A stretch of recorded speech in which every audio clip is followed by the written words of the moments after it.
Oh my god, it's Grom. Oh my god, I didn't. Oh my god, Grom. Thank you so much for the raid. I didn't know you were going to raid. uh,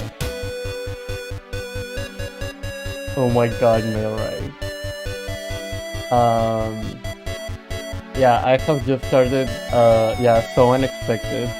I am just starting stream, so yeah, I will start in a bit. So yeah, yes, we are indeed student on the paper today.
No!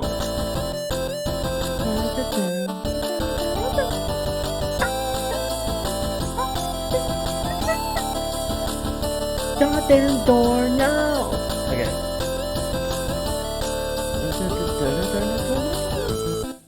Okay. Hey everyone, welcome. Thank you, Graham, for the raid. I don't know if you're still here, but thank you. Hi everyone, welcome.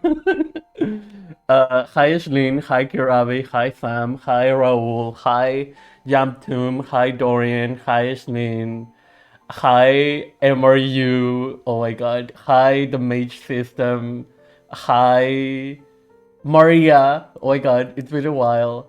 Um, Welcome everyone. Again, thank you Grom for the raid. If you haven't already, go follow Grom. Um, but yeah, my name is Seb. I'm a communist. I'm a Peruvian communist. And the past 2 or 3 days, I've been trying to watch the documentary.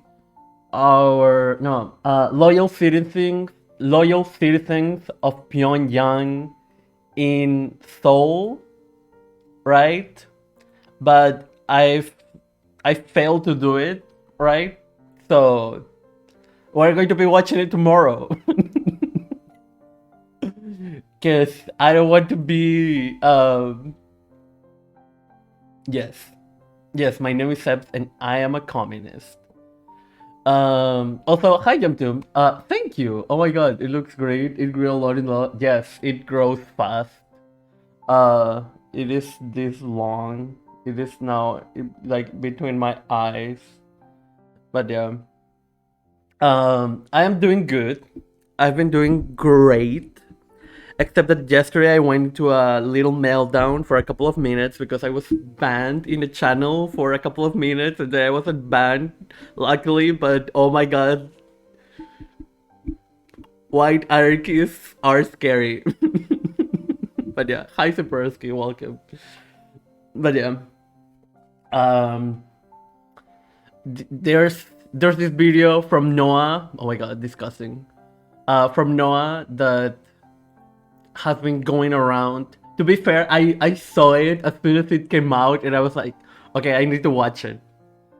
And I've been watching it in other streams.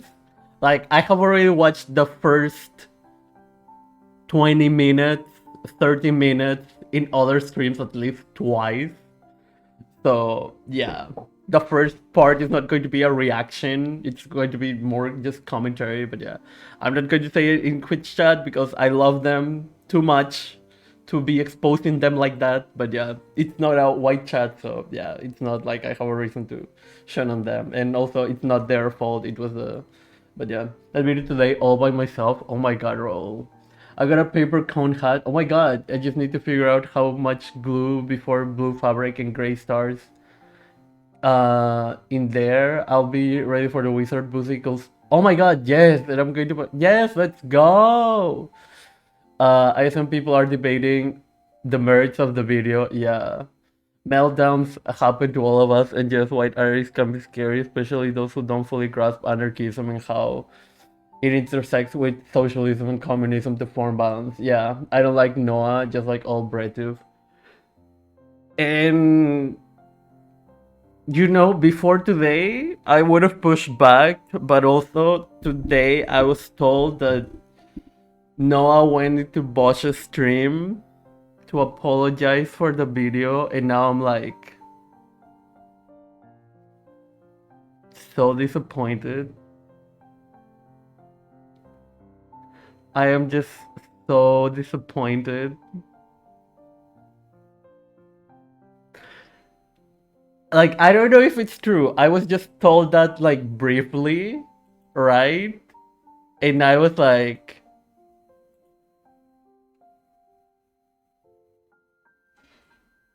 why?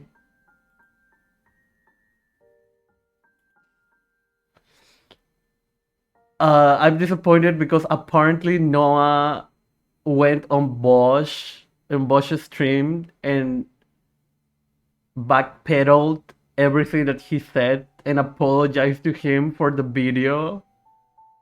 And I'm like,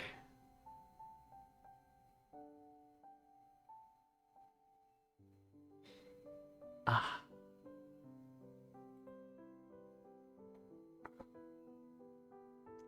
Yeah, like, and that's the worst part of all. This video is good. This video is based.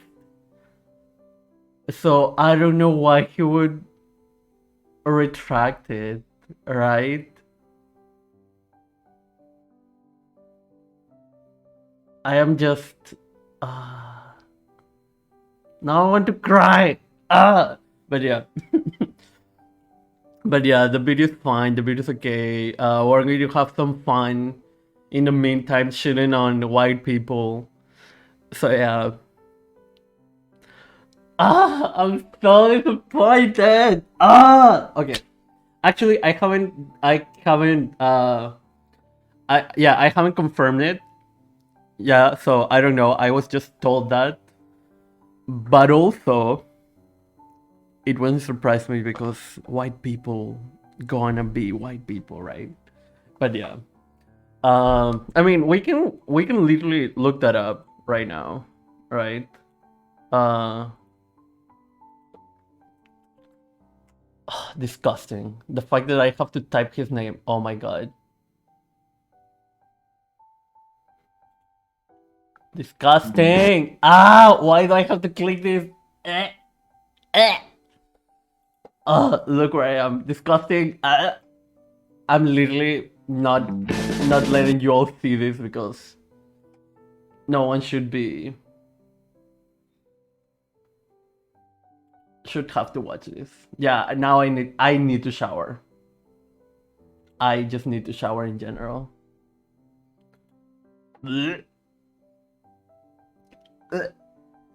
Okay.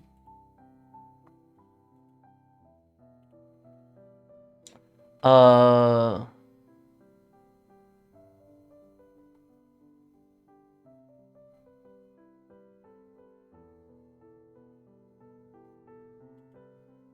Well, I feel like I did about as good of a job there as I could have, all things.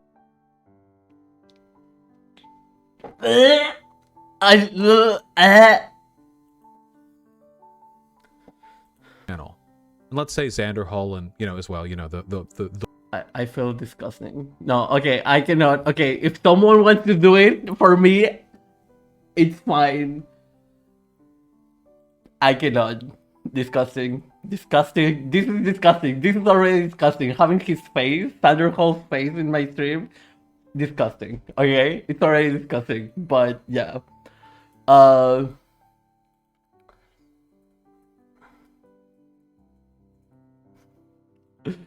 yeah, I am having informants in the other channels that are telling me stuff, right? But yeah. Mm,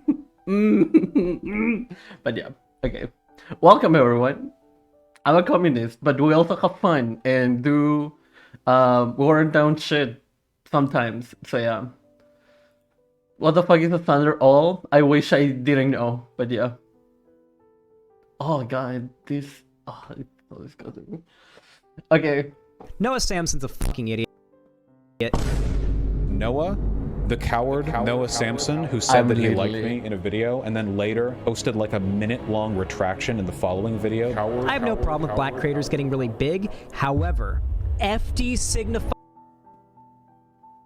Can we just dissect that?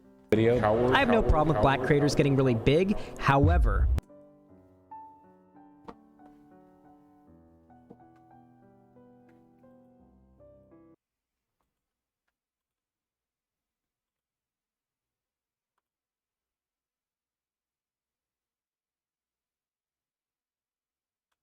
What do you mean, however? What do you mean, however?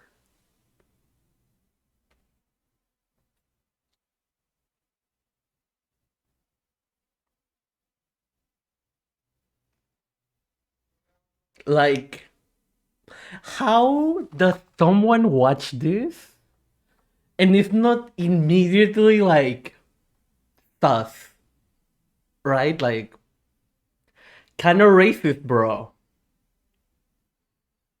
Kind of problematic, sweaty. Why would a white person say that? Right? Like, racer more like racist? Oh my god. It's like,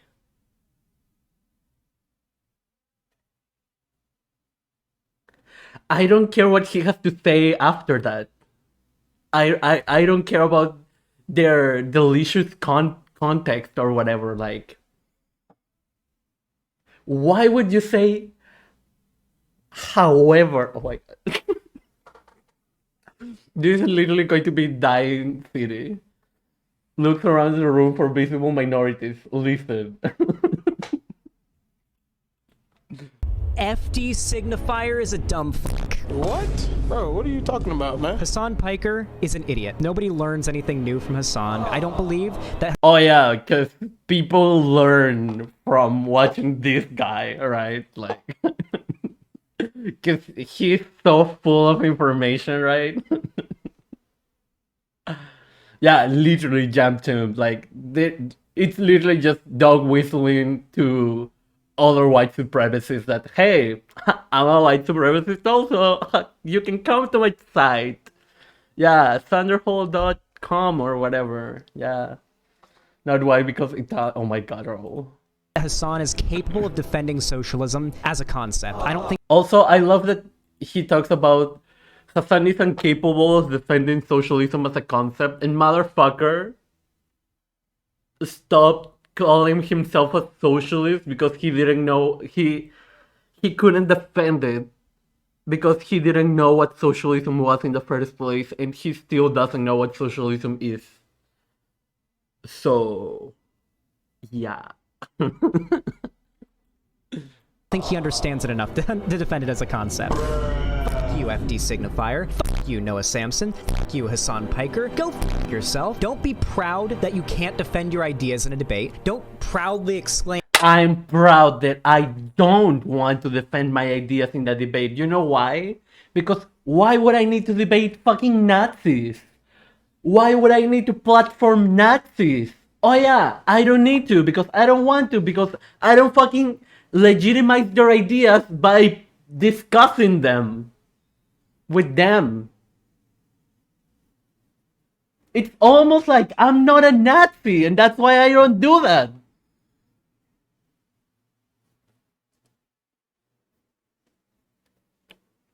So if I am not a Nazi because I don't debate Nazis, what does that make to people who debate Nazis?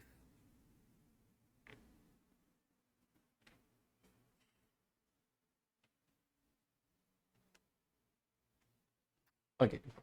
Like white supremacy is up for debate. Yeah, it's like what a debate for defender in Grum's chat. Oh yeah, yeah. to the online It makes you a right fascist thing. Oh my god, Kirabi. right and everybody watching that the left isn't and shouldn't defend their ideas. I'm sure that Noah Samson will just end up putting out another video about how debate bros are awful. And with the bisexual lighting and everything like that.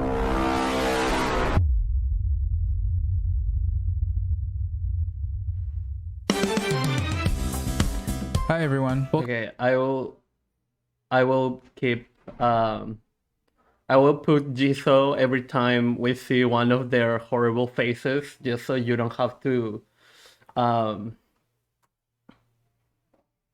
think I have a command. Yeah. That is who is in the picture. Because people always ask me, who is in the picture? And I'm like, yeah. Okay. He's a capitalist which makes him a colonizer all day. Yup. Or even better, he's not even a capitalist Jamtoom, he's a capitalist bootlicker, which is like disgusting. But yeah. Welcome back to this television show. I'm Noah Samson, your host on google.com/youtube.com. Also, because I don't want to torture myself too much, I'm going to watch it at least 125, but yeah. Best website, my channel. If you've got something that's gross or a little bit weird near you, like a garbage bag full of animal parts or something, get it out of there. Take out the trash. That's my #1 health foods tip of the day for today's day. Warning, warning, alert, alert, red alert, alert, alert. This is not an anti-debate bro video. This video is an... Wow. Already, first red flag. This is not an anti-debate bro video. Kinda disappointing, just saying. Kinda disappointing. I hope we can improve our online conduct and get better at recognizing white supremacist structures in leftist communities video. It just so happens that... Yeah, but the thing is, like, if you are pro or have no, like, stance on debate bros, then you are allowing white supremacy to be platformed and white supremacy to keep being perpetuated. So unless you are anti-debate bro, white supremacy will continue to perpetuate in those spaces, right? Because those spaces, that debate culture is allowing that perpetuation of white supremacy. So, yeah. Unless you are anti-debate bro, you are not anti-white supremacy, because that is what ultimately they are doing by maintaining their, you know, their communities that way. So yeah, their spaces that way. And of course, it's not shocker that, you know, when there's white supremacy, ooh, there's also sexism, ooh, transphobia, homophobia, ableism.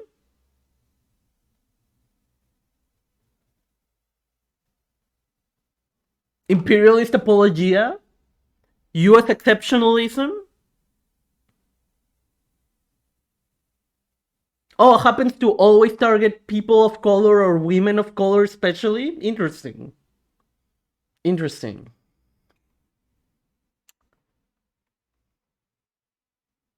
But they vote for the Democrats, so it's fine, everyone. They vote for the blue.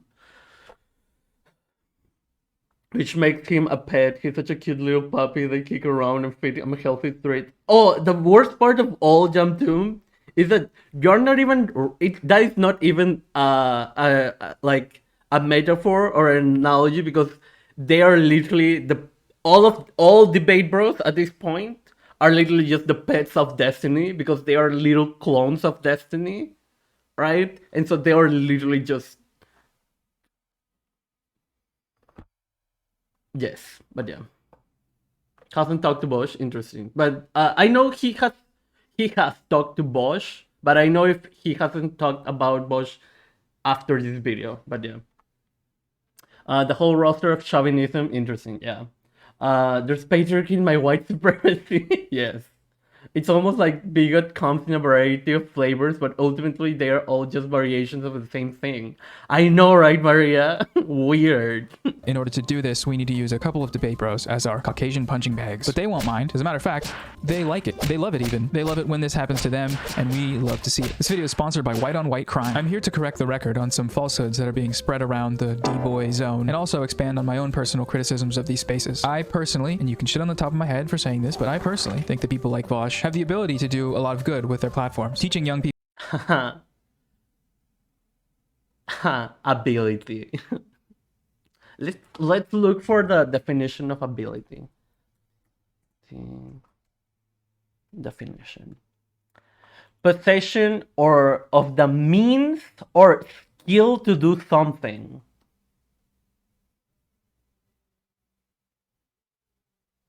Okay, maybe he's talking about the other definition. Talent, skill, or proficiency in a particular area. I mean, if we're talking about the ability to perpetuate Nazism, fascism, white supremacy, you know, sure, but the fact that he's head for talking saying about this, but I personally think that people like Vosh have the ability to do a lot of good with their the ability to do a lot of good.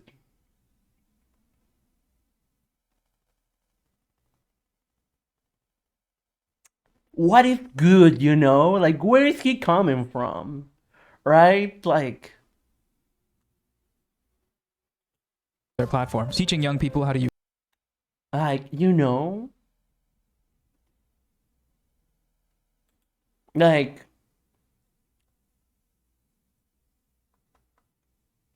what's the name of Bosch? It's like so weird calling him that. Like, it's weird that someone would say that white debate bro with a ponytail has such possession of the means or skill to Ian. It's interesting that someone would say that Ian has the possession of the means or skills to do good things when time and time again he has just shown that he's just another fascist. So yeah. Hey Brett, welcome. use arguments and rhetoric There's to gonna be a different definition. Keep googling. Oh my god. No, there are no more definitions. Okay, maybe in Merriam-Webster. Okay, like no, yeah, there are two: natural aptitude or acquired proficiency. Yeah. No. Realistic or likely. Yeah, yeah, Maria. push back against their 9 o'clock bedtimes for reasons not unrelated to gaming, spreading socialism with Discord characteristics across the globe. No, but seriously, I do appreciate what he Yeah, the thing is, like, he's not a socialist. He's a liberal at best. And even then, liberals are just fascists. So, yeah. Yeah. and other members of the live streaming community do. It's a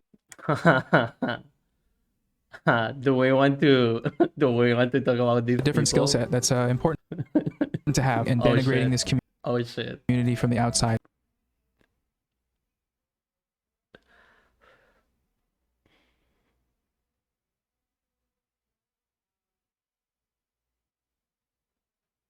Let's just move on. Is the last thing that I want to do. That being said, there are some clear problems with the way that debate spaces operate that will only continue There are clear problems. Don't we know? Literally, Wing. I'll play devil's advocate and say that true debates such as that we received are all could maybe do in the good diversity of tactics realm, but this debate, bro, is all and only for the arguments and the clicks and has nothing to do with facts or education and is therefore divisive garbage, in my opinion. I will push back on that and I will tell you, Jamtum, that all debate is just as divisive garbage. Because ultimately, debate is the commodification of conversation, of discussion, right? And so if I wanted to talk with an anarchist, a white anarchist, for example, about what are the ways, what are the best ways to get to a revolution or insurrection for the liberation of the working class of a particular place, right? Not that it would matter because we wouldn't be in that place unless we are both from a certain particular, like, physical community, right? Like, a debate wouldn't be fruitful because I would just be defending my ideas and they would be defending their ideas, right? Debate is to see who defends their ideas the best. It's not to reach a conclusion. It's not to reach a common understanding of both sides. Because if you wanted to do that, you wouldn't be debating. You would just be talking with them. You would just be conversing with them, right? And so, if you understand that debate is inherently unproductive and it's just for entertainment ultimately, right? Like, we can understand already that starting from a debate standpoint, even if it's from the level of Harvard or whatever to whatever they do on Twitch, right? It's still going to be completely unproductive, right? Because it's just one side defending their position and the other side defending their position and not wanting to like give in to the other side, because if they give in to the other side, they're going to lose the debate. And the purpose of a debate is in order for a side to win it. And it's going to be determined who wins it by a moderator, a group of judges, or the public. And even then, like, how they determine that is going to be super subjective, and it already leads to how unproductive a debate is, right? So yeah, debates are just about winning. You can win a debate but not actually have the right opinion or be correct about the subject. It's often just an ego flex, trying to appear intellectual by trying to make another look foolish. Yeah, literally. A discussion is fine, but even academic debates is just like who sounds the best. Yeah, it's all just optics, rhetoric, like. And don't get me wrong, I think that there is value in polishing one's rhetoric and being able to articulate your ideas the best way possible. But if that is just going to be used in order to appear better than someone else, that is completely unproductive, right? And it's just feeding into ego, feeding into, like, yeah.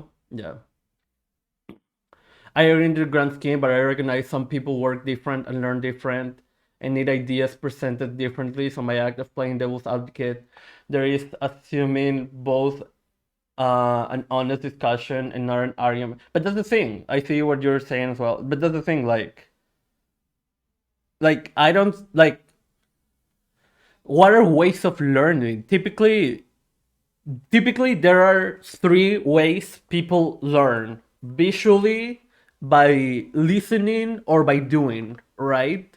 And so if you tell me that a person can only learn from debates, that doesn't make sense to me, because they could also be able to learn by, like, lectures or video essays of, like, just the facts being presented to them in different ways, right?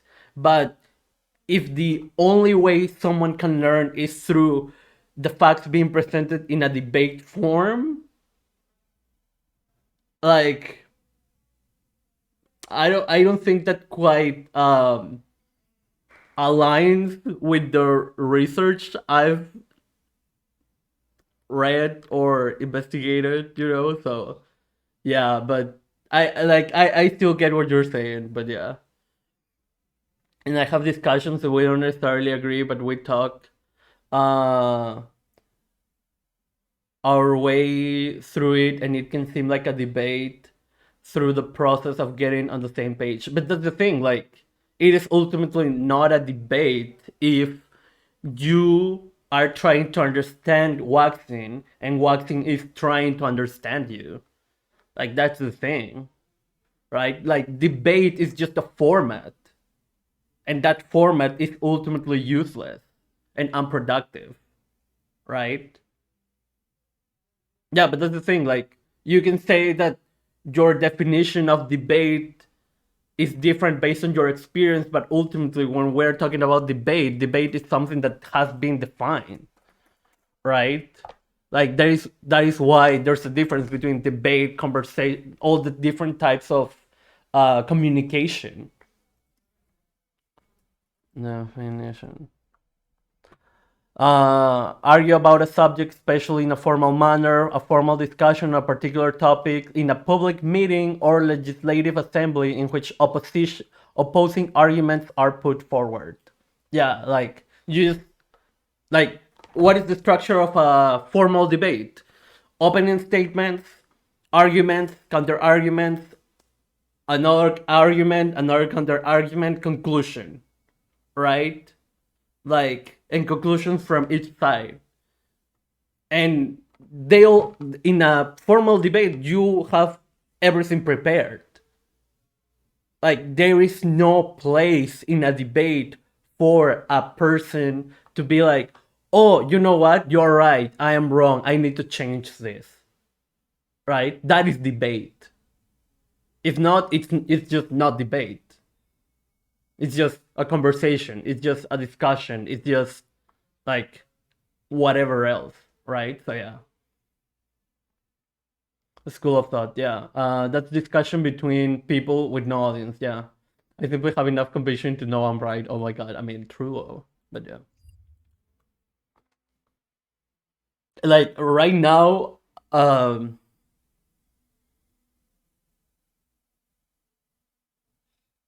don't know, but yeah. Continue to arise until they do. That being said, there are some clear problems with the way that debate spaces operate that will only continue to arise until they are properly addressed. So that's why I'm here. I can fix them. Obviously, that's not going to happen, but you know what they say. Shoot for the moon, and when the bullet travels back to Earth, you'll kill a teenager in a nearby town. I brought a friend along with me. Oh my god, so true. For today's video. Why don't you come on out, buddy? Whoa, hey everybody, it's me, Good Faith Gary. This is Good Faith Gary. Everyone say hello. Howdy, y'all. No, not you. I'm telling them to say hello to you. Oh, my bad. Wait, Gary, Hi. aren't you just Clippy from the Windows thing? I don't know who that is. I'm pretty sure you are. Like that animated My name's Microsoft. Gary, so it's on my birth certificate. Okay, well, I've brought Good Faith Gary in to help us out by stepping in if I ever start acting in what Oh my debate God. streamers might deem bad faith. I'm gonna be looking out for any uncharitable, straw man, poisoning of the well style situations. Hopefully this will help keep the dialogue open, because honestly I don't trust myself enough to not be a dick to viewers of debate streamers, even though I used to be one of them. Yeah, you've been on leftist Twitter for a little too long, huh? Right. I'm Good Faith Gary, and I love to engage. Okay, man. Me being on leftist Twitter, I don't know what you're talking about. I didn't tweet this yesterday or anything. By format, like in high school, I get that, but debate isn't just a format in my experience of the words. On the words used based on where I live, so I think we're saying the same thing in different words because I'm just using debate in a way alternate to the definition, but I agree with you. I guess I just use that word in a way that means discussion between alternate viewpoints and not only as a firm statement. Yeah, but that's not the definition. like the thing is, like, if we're like this is why it is important to have like clear communication, because like if we're going to just be using different definitions and I'm going to be providing you with that definition and you're just going to tell me, oh yeah, but I just use that word in with other definition, it's like, then like, you know, like, what is the point of language? It gets to a point that what's even the point of language if you're just going to decide to have other definitions, right? So yeah, but I get it. With debate bros is the audience. I mean, the thing is, like, it's the whole system, right? The whole system is designed to perpetuate itself. So like, debate bros make inflammatory content, and that brings views, that makes the audience like cheer up, want to give their money to them, and so debate bros are conditioned to be like, oh, I need to be inflammatory to gain more money and more audience, so they keep being inflammatory and audiences keep going, and because they stay, they learn to be just as inflammatory and just as reactionary, and so the audience begins to adapt to that, and the debate bro will just have to be like, you know, feeding into that. So yeah, like, cool or based words get used differently all the time. Languages evolve and different regions use different practices. Yeah.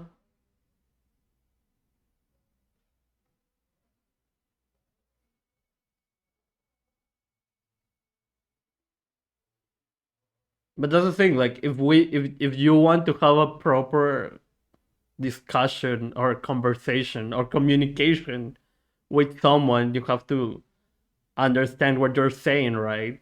And if you actually want to reach a proper conclusion with someone, you will need to understand what you are both talking about. And like, I'm sorry I'm being kind of pedantic with this, but this is like, this is the baseline of what, for example, of the arguments between anarchists and Marxists, right? Like, oh, we have different definitions of the state, and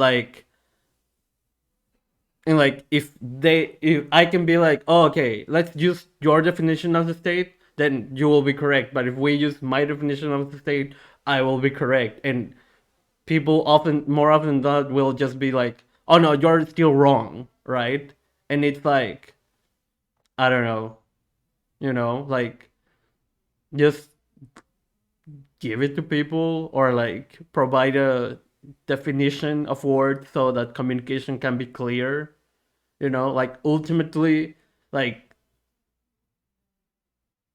people have to understand where they're coming from. Like, ultimately, we both agree, and I know that, and I understand that, but I am going deeper in here and talking about like the meta of what we're talking about, and talking about how we are talking about things and how communication occurs, right?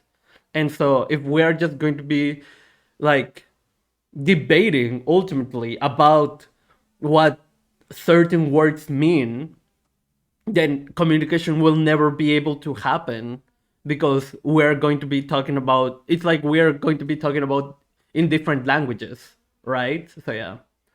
Thank you, JT. Also, hi, welcome. We get on the same page. Make sure we understand the concepts the same. These hard lines are why we keep miscommunicating. If we just were open to talking through and understanding language is different all over and work for it, the hard lines separate us and feed the problem. That's not true though. Like, there's a hard line right now of we're talking in English. I could just start talking in Spanish and ask you, oh, but language is a hard line, right? And it's like, no, we need those limitations. We need those like rules of communication in order for us to understand each other. Like, if I say chair, we all understand what a chair is, right? I don't have to be discussing what's the definition of a chair for you to understand, because there is already a common understanding of what a chair is. So yeah, like, yeah, literally, Gravy, because like, if we start talking, like, trying to debate what's the definition of a chair, we are never going to get anywhere, because, but yeah. Yeah, we're only 3 minutes and 40 seconds in. We can understand if we don't agree on meaning and rules of communication. Yeah. We don't need to argue meaning, just try to understand each other. Yeah, but like, my point is like, how do we better the communication, right? In order to avoid these problems in the future. Like, we have to criticize and analyze all of these things in order to better our society, better our relationships, right?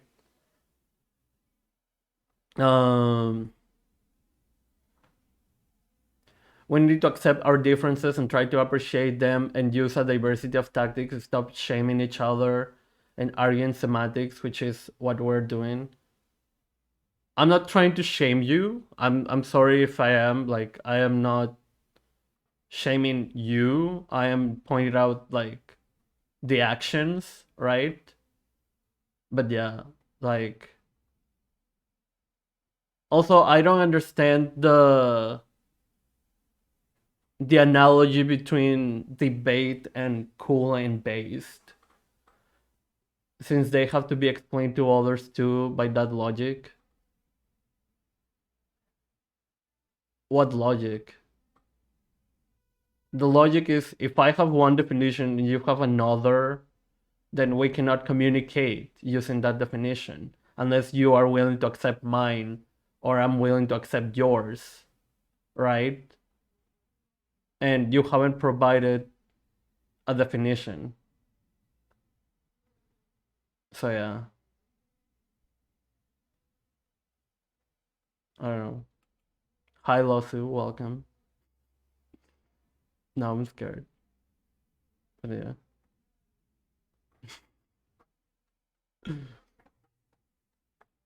Setting up shop in the marketplace of ideas. You can go now, but just ping me if you need to interject, okay? Alrighty. Good faith to you and yours.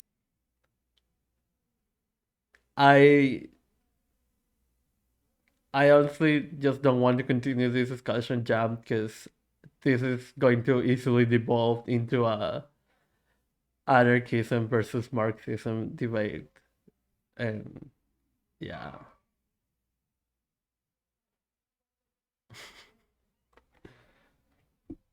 Hey, Positive Synergy, welcome. Anyways, if you're a streamer that's watching this live right now, I forbid you from pausing this video to pick at me like a scab and go me. You're gonna keep this video playing and you're gonna like it. I'm just joking, but if you do need to pause, now would be a great time while I have my Patreon link on the screen. Go refill your nuggies and warm milky and pay me some money, okay? I'm doing God's work. Organized religion moment. I'm like the white Joel Osteen. Why is that in the script? Come on. All right, thanks. Time to go. Fuck you. Oh my god. I've been spending the last month or so working on a I wasn't trying to have an argument or debate. I was just trying to explain my word use. I'm not arguing. Explanation is an argument. couple different scripts for videos when the following clip was brought to my attention last week. It's from a video by the leftist streamer and YouTuber Xander Hall titled Why LeftTube is Dying and the Next Anti-SJW Wave is Rising. Oh no, this situation sounds dire. We better take a look, see what's going on. You'll notice, and we talked about this earlier, there are some people online in the political scene right now that are left-wing, that are growing and are doing well. Many of the creators that are really blowing up right now are newer essay, commentary, bisexual lighting YouTubers. Good example of this is Noah Samson. We just did a segment earlier covering oh hey, that's me. Noah Samson, how he's actually a dumb oh god damn it. That dude is literally gaining 4,000 subs a day right now, and this worries me. I am worried about channels like Noah Samson and people like Hassan blowing up on YouTube because they're stupid and they can't defend their positions. No. People like Hassan blowing up on YouTube, like, okay, let's do the petty thing, right? Let's do the petty thing. Thunder Hall has 66,000 subscribers, right? 66,000.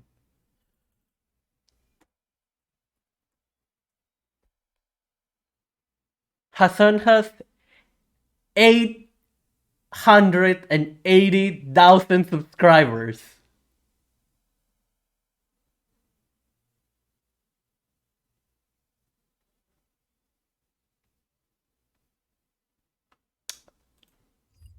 Who the fuck is him to say anything about Hassan? Who the fuck is him to say anything about Hassan? Like,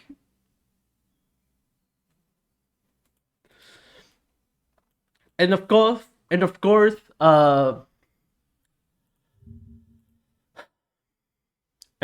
we all know that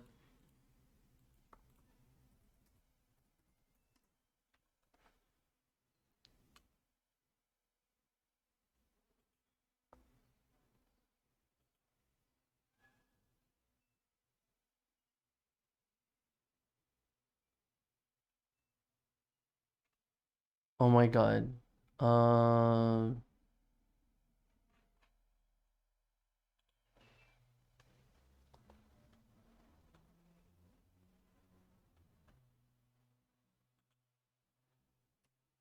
I'm literally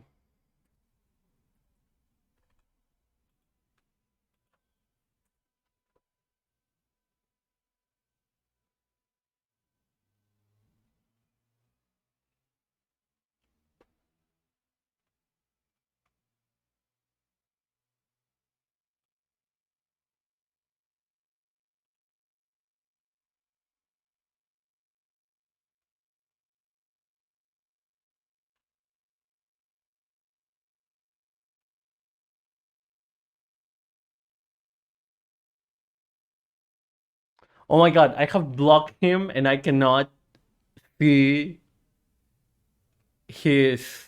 Oh, okay, here.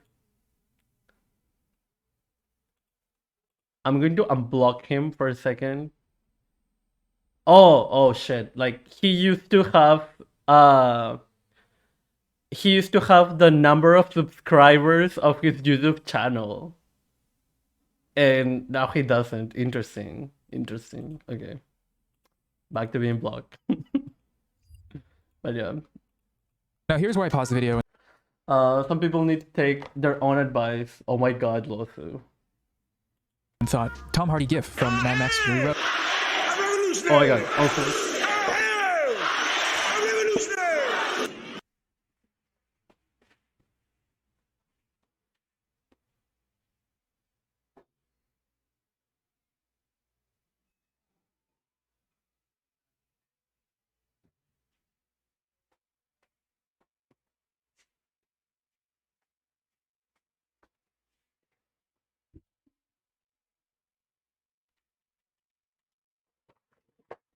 Also, thank you, Siborowski, for the hydrate.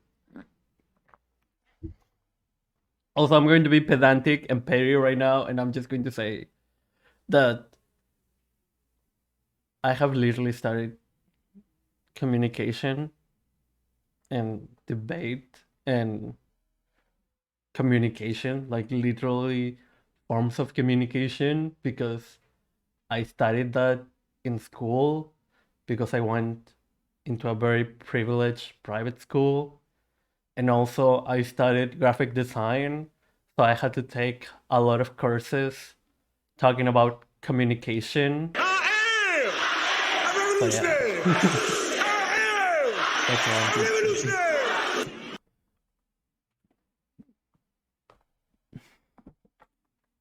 Also, thank you for the sound alert. Road. That's bait, right? Has to be. Or maybe it's a performance. Like somebody forced an AI to watch debate streams for a year straight and then had it write a manifesto, and then microwaved Eminem for 20 seconds and had him read it at gunpoint. Can't defend their positions. So I kept watching the video Microwaved Eminem. Oh my god, I'm dead. because, you know, I support small gamers, and that's when I saw this. Danderhall responds to a message in the chat that mentions several popular black leftist creators by name, some of whom are relatively new to YouTube. Try giving more examples, lol. Progressive/leftist channels by black creators have been getting really big this past year, for example. I'm so glad you brought this up! I'm so glad you brought this up, because some of the examples you list here, I know these people, and they're exactly the problem I'm talking about. These people... I have no problem with black creators getting really big. However, let me check some. We already broke this down. Why would you say however? Why would you say however? Okay, let's continue. Something really quick. FD signifier is a dumb fuck. I'm sorry, guys. I'm sorry. I'm going to just say it. White people will literally take any chance they have to insult black people.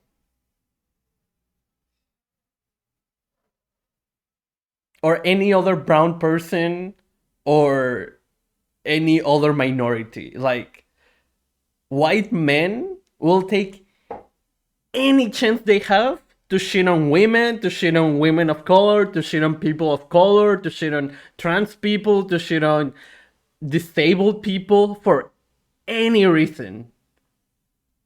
Any reason. Like, this is why white people are so desperate to say the N-word, because they know they can't. And they're like, but I want to. But I'm supposed to have all the power, and I am supposed to be allowed to say whatever I want. Why can I say the N-word? And so what they take instead is that, I'm just going to take every chance that I get to insult black people or any minorities for that matter, right? And so, yeah, they and that's why white men love saying the word Karen, because Karen is not a word that should be used by white men. Karen is ultimately targeting white women, right? And so that word should be only used by non-white people. But yeah. Hi Rai, welcome. I apologize. Did he ever say I have no problem with black creators getting big?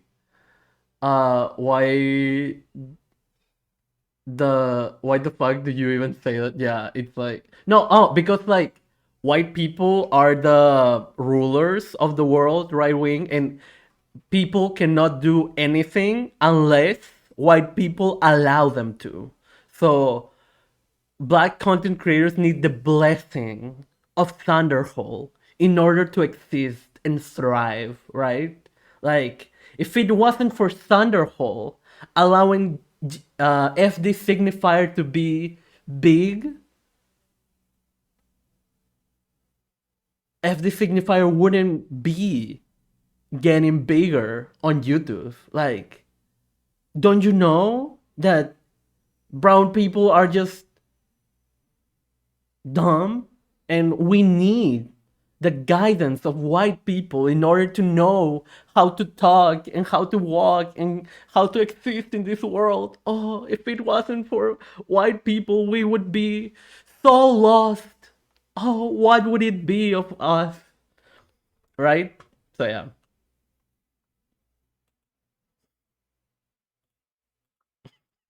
Okay, so he's definitely doing a little bit of trolling. Why else would someone say something like that about FD Signifier of all people? The final boss of the wise uncles of YouTube.com. If he isn't baiting us for hate clicks here and has just deemed himself the racial arbiter of who's allowed to make left-wing YouTube content, then that's not much better, is it? Nope. Oh, I'm fine with black people coming onto LeftTube. But I have some conditions. Seems pretty weird. Earlier in this stream, he goes over how his... Yeah, it is. You know what? You know why it's weird? Because that's literally a white supremacist talking point. You remember that one debate between Professor Flowers and Bosch, and how Bosch kept talking about like, oh yeah, I'm all for liberation, but they can't do these things and they have to abide by my rules. And it's like, seems like you don't understand what self-determination is.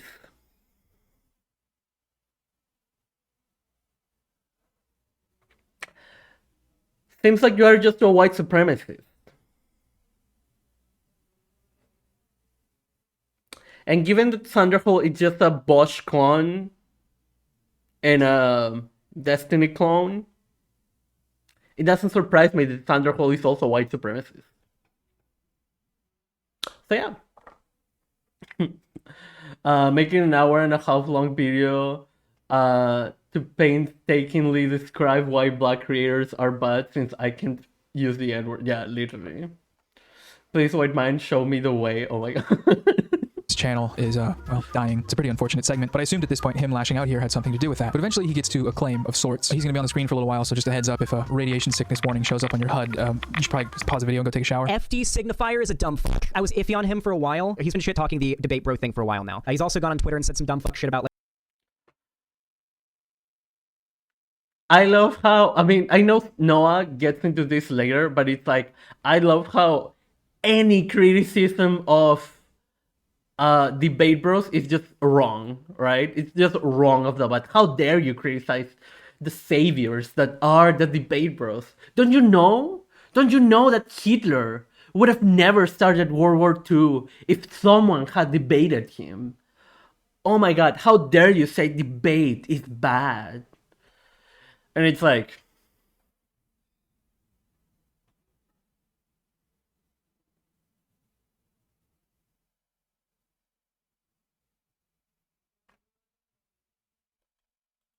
BreadTube, debate bros, and stuff like that. Here's the thing. People like FD Signifier, Noah Samson, these all have one thing in common. They hate and nonstop shit talk debate bros. They'll just shit talk the concept of being a debate bro and claim that debate bros are all toxic assholes who make the left worse. ew, imagine debate bro, more like debate You're starting to see that rhetoric get really popular among the left right now. You guys notice how everyone I meet and interact with in my life ends up calling me an asshole? It's so weird. That rhetoric is getting really popular right now. Whoever's doing that, we gotta stop. Noah. Okay, sorry. Many people are saying this. Here, let's let him finish making his point. Do you think that the left online would do better with people like Hassan and Noah Samson and FD Signifier? Yes. Yes. The left online has been doing better because of them, actually. Like, regardless of Hassan being a liberal, people who watch them are better than people watching you, Thunderhall. Yes. Like, Thunder is acting like debate bros are oppressed. Yeah, oh, don't you know, Brett? Like, first they came for the debate bros. And then they came for white people.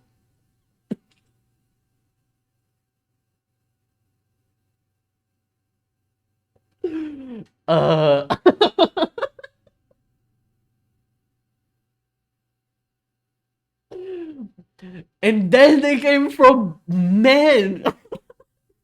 Okay, I cannot. Oh my god. First they came for the billionaires. Then they came for the landlord. Then the debate bros, and then the white males. Why are they talking about the left anyway? I've only seen and heard names of liberals in this whole time. True. For the gamers, true, Kirami. They came for the tycoons and robber barons. Won't someone think of the ruling classes? Won't someone think of the bosses, of the CEOs? Being the largest figures on it, the types of people who say debate is bad, who literally say debating is bad, people who literally as a concept are against debate and defending your ideas, and they publicly say so. Do you think that this is what we want representing the left? Okay, so Yes. Xander Hall says that. Yes. Yes. This is what we want and need for the left. Also, I love that. Okay.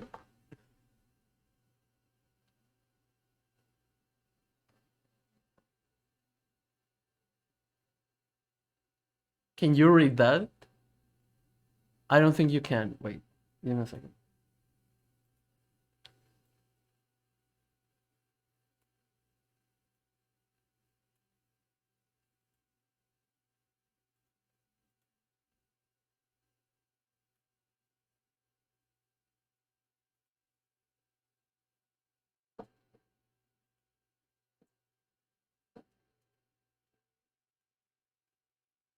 Literally his chat right now. Tankies ruin everything. Tankies. Hassan. FD signifier. Fucking Noah. A tanky. Hello? Hello?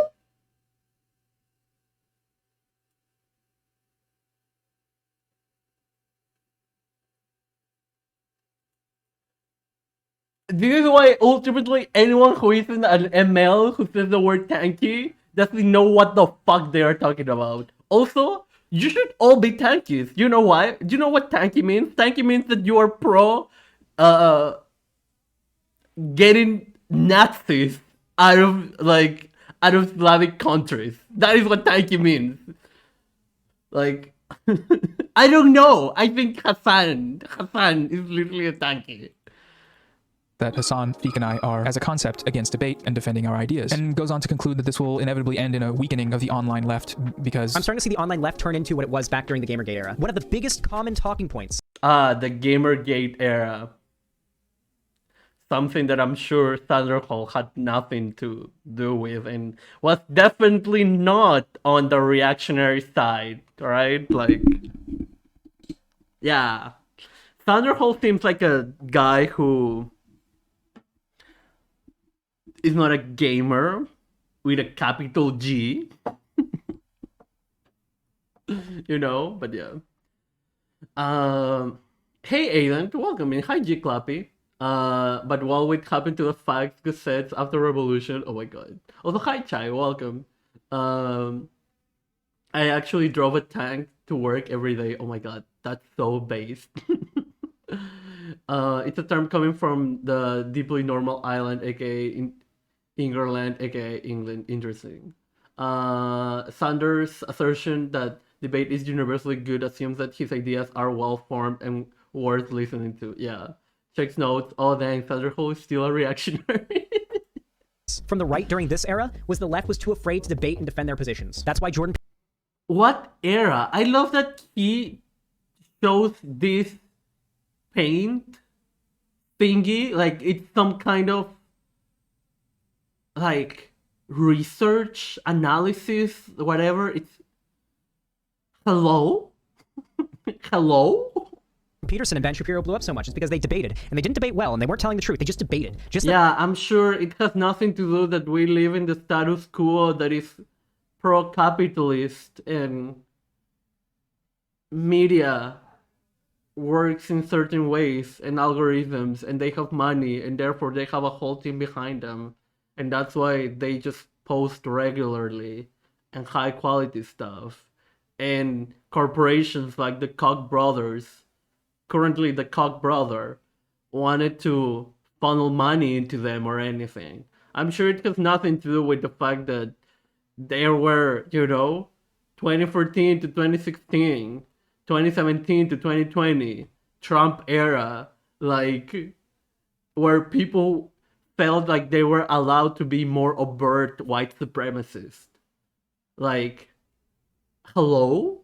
Let's just ignore this. Let's just completely ignore the context of the country that you are living in, and all these things are literally happening.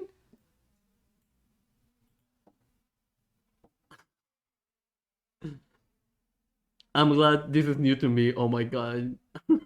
Right.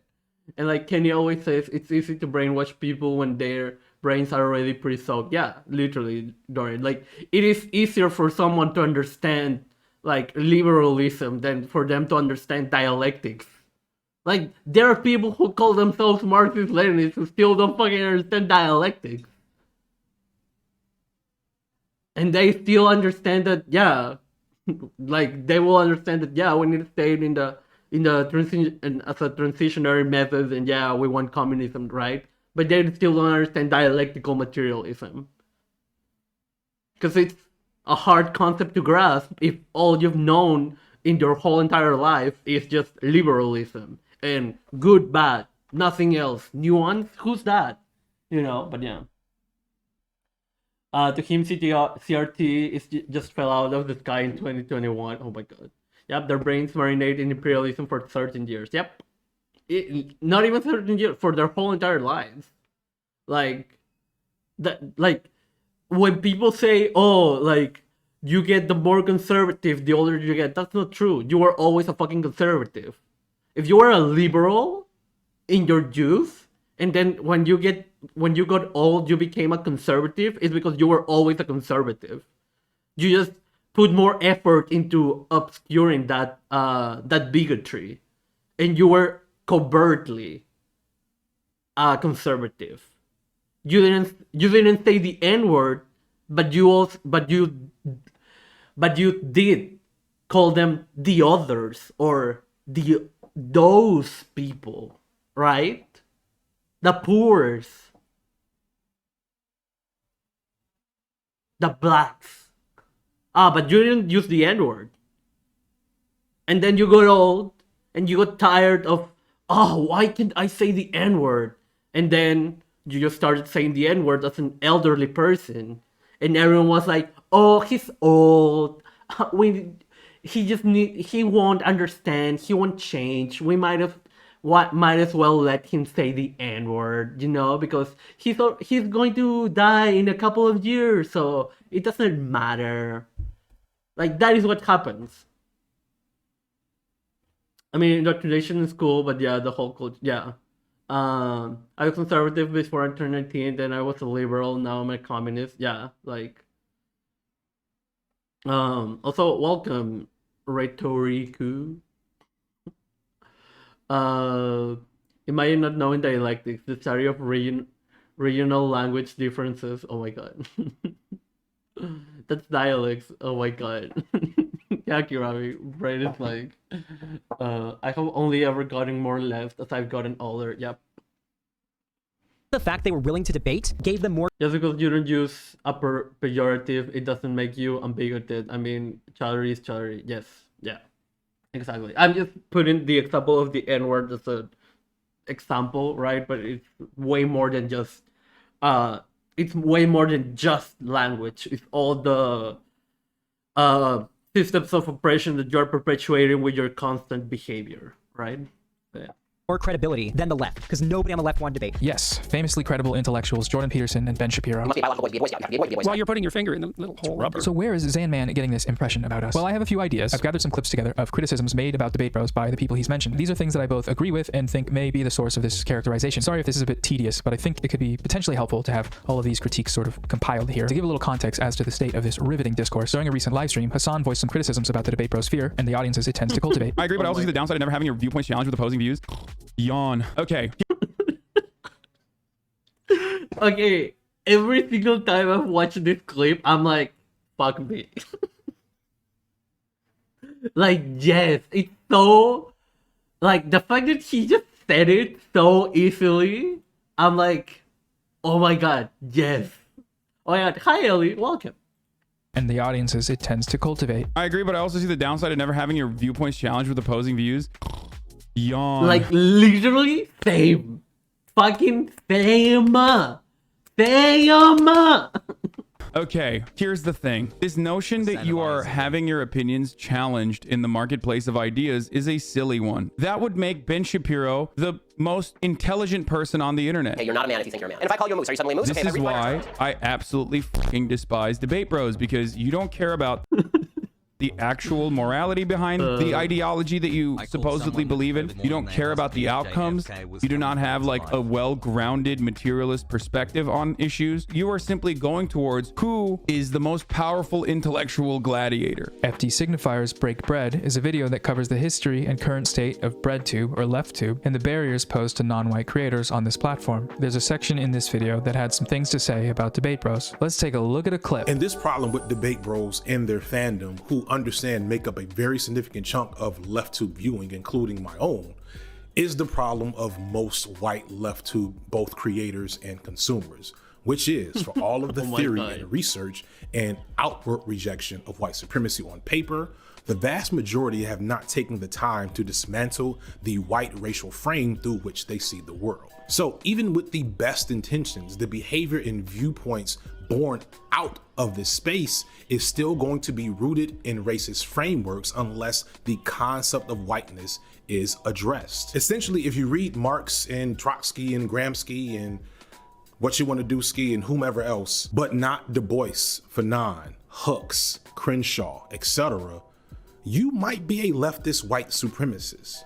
And thus, this colors the nature of leftist content and inadvertently makes things dangerous for the marginalized voices that get caught in the wake of this highly toxic, highly negative energy. If that last part sounded oddly specific, don't worry, we'll get to that. Foreshadowing is a narrative Wanaduski is required reading. True.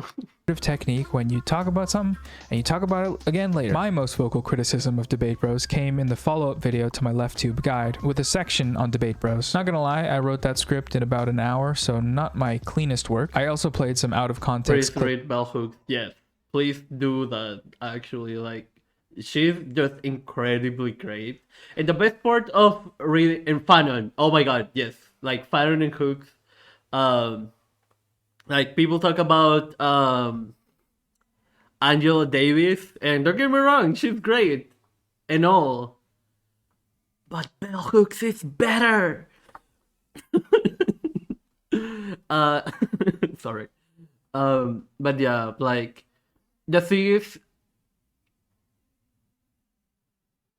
if you want a baseline understanding of theory, right?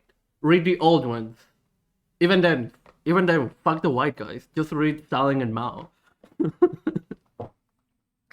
But if you live in like the US, for example, you will need to understand. You're going to need to understand racism. You are going to need to understand white supremacy. Now, Stalin is Georgian. He's Slavic, and it's complicated, but yeah, like it is known that like Trotsky was known to be racist towards Stalin because he wasn't pure and white enough. So yeah.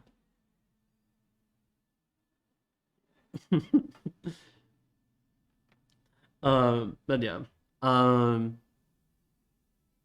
What was I saying?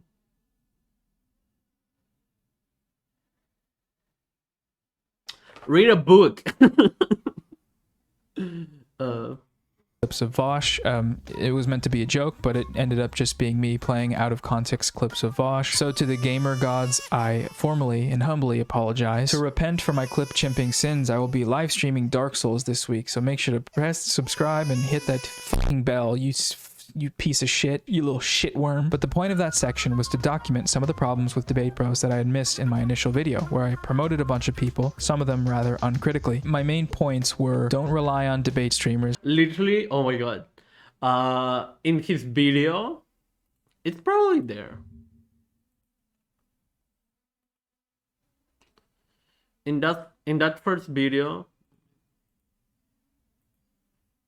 I left a comment saying, oh yeah, here it is. So it's okay when Bosch platforms Nazis, but it's bad when Lance does it. Also, let's just gloss over the history of white supremacist takes that Bosch has had and the historical revisionism that he promotes. And oh yeah, he literally platforms and gets along with fascists. This point is when Noah says white supremacists shouldn't be getting platformed by anyone, especially people on the left. And Noah replied saying, I see how that statement about Lance was contradictory. I added that as a note last minute when I saw that happened, but should have been more nuanced in that point. It's not that white supremacists should never be debated, even though they should never be debated. It's that Lauren Saturn is a specific case where she's doing these things to revive her career, and it's interesting because like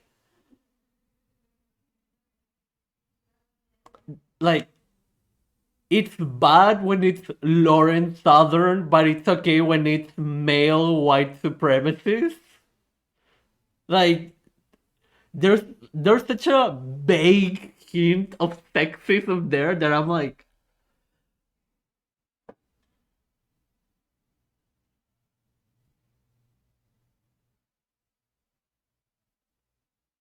and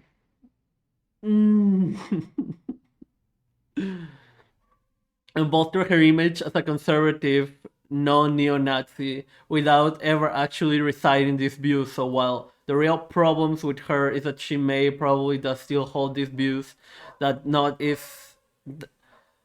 not what is up for debate in these situations due to the way she has postured. Also, I am unfamiliar with the white supremacist and historical revisionist take. Feel free to link me those. I did, yeah.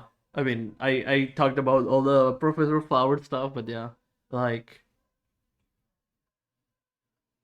it was so, like, weird, to say the least, but yeah.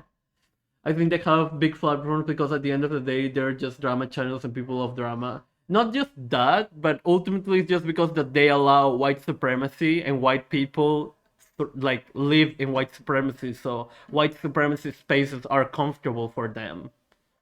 Like ultimately that if you don't challenge whiteness directly, like people are not going to get uncomfortable. That's why I get banned. I've been banned on a couple of channels because I am overtly against whiteness. I criticize it. I don't shut up about it. If I see chauvinism somewhere, if I see whiteness somewhere, I'm going to call that shit out. And that's why some people don't like me, because I will call out the bullshit. Right?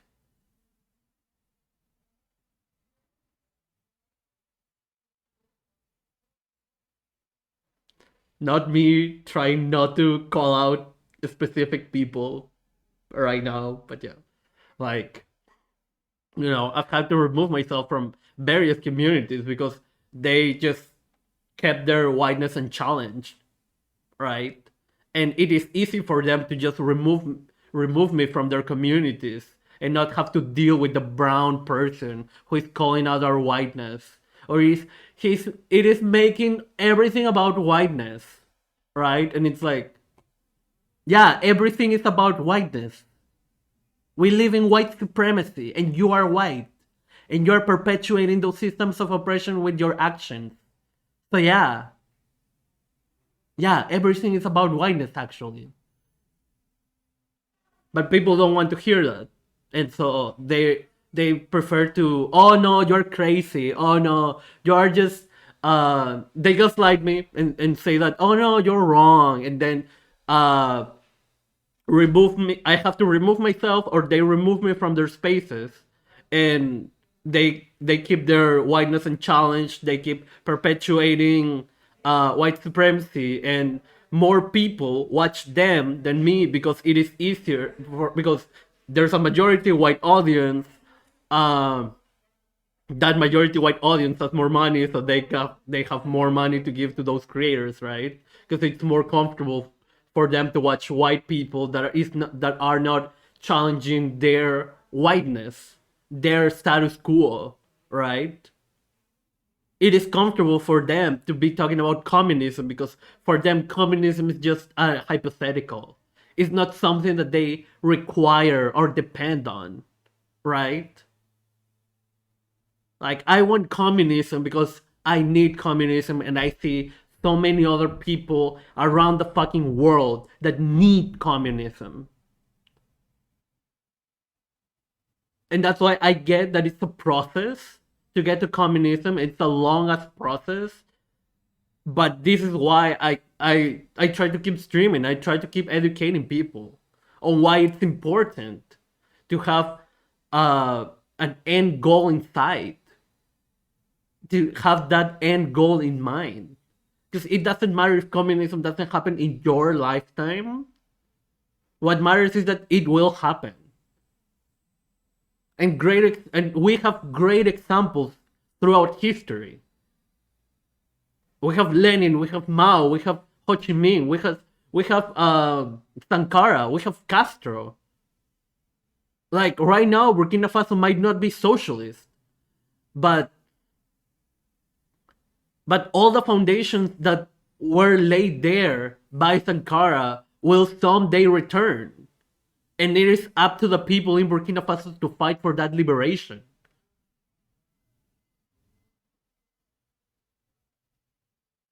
Like right now, look at Cuba. Cuba is a fucking island.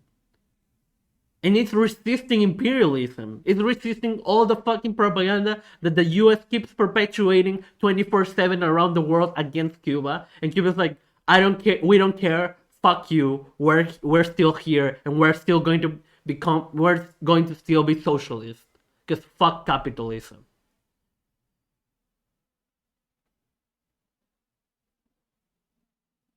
Look at China right now. They are literally eliminating poverty right now.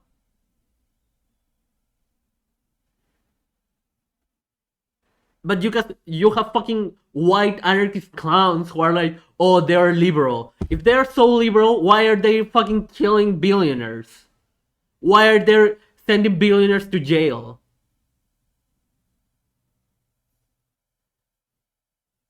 Why are they cracking down on the private sector completely? Why are they trying to get rid of the privatization that has existed in the education system? They are clearly making actions that are for the benefit of the working class.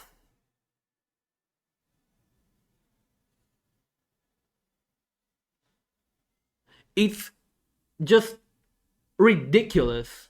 Yeah, the DPRK. I completely forgot. We've been talking about the DPRK for the last 2 days.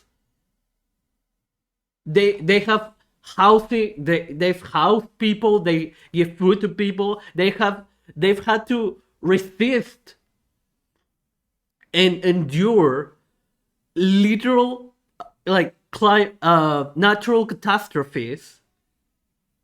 And the US being sanctioned by them, and the US literally trying to avoid people in the DPRK from having food from China. There were literally CIA agents there telling, "Oh, we're going to kill you if you don't give us the tails of cows, and we are going to give you some food, because you cannot go to China to get food." Because the people would go to China in the DPRK to get food because they couldn't have food, because the land in North Korea is not the best to plant stuff, because all the agricultural stuff, all the agricultural diversity is in the south. Whereas in the north, you have all the minerals and all the metals and all that stuff. And that is why, like, the US and Europe wants Korea divided, because if Korea was one country, there would be a super fucking power because of how rich they are in resources. And the same can be said with all countries in Latin America and all countries in Africa.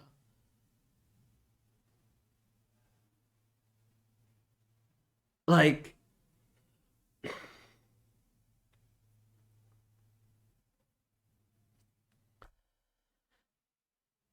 it is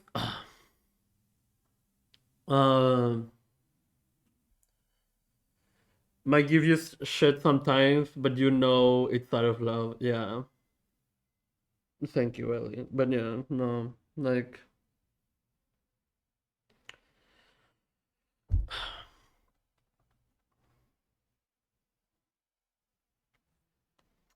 look at the Deep Arcade. They're actually kind of based, like, they have no or so little capitalism. When the factors leave, they have to be taught the concept of buying train tickets. Yeah, the factors.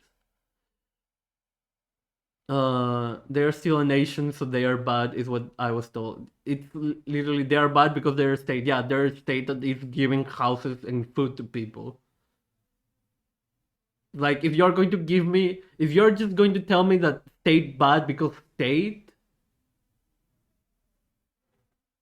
sorry, but that's a non-argument. Like, fuck that.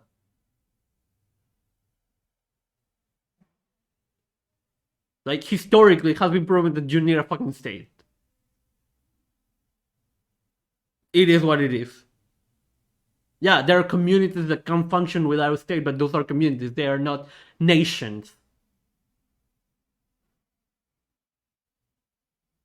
So if you only care about your community, good for you. But I care about countries. I care about the world. I care about implementing communism in a worldwide level.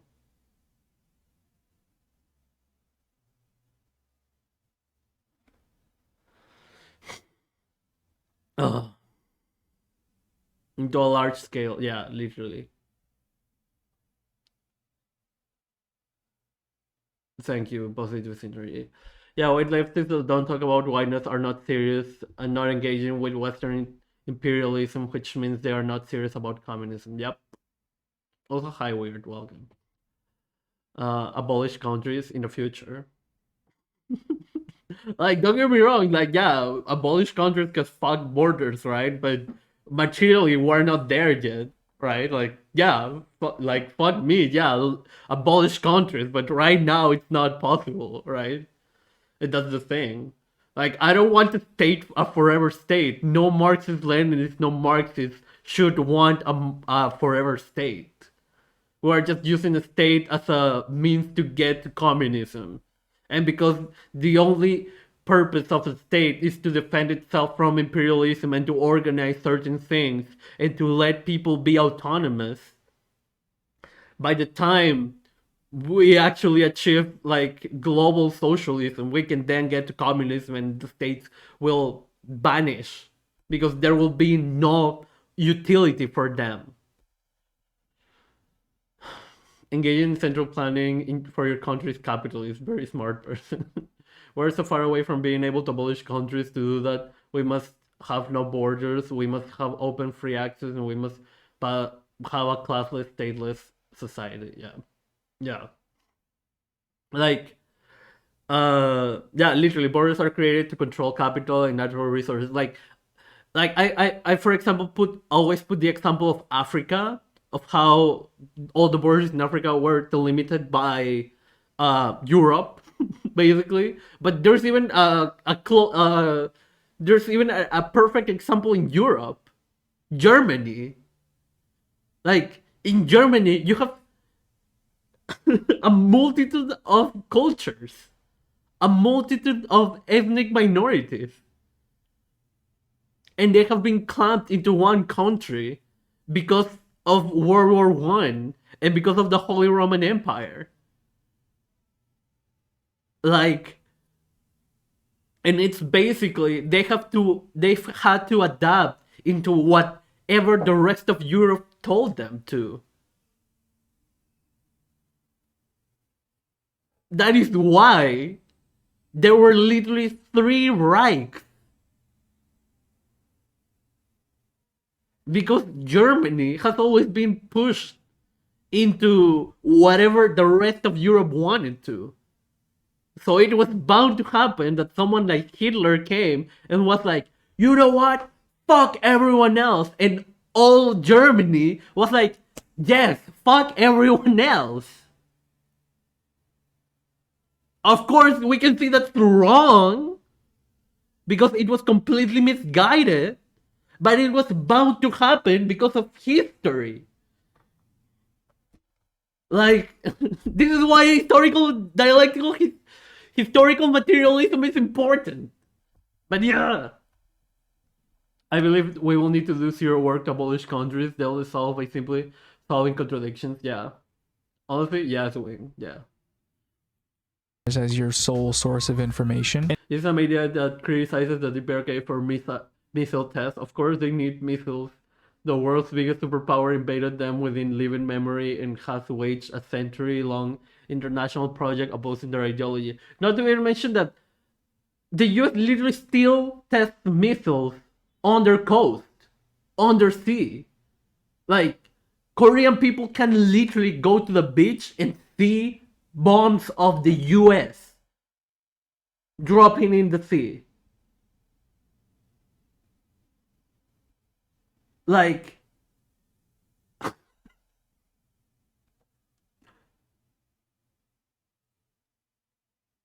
it's fucked up.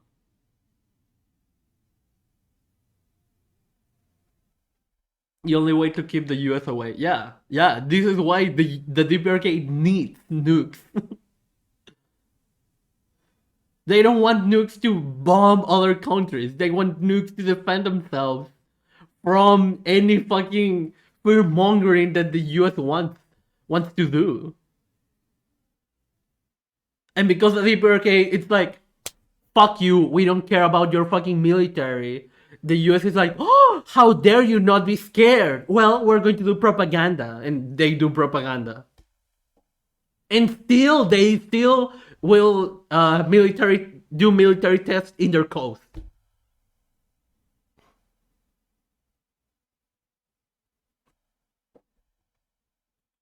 And don't take any. Okay, sorry.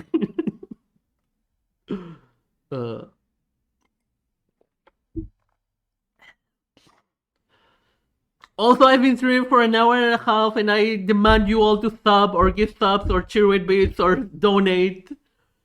Thank you. Anything your gamer of choice says at face value. And these are things that I stand by. They're also particularly relevant to today's video. Now, when Xanderhal takes what we've said here and elevates it to the claim that we are against debate as a concept, well, this is just not true. They want to stop people from waking up from their matrix. Yeah, this whole social construct is falling apart and it's awesome to experience. Yep. True. I'm going to play some clips that refute this point now. Again, incredibly tedious. I apologize. Oh my God. Montana once said, everybody makes mistakes.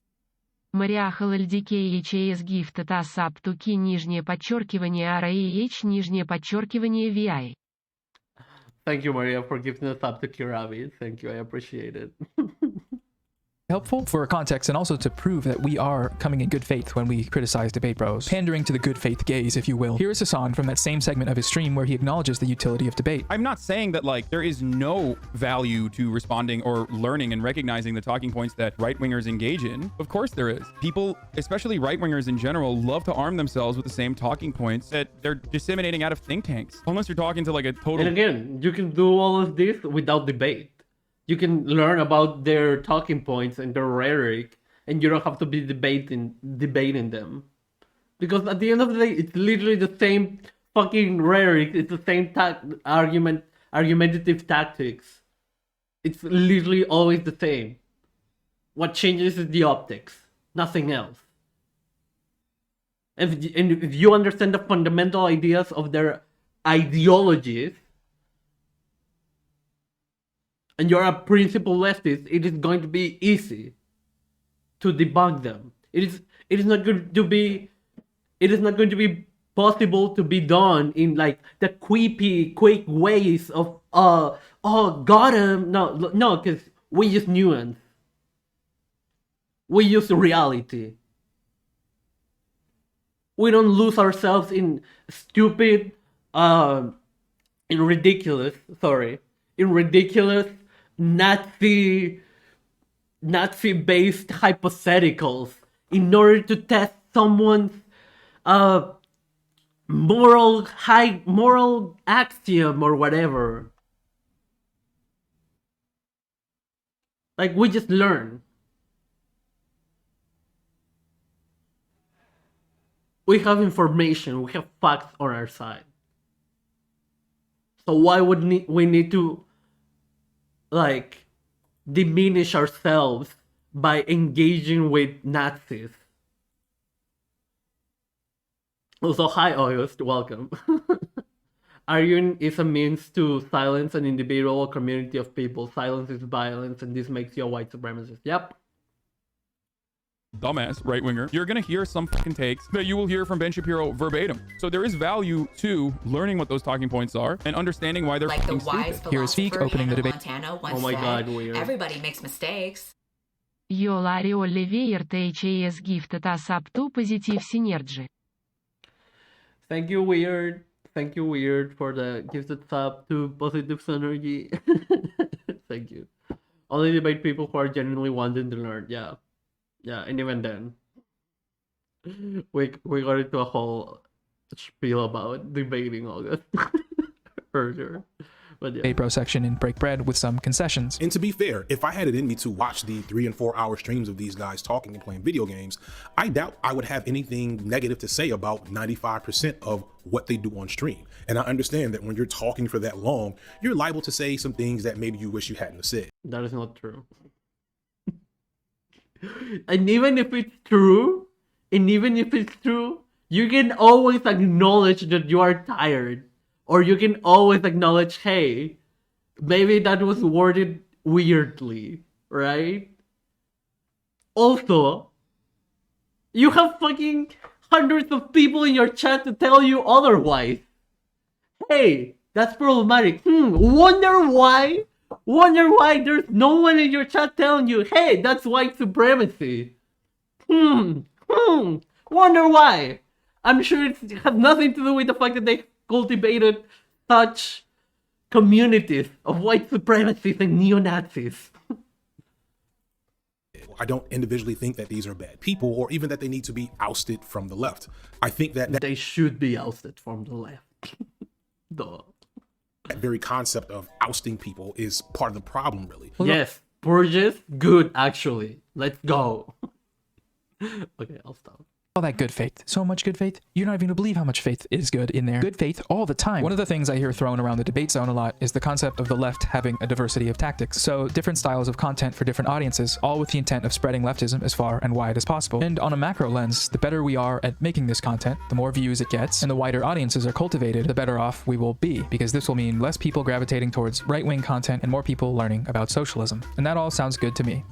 No notes. I'm so proud. Except the fact that these leftists don't know anything about socialism or anarchism or history for that matter. So yeah, but fine. Literally build reeducation center and keep them inside. Literally. Alternative, if you don't get the resources to reeducate it, catapult you. Yes. Yes. Proud of you. Thanks. Okay, well, one note.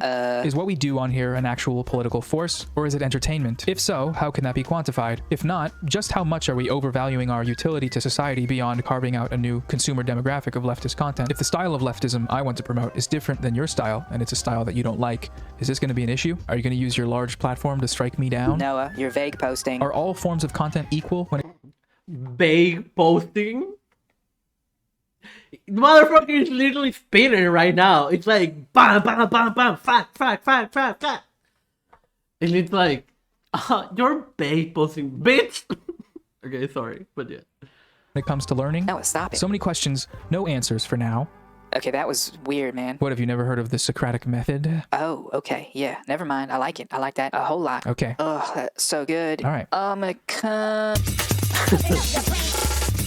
Briefly, I would like to take a deep dive into an interaction I had recently that I think might be helpful for illustrating some of the problems with online communication, specifically regarding the topic of debate. It's a little detour, but stay with me, okay? I'm gonna get better at writing one day. My ADHD pills are in the mail. So I tweeted this a few weeks ago, saying that basically, I do not think white genocide is something that we should be debating. The long debunked white supremacist talking point about the white population being eradicated through immigration. Yeah, if any of these people were actual leftists, they would know that white genocide is literally just a Nazi talking point.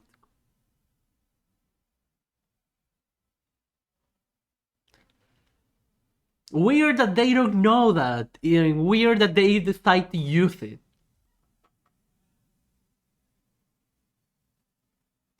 I knew this before I ever watched a debate.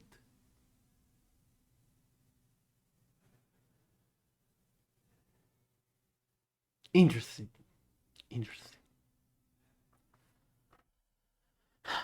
Gary, I need you. Hey, y'all. Explain to them why this tweet is a problem for you and your people. What topic that white genocide is worthy of debate coverage in 2020? No, we don't agree. People over there. Gladly. In the debate sphere, there's a conception of the archetypal Twitter lefty that says things like, human rights aren't up for debate, or it's not my job to educate you. This, in our minds, inhibits the left's ability to argue for concrete policy positions, because if we can't have difficult... Fuck policy, I want revolution. Thank you.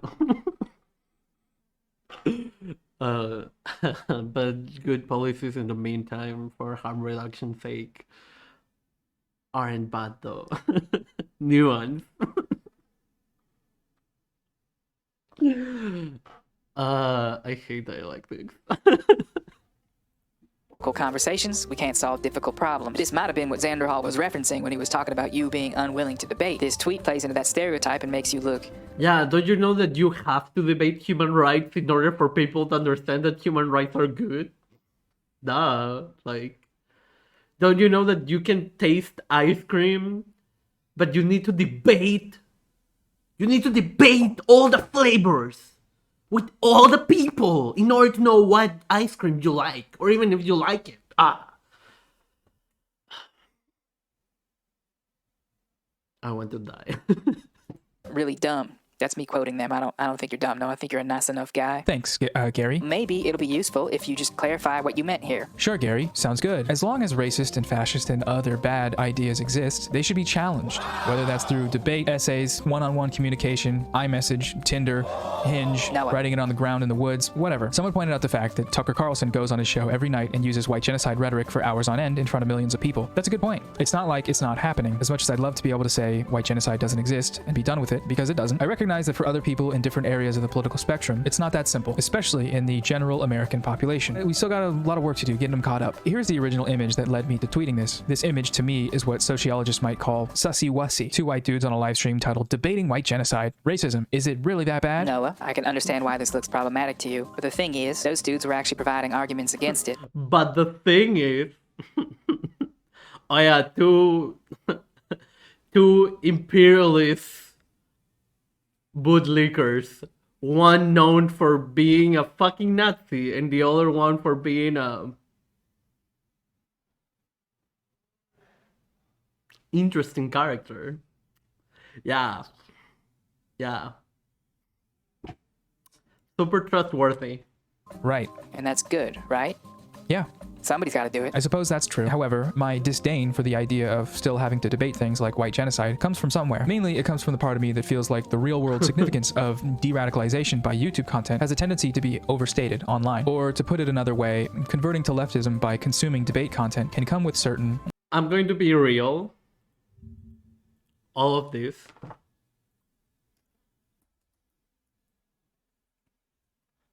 All of this was literally already said by Professor Flowers. In this video, in this video, in this video, and in this video.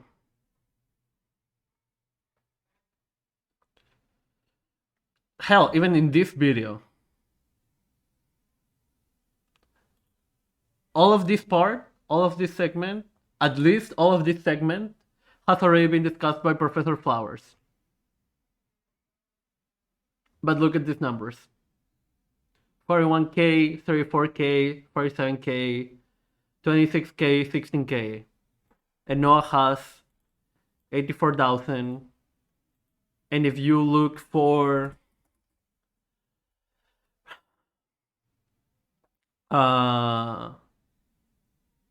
Bosch's coverage of it, 340,000, 178,000.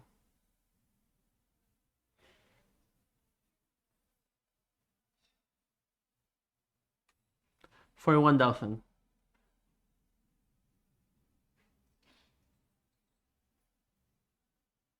Even Shark, a black man, 73,000. None of her videos have even like have her biggest video has a little over half of what Sharks has. And her next video is the previous one, literally half of that.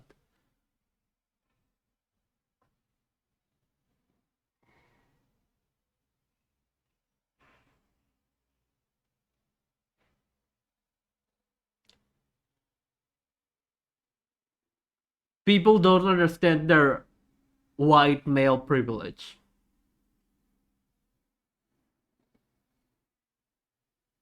Their cis-het white male able-bodied privilege.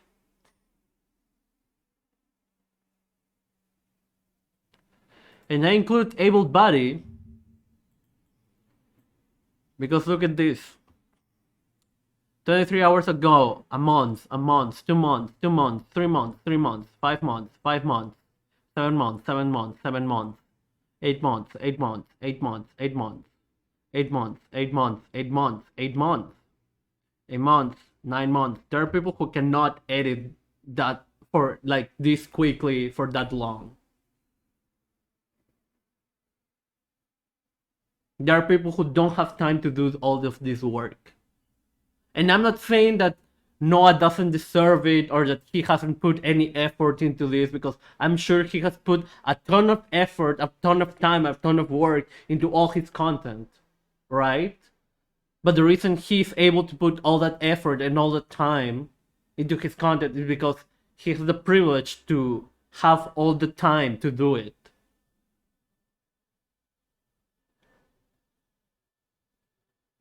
He's able to do it because he is able to manage his mental illness, or he has access to pills that other people don't have. Right? There are a plethora of factors that give him ultimately privilege to make possible all the things that he's doing that other people, especially his of color counterparts, cannot do.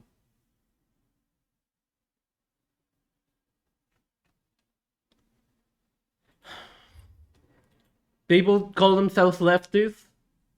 They should understand that all this shit is systematic. They should understand that all this shit only matters because it's materially visible.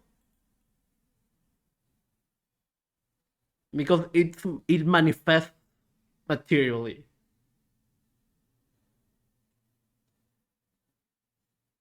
Shark is successful because he clings onto whiteness. He appeals to whiteness. He doesn't call out that whiteness. Or he hasn't, from what I've seen.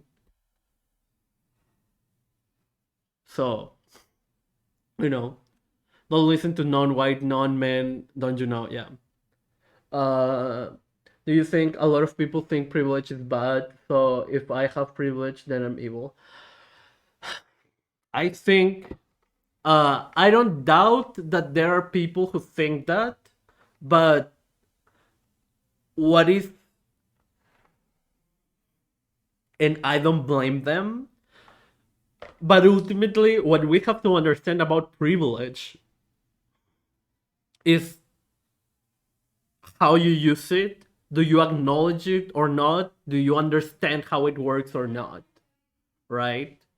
And are you exploiting that privilege? Are you using that privilege in order to exploit others? And all those and all that stuff. Like, it is a very nuanced conversation. Like, people can strip out of their privilege.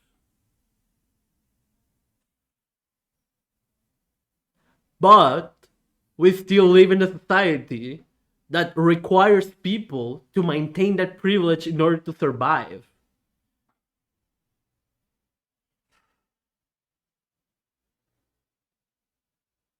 Because that's how the whole system has been structured. We live in a white supremacy system, so if you want to have an easier life, you're going to accept whiteness, you're going to maintain whiteness, you're going to uphold whiteness. You're not going to question the status quo. You're not going to question all the systems of oppression.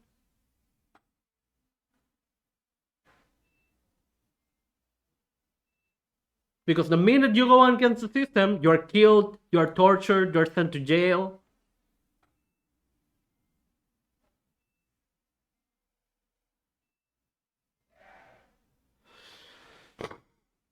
I watched a Shark stream for 5 minutes and his chat was flipping out about very straightforward leftist critique of individualism, and he was reading for the purpose of mocking it. White race traders, yeah. As long as you are raising up the colored and marginalized communities, then it doesn't make you bad. Yeah, and even then, like, it's way more than just that, right? Like, it is ultimately all about, like, their actions, their behavior. Like, Bosch, Ian, for example, has time and time again demonstrated he's ultimately a Nazi, he's ultimately a bigot, he's ultimately a reactionary.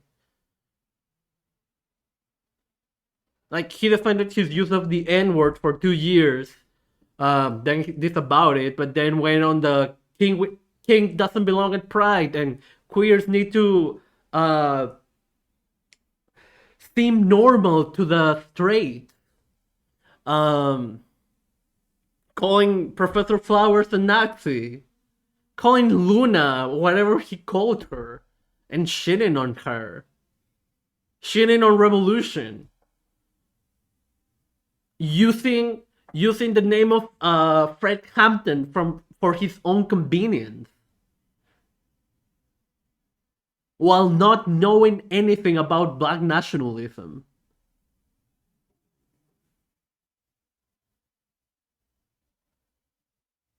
Like, it is so fucking infuriating because Fred Hampton is used as this, oh, he was good, he liked white people, unlike those other bad blacks. And it's like, you don't fucking know anything. Learn some fucking history and stop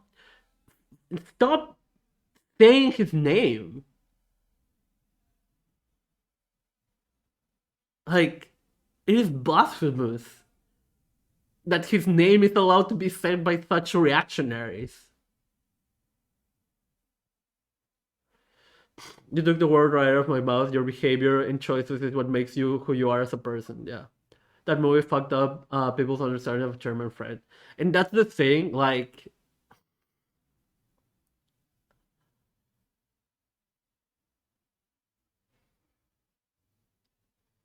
I don't think that was a bad movie. I think that movie, sadly, needed more context in order for liberals to understand it.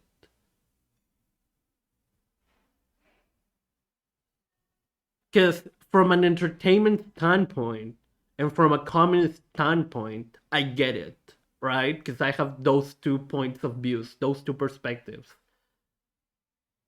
So I can use that, like, my own personal experience to understand why that movie was created. But if you're just a communist that is watching that movie and doesn't understand how the whole industry works, and you don't understand how it was fucking ridiculous, it was incredible that that movie was still nominated for an Oscar, because that movie still goes against everything the Oscars stand for, right? And if you only watch that movie from a movie standpoint, then you won't understand all the context that is necessary to understand that movie. Sorry, I went to a tangent, but yeah, like, Judas and the Black Messiah, not bad actually, and at the end of the day, that movie is called Judas and the Black Messiah, not the Black Messiah and Judas. Like, it's a concession that they decided to make in order to shine the light into that story. Like, we don't know if that movie would have been made if the protagonist was actually Fred Hampton.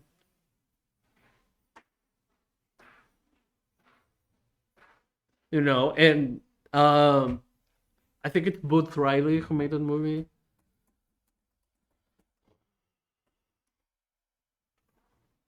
Oh no, Shaka King, like, Shaka King, like, there is probably a good chance that he wouldn't have been allowed to make that movie if he had Fred Hampton as the protagonist and not Bill O'Neill.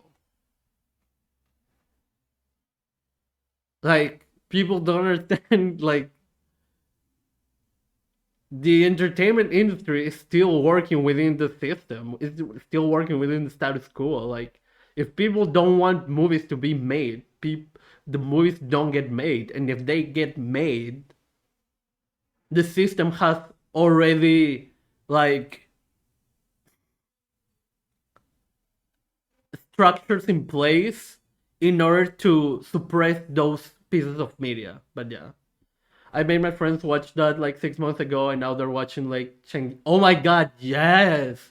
So it definitely wasn't too counter-revolutionary. Yeah. I see what you're saying. I guess all the movie did was bring him to people's attention, and the liberal recuperation was the function of the attention, not the movie itself. Yeah, that's the thing. Like ultimately, if you see like history, right? Judas and the Black Messiah is just one stepping stone into allowing revolutionary media to be made. Revolutionary black media to be made. Or to be allowed to exist. Because ultimately, this movie plays a role in... This movie is ultimately a beacon of hope for other black filmmakers to be like, oh, I can tell those stories now. I can make revolutionary films now. And if a movie studio comes and it's like, oh no, we cannot do that, they can say, look at that movie. That movie was made. That movie was nominated at the Oscars. Let me make this movie. And they have more ammo against the status quo in order to make whatever they want. And it's a long process. It's a battle. Like literally 50 years ago, 60 years ago, you couldn't have black people in movies in the same relationship with white people. You couldn't have interracial couples. You couldn't have like black people that weren't in roles of servants or slaves.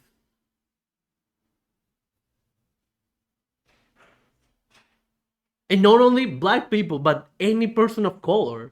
You couldn't have interracial couples.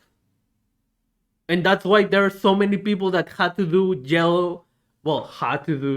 or production companies made actors do yellow and blackface in order to be able to portray those films and be like, oh, they are in fucking, there were fucking actors that even won Oscars for that bullshit. But yeah, like, it's nuanced, and I know history, and I love films, and that's why I get so. But yeah. Okay. Sorry. Online. Or to put it another way, converting to leftism by consuming debate content can come with certain side effects.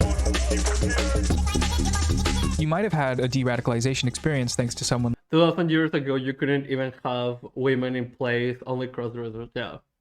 Yeah, literally. like Foch or Destiny or even Xanderhall, God help you. And that's great. Seriously, I'm not here to knock on that. The less alt-right, No, fuck you. Fuck you if you watch any of them. Foch or Destiny or even Xanderhall, God help you. And that's great. Seriously, I'm not here to knock on that. The less alt-right, the better. But my concern is that I mean, if you no longer watch them or you are considering stop watching them, good on you. We love an arc. We love growth.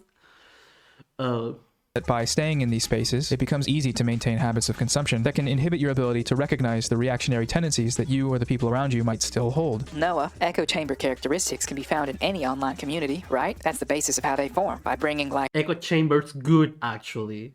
Giga chat.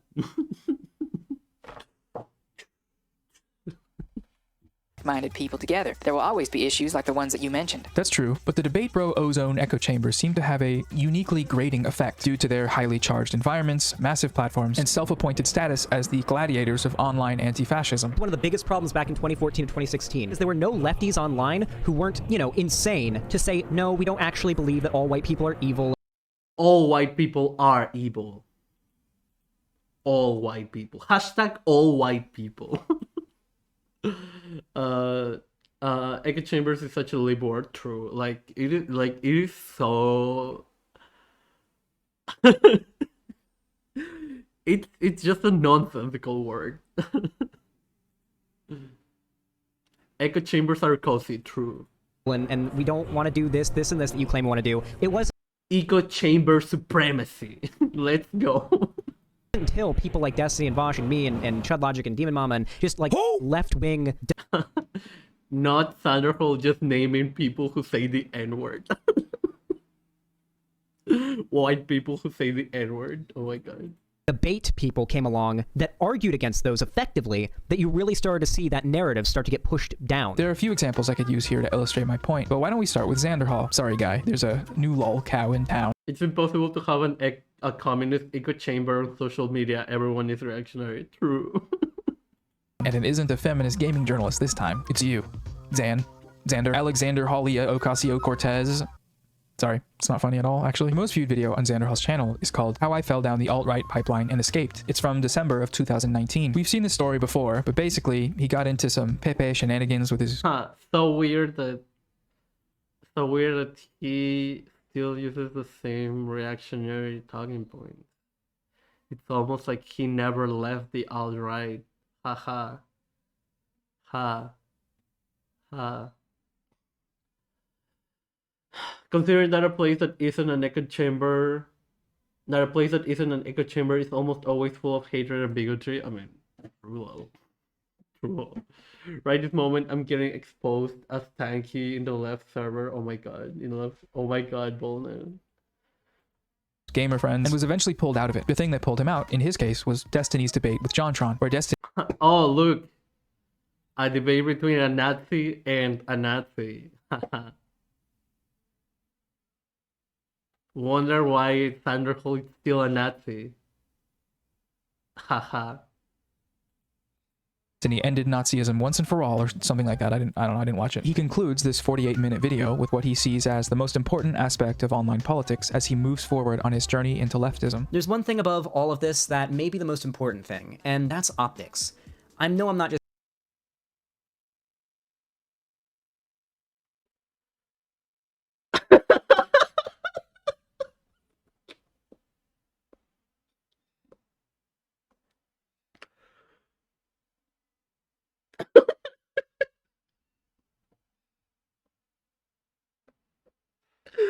Sorry, oh my god.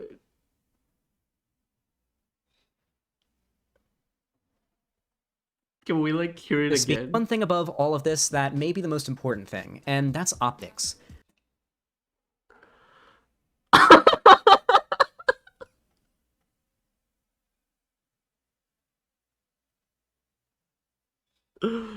Oh my god.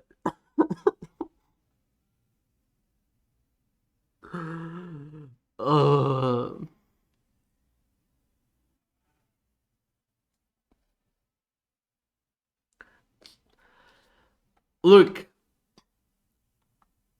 I never got into Debate Bros.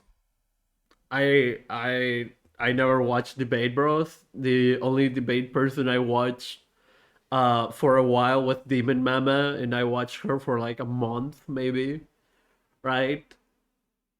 Well, maybe longer than that, but it's not like I just watched her.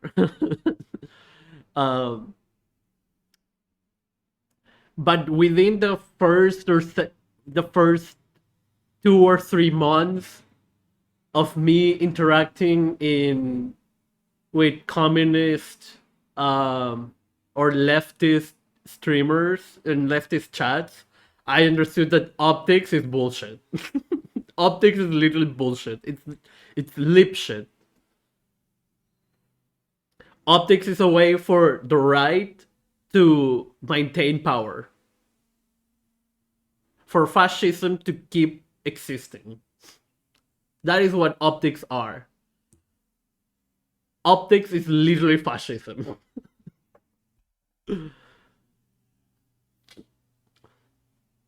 Optics are for glasses, not for talking. True. Thanks to Hassan's coverage of BLM, that's where it started. Yeah, like, you know. And that's the thing, like, I don't care where anyone started, as long as they are continuing their journey, right? And the problem with these debate bro spheres is that they are designed and they are created in order to maintain people there. Like,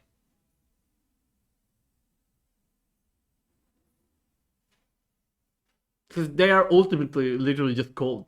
You know. But yeah, like, they are not willing to, like, Bosch literally can make Nazi arguments and has made Nazi arguments, and people are like, oh no, but the other person was the Nazi. And it's like,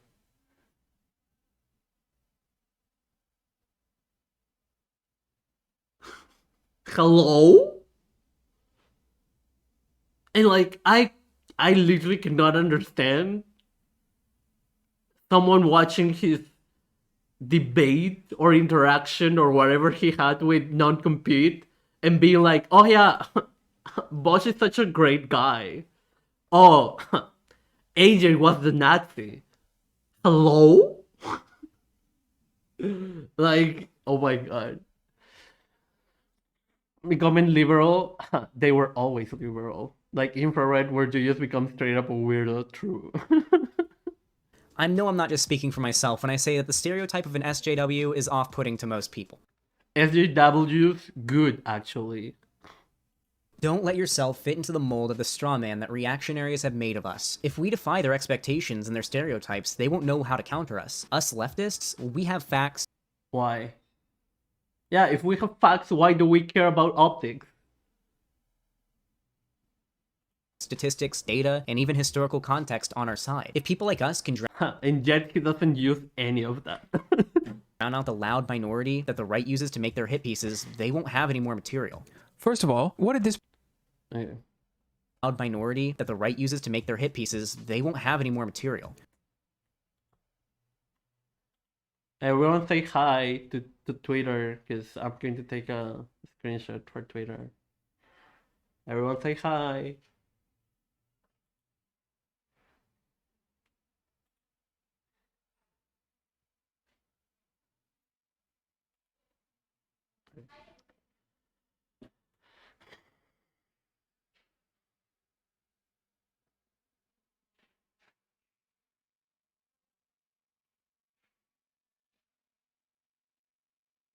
Right.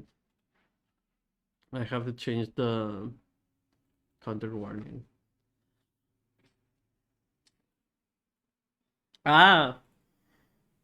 Torture and abuse.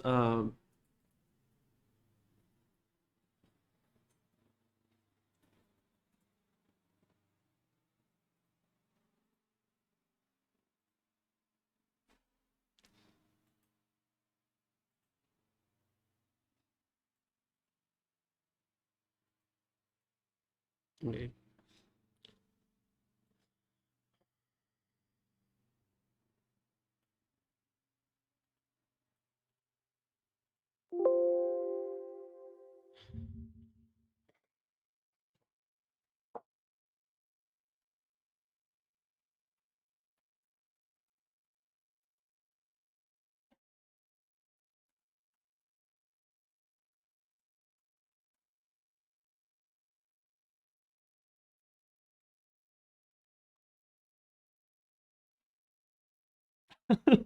Oh my god.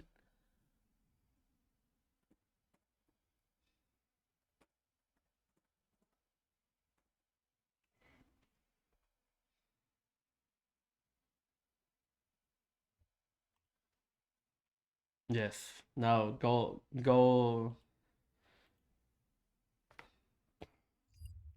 like and retweet and stuff. Yes.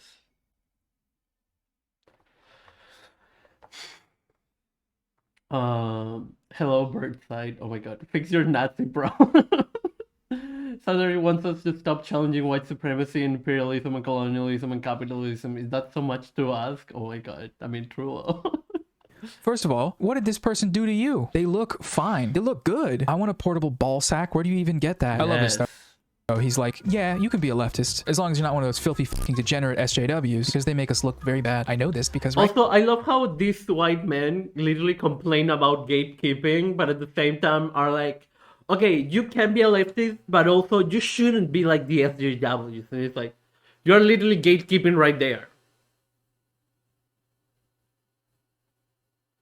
Sanderhall unironically is like, don't look like SJWs, but also you should allow ex-Nazis to be in your organizations.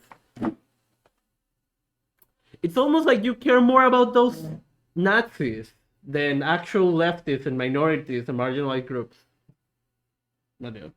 Right-wingers told me so, but let's cut him some slack. That was 2 years ago. He's probably grown up and become a big boy now. Let's see what he's up to. One of the biggest common talking points from the right during this era was the left was too afraid to debate and defend their positions. Nobody on the left wanted to debate. The left at the time were high and mighty, BuzzFeed videos, feminist like video essay content, woke scoldy, high and mighty, preachy, non-funny, non-edgy, milquetoast, fucking not whitewash, fucking sugar sweet, fucking condescending left-wing content made by, well, trans people with pink hair, okay, and blue hair, which obviously isn't a problem in and of itself, but it does kind of make the left, you know, it makes gives right-wingers, makes them mad. Oh, I feel like I've heard this somewhere before. This hyperfixation on optics is indicative of a framework of political thought that views the world through a lens of what the right will think of us and a little more, and that's what I take issue with. Basing your politics on practicality is a good thing, but when the crux of your argument rests upon dictating the terms of how other people should look and act, and silencing minorities... No, he said drowning out the loud minority. Drown out the loud minority? Sure, okay, my bad. Just save that one in the memory bank for later. Silencing minorities. Drowning out the loud minority. Okay, dude. When optics is the crux of the argument, this, to me, is in some ways indistinguishable from just being an anti-SJW person yourself, because it means that your online content Overton window always has to include... Also, let's just talk about how being an SJW is bad for Thunderhole. So if being an SJW is bad, then he thinks that being an anti-SJW is good. Okay, so who are anti-SJWs?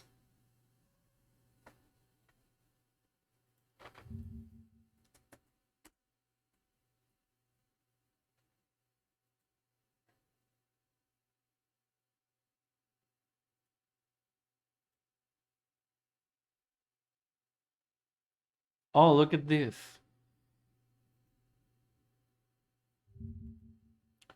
Oh, look at this.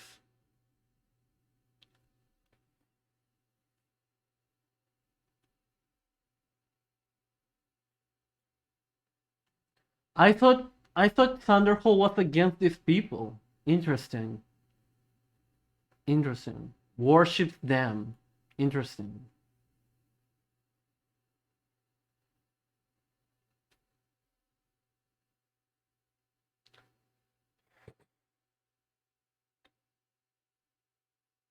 Oh, look, they are anti-China. Interesting. Interesting. Oh, look, anti-SJWs. Interesting. Interesting.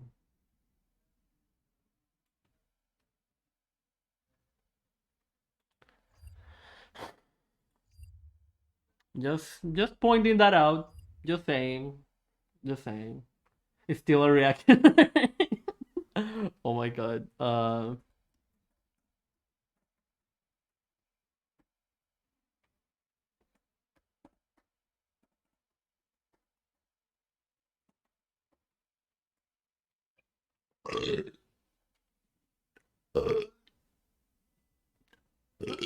Okay.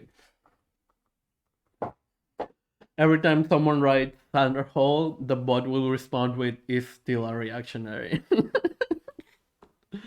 Can figure out what they have in common. Yeah, so such an interesting and diverse group of people. Ben Shapiro, oh my god. Is such an aggravating twerp. Oh my god. The Gamergator perspective, and how much leftism can you really be getting done if that's the case? All of this makes a lot more sense when we look at where Xanderhall is getting this whole narrative from. In his video, he starts off by citing another YouTuber whose video's thesis. Wait. Command Thunderhole is doing it. It should work.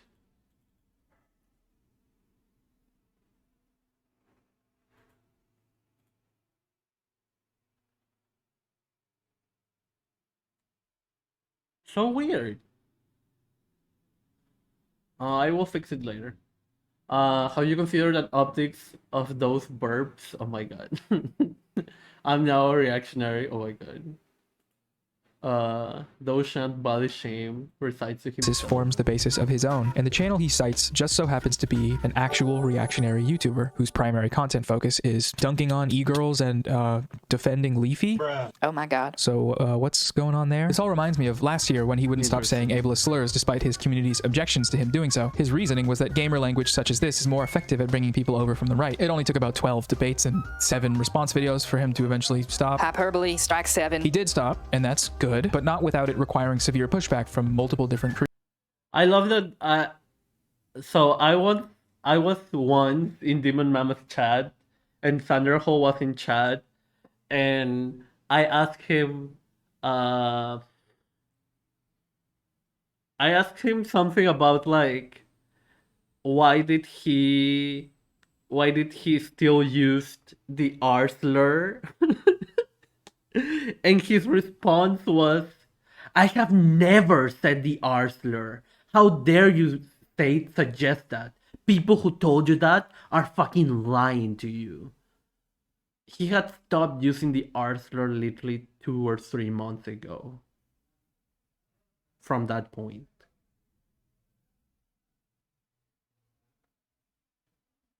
Like...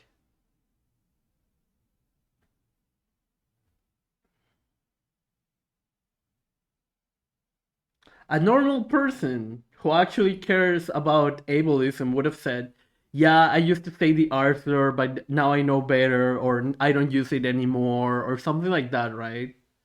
No, he said like, people who told you that are lying to you.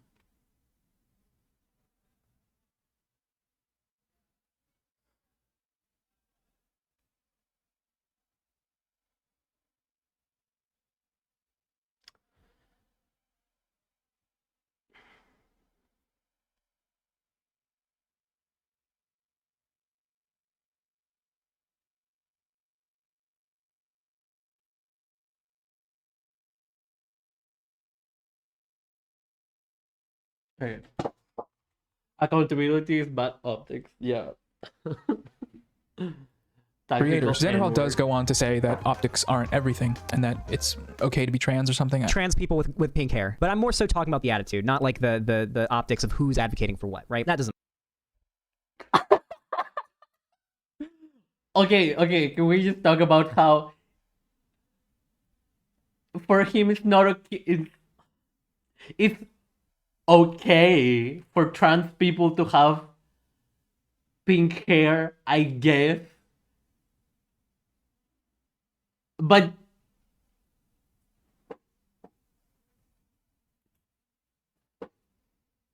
hello?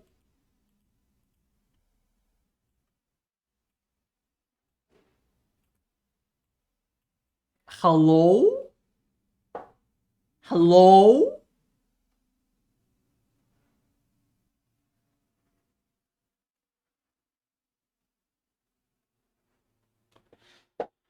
But this is fine. This is completely fine. I don't know what you're talking about. Wow, are you shaming a white man? How dare you, Sebs? You are literally being racist.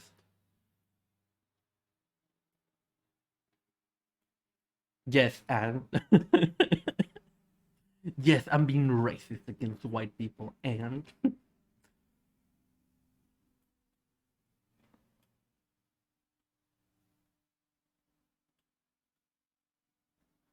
okay. It's different. He's the default person. Yeah, but that's white and that's acceptable for white supremacists. Hi Sam, welcome. Hey guys, just don't be yourself for optics, please. That is literally the King at Pride discourse. You can be gay, but if I see you holding hands with another man, I'll faint. Yeah.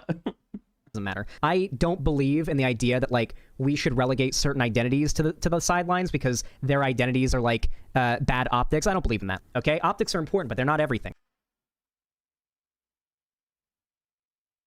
Right? But that was only after the Gamergate tirade spilling out of him. Condescending, Woke, scoldy, trans people high with and pink hair. mighty. So it's stuff like this that makes me wonder. People with pink hair. I used to have green and blue hair. I miss that. About the boundaries of what these communities are able to accomplish and whether or not the high regard debate lords seem to hold themselves in is warranted, but you can decide that for yourself. See the current state of the valiant white debate lord saviors of the American online left. Stop it. He'll probably complain about being clipped out of context, but I mean the full video's there. It's a full video. Oh, out of context? Interesting. It's so funny. I just made a tweet about that.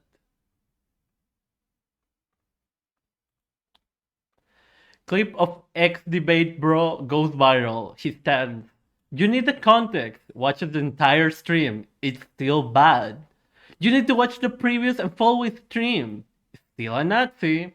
But you need to watch all of his streams and his highlights and join the Discord.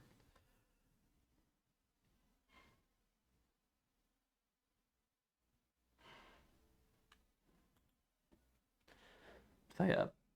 Fun. You need to be a good trans person like Counterpoint. You need to be racist. God. You can watch the whole thing. Also, if you do go there, don't say anything. Goalpost status move. Oh yeah, but if you say that, no, you are moving the goalpost. No, you are doing that. You are being such bad faith. Oh my god. And it's like, bro, I literally watched the whole entire stream. How better face do you want me to be? Hello? Also, Sam, do you stream? I didn't know you stream. Please just comment Squid Gang with 6 G's. But that's all I really needed to say about that guy. So yeah, on to the important stuff now. Title card right now. Thanks. So now we've dealt with Okay, prepare yourself, because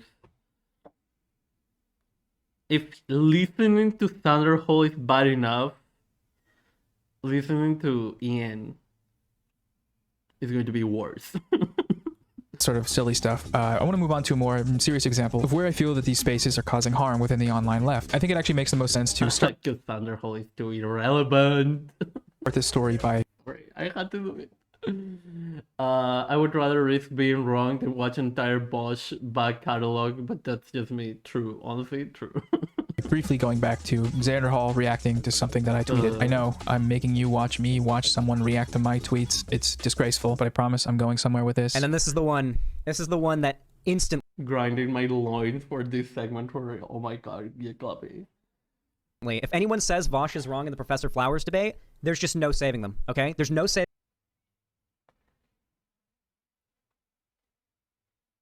If anyone says that Bosch is right in the Professor Flowers versus Bosch debate, they are a Nazi. They are a Nazi. Yeah, that's it. That's all. If you think that Bosch is right, you are a Nazi. It's that simple. It's that simple. But yeah. I wish Noah would put a silly boys filter over them. I know, right? They're a piece of shit, okay? Because they're defending genocide. There's just that is the dichotomy in that debate. You're either anti-genocide. You mean white genocide?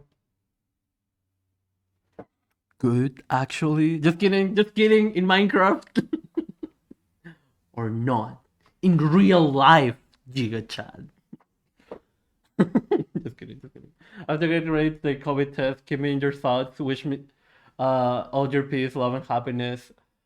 Take care. Positive Synergy. Until we meet again. Thank you so much for coming. And also go follow Positive Synergy if you haven't already. I will let Wink shout you out. Yes. More in training. Or pro-woke genocide. You're either pro-genocide or anti-genocide. And certain people on the left are pro-genocide because it looks woke in a certain way. Okay, so if you have no idea what any of that meant, let me get you up to speed. The tweet he is referencing is talking about a conflict from a couple of months ago that happened between the large left-leaning streamer Vosh and the small leftist video essayist Professor Flowers. My tweet is saying that Vosh was in the wrong in that conflict. This interaction began when Professor Flowers made a video critiquing Vosh for conflating black nationalism with white nationalism in a prior debate. Vosh reacted to this video on his stream. He disagreed with her characterizations of him. Professor Flowers made a video responding to his disagreements. He reacted to that video on his stream and disagreed. He then invited her on the stream to discuss, which ended up turning into a debate. After this, she released one final video on it, and so did he. That's not where this ends, but for now, that summary should suffice. The debate was, well, a shit show, as both parties have since acknowledged, and as we'll get into in a moment. But the effects that it had on the online left content space were much more serious and malicious. One of these effects, as Xander Hall has so succinctly put it in his video, I will just shout Positive Synergy out, is that it's treated as orthodox thought in debate spaces that anyone who agrees with or defends Professor Flowers in any capacity is pro-genocide or sympathetic to violent ethnostates. That is the dichotomy in that debate. You're either anti-genocide or pro-woke genocide. Now, this idea comes from somewhere. It comes straight from the source, actually. From the overlord of the debate realm himself, Vosh. Since this debate nearly 6 months ago, Vosh has continued to characterize Professor Flowers as being an anti-white racist whose ideology inevitably leads to genocide. Here he is anti-white base. talking about it last week on his stream. It's like Professor Flowers. I think that Professor Flowers is basically just an anti-white racist who stumbled into... Anti-white racist is literally a paradox. You cannot be an anti-white racist. You are either racist or you are either anti-white. Also, thank you for following Newman Leary. Welcome to the friendship. Like, and from what we've gathered, Professor Flowers is anti-white, so she is based. to a misunderstanding of decolonial terminology. There are always bad people who will mask their ideology through... Is it weird that I think he has mentioned this, but not so fast with that welcome. Oh shit.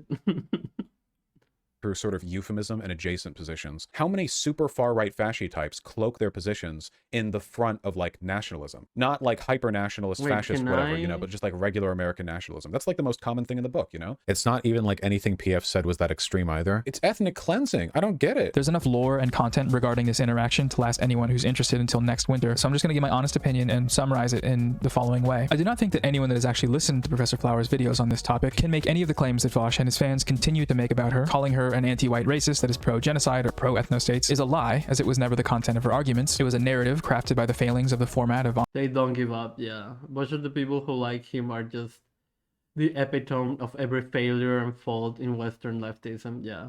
online debate streaming. More on that later. We'll come back to this later. But more importantly, thanks to the means by which this narrative was conceived. Yeah, if you call G. Clappy a liar, yeah, fuck you. I don't care.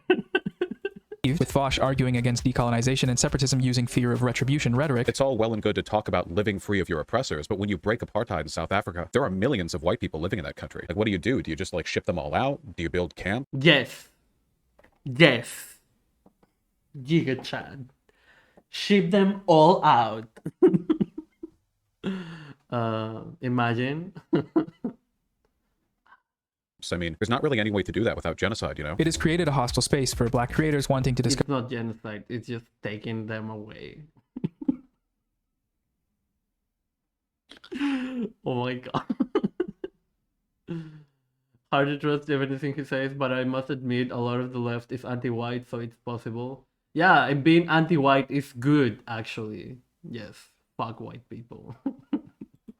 Discuss issues like black separatism and black nationalism, and this in turn serves to reinforce the racial status quo of LeftTube, which is something that, especially as leftists, we should not be wanting to reinforce. In his retrospective video on the conflict, Vosh still fails to meaningfully recognize the distinction between black separatism and white nationalism, which was the main criticism of Professor Flower's original video. Black separatism is essentially just the black version of white nationalism. It's just kind of couched in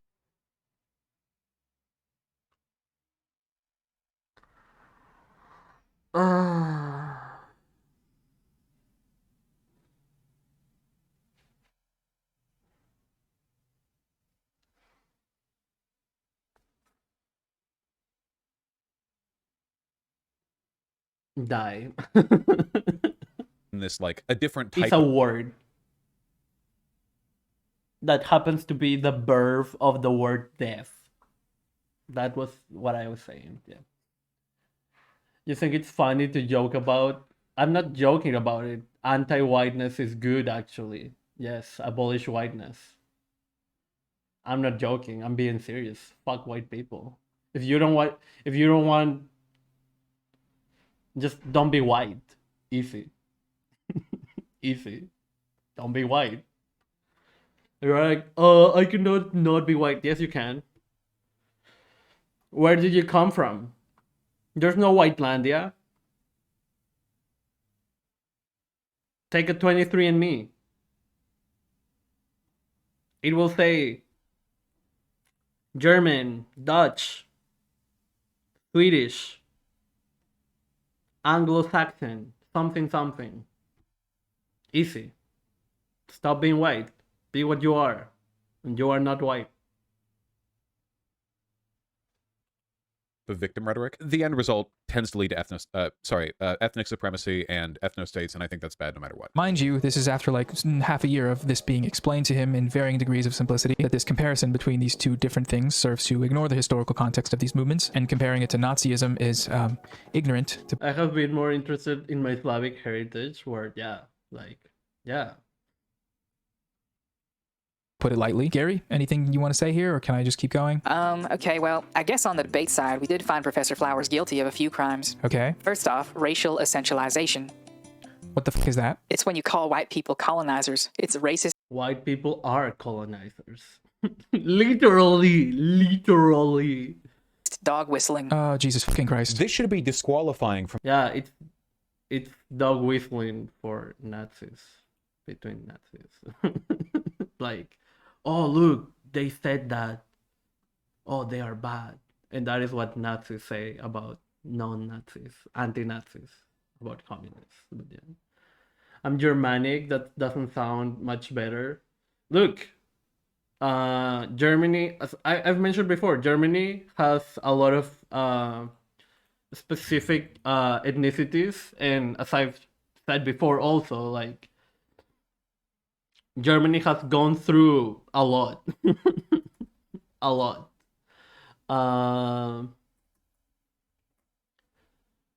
This is a great video on Germany. It's a TLDR, but if anyone wants to know more the basics about Germany as a country, I highly recommend this. But yeah, criticizing white people is racism. Hell no. Yeah.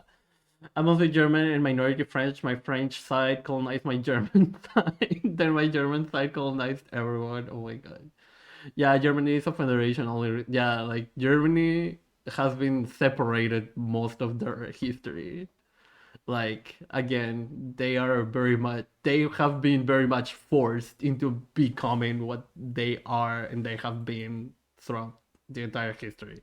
From the entire left. The idea that literally just admitting, by colonizer, I'm using it as a dog whistle for white. Okay, give me the timestamp where she said it was okay to call white people colonizers. What?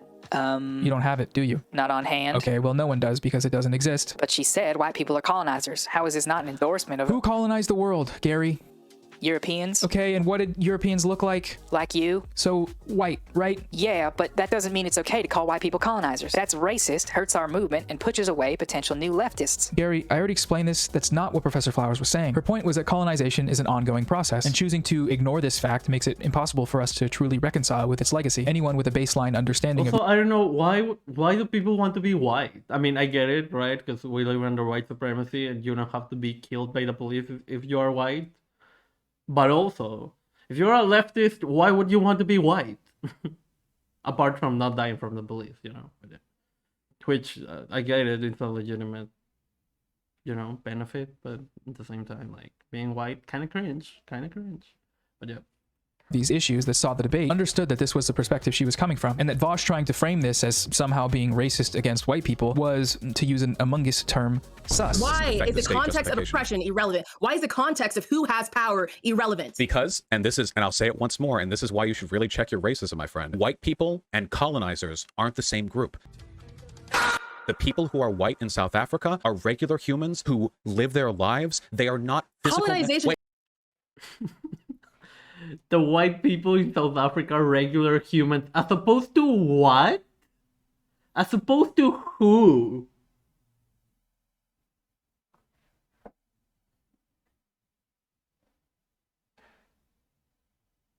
Who are not normal humans?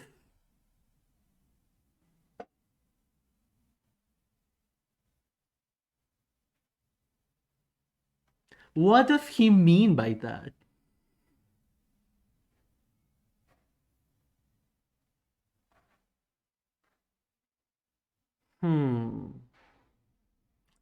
Thus, League of Legends added pushing people away. Being white leftist is considered a bad thing from the start. And it's often used as a smear in lefty circles.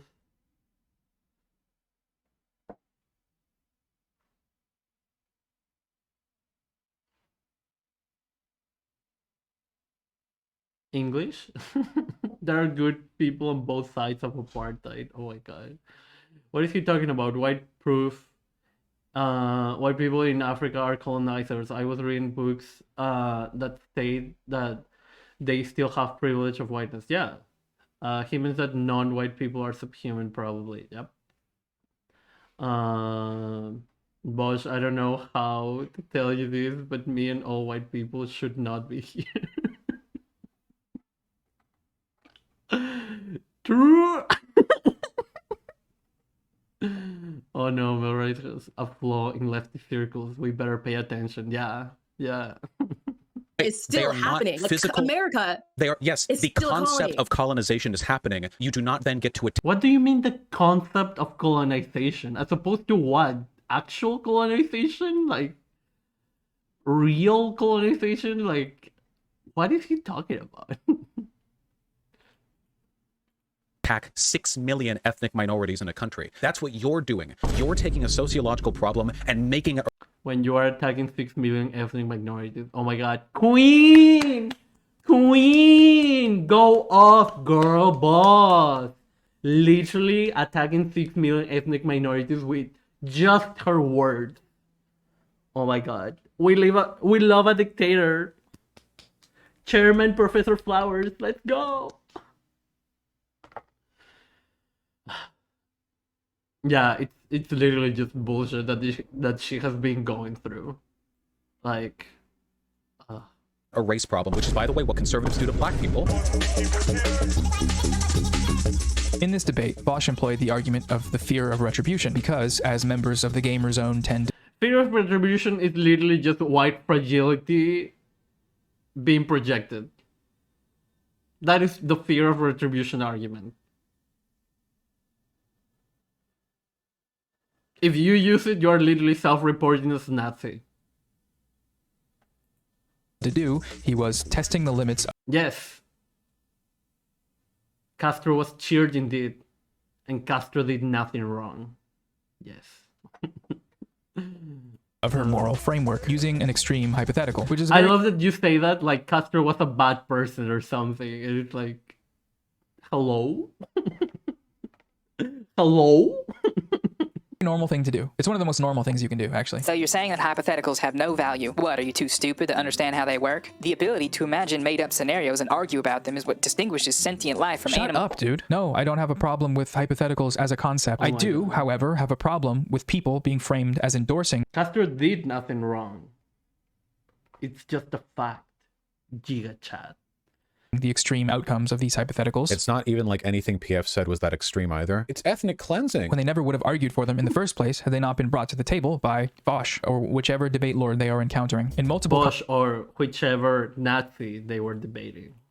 Conversations since, Vaush has attributed this escalation in rhetoric to Professor Flowers. Escalations like equating land back to genocide. Here he is talking with indigenous activist Morgan Khashoggi about land back. Morgan and Vaush are referencing Professor Flowers in this clip. It feels like a very virtue signaling thing sometimes to be very in favor of decolonization. Like, yeah, pro land back. But then when it actually comes to talking about these issues and actually like reconciling, like sometimes it can get, I think, a little bit, well, there's a clear dissonance. So it's not that people are getting it so wrong. It's just we need to smooth some wrinkles out so that people don't start using really inflammatory language to describe how we fuck that. I don't care if look, if indigenous people wanted white genocide and they don't want that, but if they wanted it, hell yeah.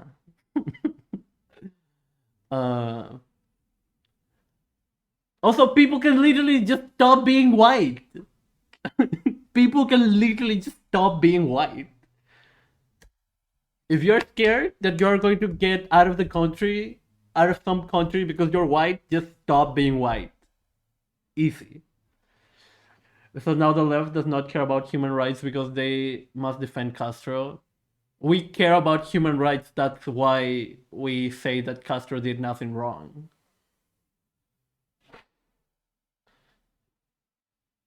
Flowers is trying to explain that some people have this view, Vaush chooses to attack them for having that opinion. Yeah, and it's so weird that he brought up this other person to basically like. It's so disgusting. It's so disgusting. Feel about our own problems. The weird part is that Professor Flowers never spoke on these issues on the terms of genocide until she spoke with Vaush, which should be of no surprise to anyone familiar with Debate Bros. Over the course of all these interactions, the first time the word genocide is ever used is here at 4 minutes and 45 seconds into their debate, and it's not mentioned by Professor Flowers. When you take a look at a lot of black separatist communities, there are a lot of underlying reactionary tendencies like homophobia, anti-Semitism. It seems like the fundamental bones are pretty similar, and then when you get into the logistics of creating an ethno-state, there's not really any way to do that without genocide, you know? Like, take South Africa, right? I mean, it's all well and good to talk about living free of your oppressors, but when you break apartheid in South Africa, there are millions of white people living in that country. Like, what do? Do you just like ship them all out? Yes. Do you build camps? I mean, it seems like this logic always leads down a really bad road. Isolate Why that is last. it bad that they go camping? Yeah, take them to camp in the forest. That's what the US does with indigenous people, so I don't know why. he would be mad about it. That happens in the US. So I don't know why you wouldn't want that, Bosch. Castro's draconian rule had so many abusive tactics, surveillance, no trail detentions, and public beatdowns. Yeah, and I fucked their mom yesterday, so it's fine. Last quote, it seems like this logic always leads down a really bad road. That conception right there, that limit testing ideology, is precisely what causes the inflammatory language to start being used in these conversations. South Africa forever, prime example of white genocide that never happened. Literally. Stares at white South Africans still being many times richer and owning way more land than black South Africans in the year 2022. Yeah. Yeah, Kirabi, like giving them. Oh yeah, in Guantanamo Bay, true. The same language that the actual land-backed activists. What is to be done? If only every single socialist revolutionary has answered this question. If only there was literally a book titled that. If only someone had made that their exact title of the book that they wrote about revolution. Oh God. Yikers. If only.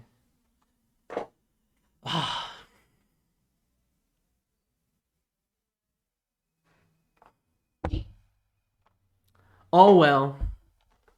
I guess we don't know what to do.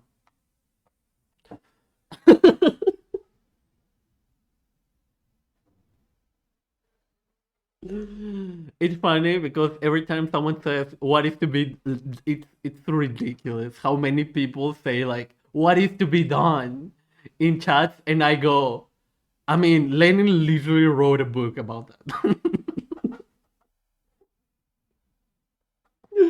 like it gets to a point where you don't even need to read the book, you just need to read the titles of the books or the pamphlets or pieces, and you already know. Right? And it's like so clear when you know that people haven't engaged with any theory at all. It's like,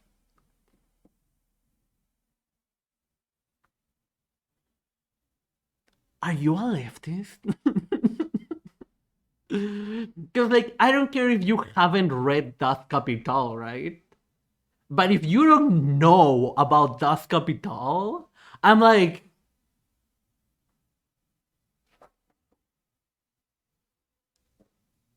I don't care if you're an anarchist. If you don't know about Das Kapital or Communist Manifesto or even Marx, I'm like,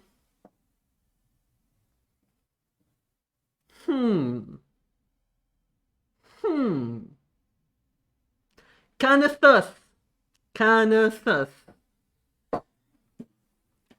Lenin never miss. True. Just listen to Solidarity Forever on repeat until you're ready to do some serious industrial sabotage. Let's go.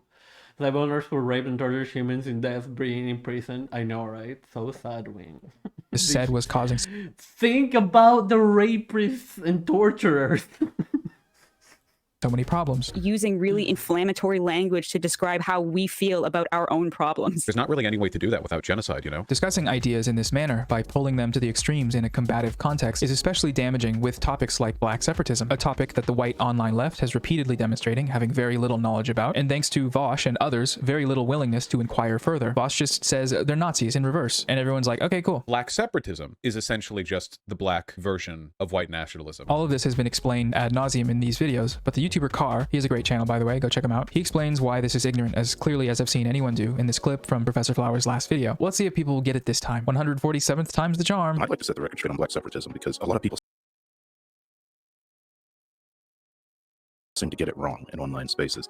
The best way, I think, visualize it for anyone listening. Separatism is basically self-determination and creating as much space away from your oppressors as possible, allowing you to act upon that self-determination. If that creating space from oppressors requires violence, then it requires violence. It doesn't have to, though. You talk about Rosewood, Tulsa. Yeah, exactly, Brett. Like, Fuck reading Capital. Fuck reading Marx for that matter. The only book you need to read from Marx is Critique of God the Program. And maybe one other book. That's it. That's it. Like, Engels is much easier to understand. And so is Lenin. And even easier is Stalin. And even easier than Stalin is Mao. And even then, you don't even need to read all these people. Well, it's better if you read them because you will have a better understanding of the fundamental ideas of the foundations of these ideologies, right? But even then, it's better than like you still should read like if you are going to read like current like current revolutionaries, right? Like read Bell Hooks, read MLK,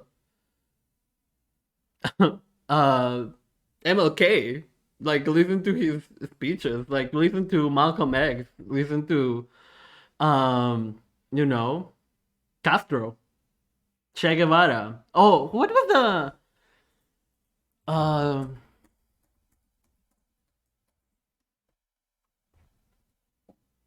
Hilda Gadea, Queen, Peruvian, yes. Read what was his name?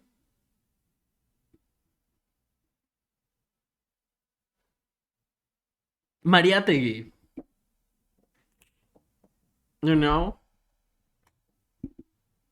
Like there are tons of people that you can read that are not the main revolutionaries, But also, it makes sense that you want to read the main revolutionaries because those are the people who made revolutions, right? So yeah, like read about the Cuban Revolution, read about Ho Chi Minh, read about Dong and what the idea that he had, right? Hell, even read Xi Jinping's thought. I don't want to read Living Revolution. The thing about like Living Revolutionaries is that they are probably not writing because they are doing revolution, right? But yeah, read about Gaddafi, right? Like read Dong, yes. But it's so difficult to find them, at least for me. No, like it is, and it's made to be difficult purposefully, right? I have his works, don't worry, Marxist Archive coming in clutch. I'm just busy with Rosa Luxemburg. Oh my god, read Rosa. Yes, fuck me. Queen. Been to this poetic and busy to school to continue, so it's taking a while. Marx is hard to read, not gonna lie. And Engels is more accessible, yeah, but there's tons of theories you can read, yeah. Read chapter 26 and 27 and 29 to 31 of Capital, and that's all Marx you'll need besides a couple of articles that slap. Interesting. Yeah. Marx didn't contribute to the principles of communism, did he? That was at least 100% Engels. The thing is, like, Engels was kind of the translator of Marx. So like Marx had all these ideas, and Engels was like, oh, capitalism bad, got it. And also Engels had took a lot of from indigenous cultures because he was part of the what is the name? The Grand Order of the Iroquois. So yeah. Yeah. So that's how like the Engels societies were formed, right? But the thing is like the thing of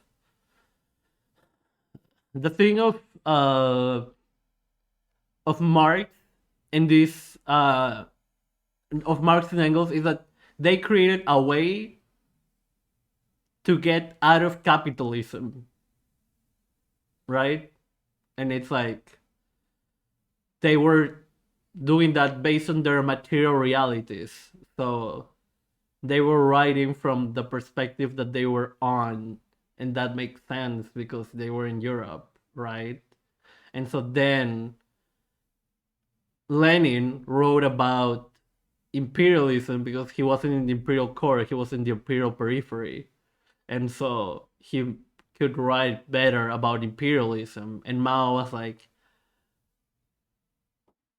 yeah, but also you all are too difficult to read. Let me rewrite all of this in layman terms.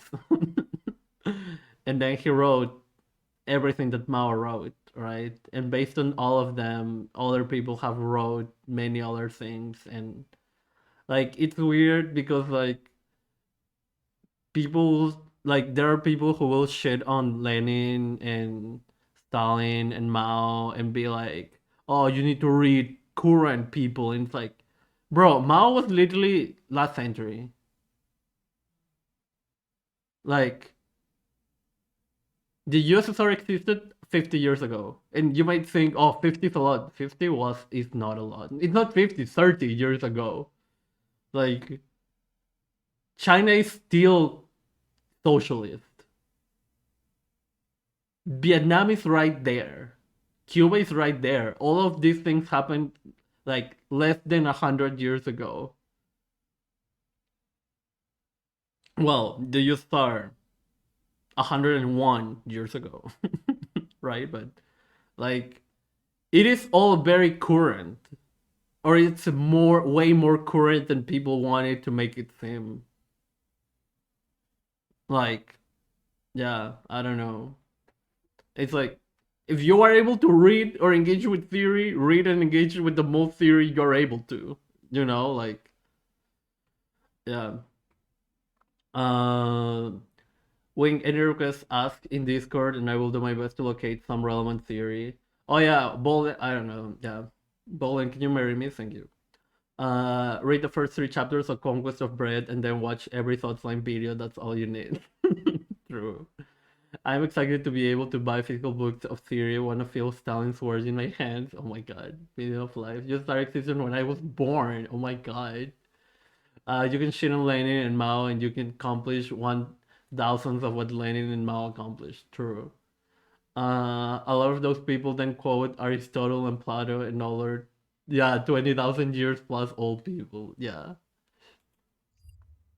Yeah, like there are so many people that you can read about, and it's like the more you engage with, the better. The point is that you understand all these systems of oppression, right? And like the thing is like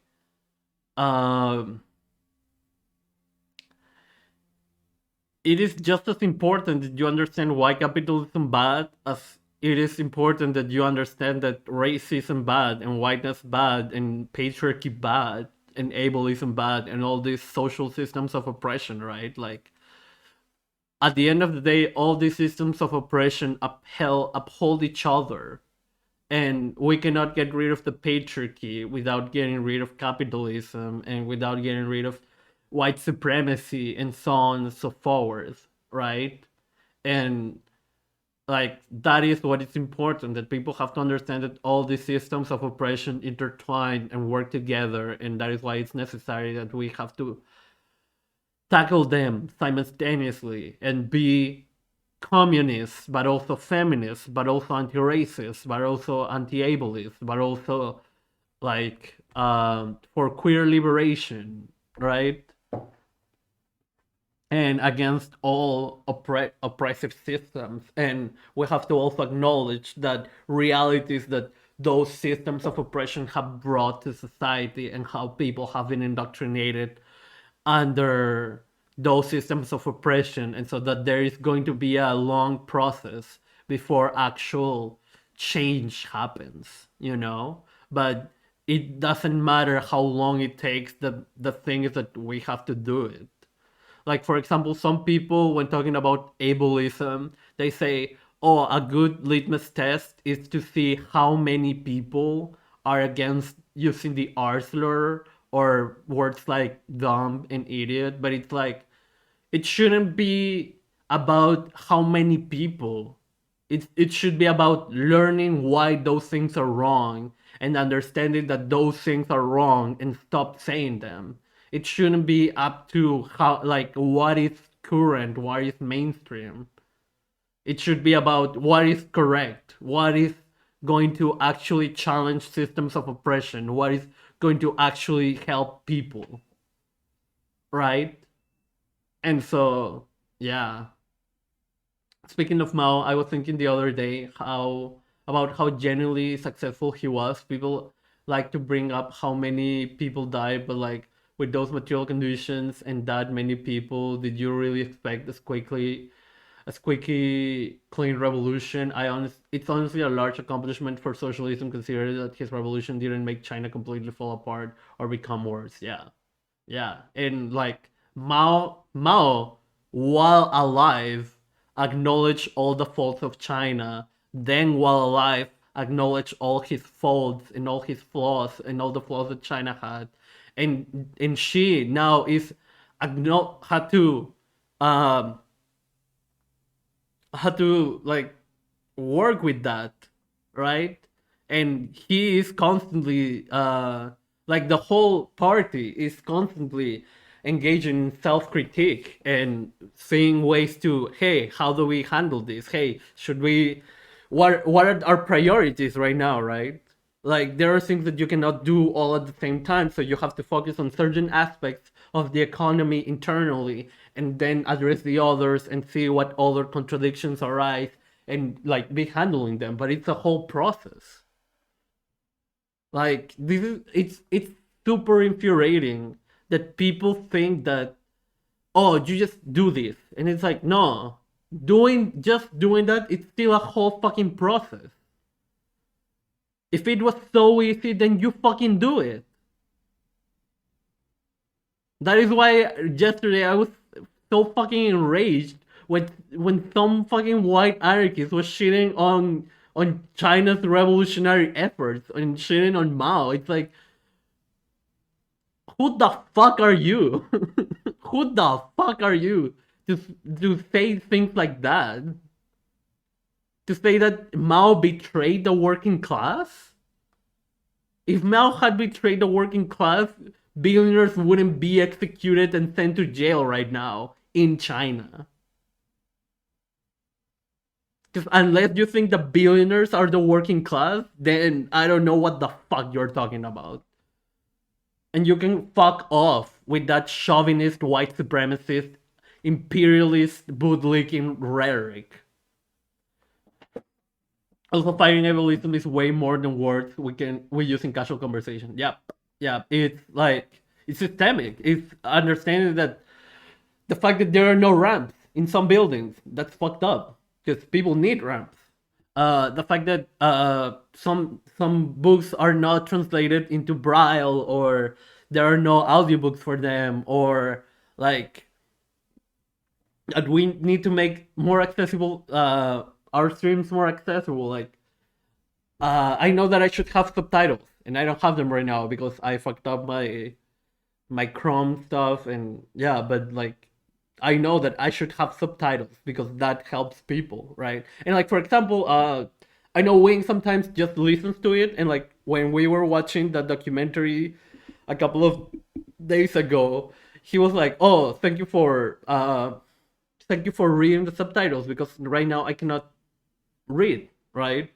And so yeah, like there are so many ways that you can fight ableism, and these are just very little menial things, but those micro actions like mean something for people. And it's like, yeah, sorry.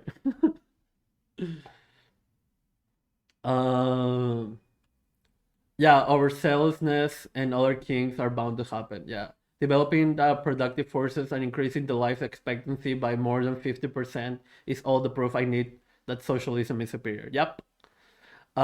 Just trying to do one aspect. Food sovereignty is so much work because it's not just food sovereignty. You're fighting patriarchy, racism, homophobia, the police, the stores, the capitalists. It's never just about one thing. Yep. Mao arguably had the most difficult revolution of all time, and he succeeded well enough. Yeah. If I just plant and distribute food, I'll be screwed. They'll destroy it. Yeah, and it's like It's what, and even then, like, planting food, it's a lot of fucking time. And even then, like, you need space. You need to plant a lot of fucking food if you want to actually be able to distribute that, right? To a significant amount of people. Like, this is not a project that only one person can do, right? Like, and even then, like, people say, oh, just talk with your neighbors. Bitch, I have social anxiety. Like, hello? I can barely, like, streaming is literally my only outlet, you know? Not even mention that I already know that people in my, like, in my condo, or not condo, but condominium, like, don't care, right? Because that is how alienation works. And again, bitch, I have anxiety. Like, I'm scared of talking with people. Like, for example, Grom is super sociable, and he always talks about how he was talking with this chatter or that other person, and I'm like, how do you talk with people? I'm scared. Like a couple of weeks ago, I was trying to talk with Wing, and I was scared. Like, I love Wing, and I know that he's my friend and that I could talk about, but I just don't know how to talk with people, right? And people just take that for granted. Yeah, I don't know. I'm just a ball of anxiety. It'll be co-opted, and all of it will take from them will shut down is to pretend that I am doing healthy violations. Yeah, since the farms, yes. But yeah. Okay. I've been at my job for 3 years. I only just now started open up and started to chat. Yeah, it's okay, Wink. Yeah, and that's the thing. Like, it's a process for everyone, right? And people just think, oh, just do it, and it's like, it's not just do it. If you could just do it, people would just do it. Believe me, but they don't because they have reasons of why they don't, right? But yeah, like, oh my god, I'm so okay. I'm literally dying right now. Give me a second.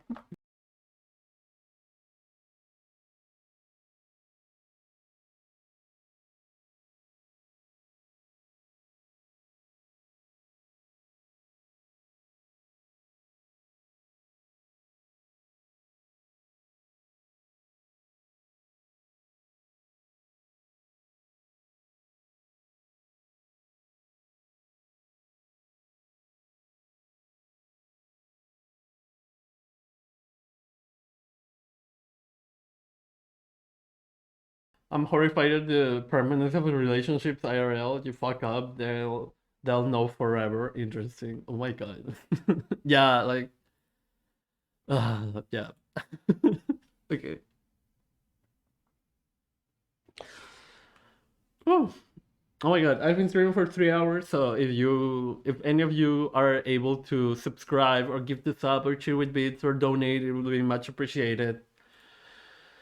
We're 8 subs away from our goal and $25 away from the donor goal, so if you're able to contribute with anything, it would be much appreciated. Thank you. Okay. I've never held someone to a position they had permanently. That's unfair and gross other people. Yes. Also, welcome, Spread It Forward. Hi. The thing is, like, you have to see the behavior of people, right? Like, people are not their best or worst action. People are their behaviors. Like, you know, but the anxiety that Wing is referring to is legit because people are trained to think that way. People are trained to think, oh, black or white, good, bad, like, and people just judge people based on one action instead of their whole behavior or their whole set of actions, right? And that's why, for example, for more that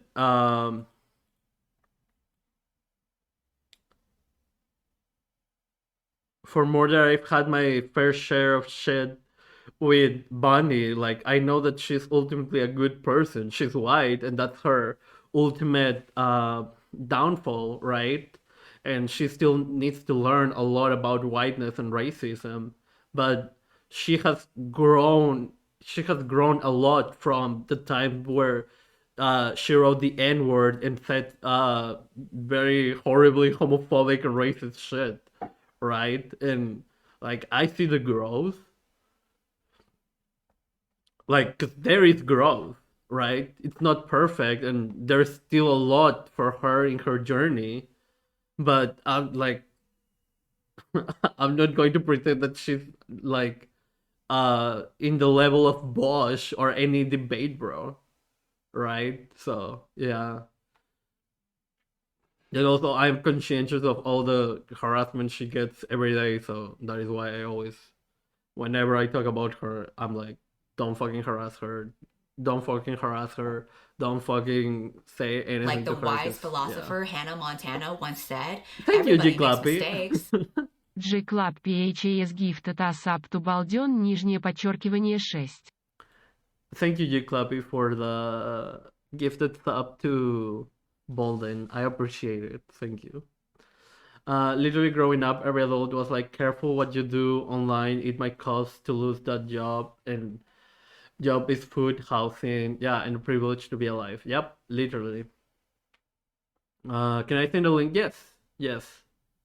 Because I also need a concert, because I've been like going nonstop. You can talk about MOVE in Philadelphia. MOVE was a black separatist movement, and the cops bombed it, and they killed 8 children, and they burnt down a block of townhomes. So this organization was not responsible for anyone being hurt in their town whatsoever. They literally just wanted to do what they saw, mind you, white people doing throughout the country, building compounds and building their own internal insular support networks and dual power structures. That's ultimately what separatism is about, is creating that space between the oppressors and the oppressed or plundered people so that they can act upon that self-determination. It's never been about ethnic cleansing. It's been about creating a safe distance. It's ethnic cleansing. I don't get it. We saw. Oh my god. But yeah. Oh my god. I hate Jen Sedong because I just don't fucking understand it. I don't know if I'm too boomer, but like, this is a Dengist subreddit. I already don't understand, what does Dengist mean? In favor of Bashar al-Assad, with no information leading to the arrest of Hillary Rodham Clinton, our fellow liberal and queen. It's like, there are too many layers of sarcasm here. This subreddit is not ironic. We are Marxist-Leninists. And it's like, okay, if it's not ironic, then why would you call Hillary Clinton a fellow liberal and queen?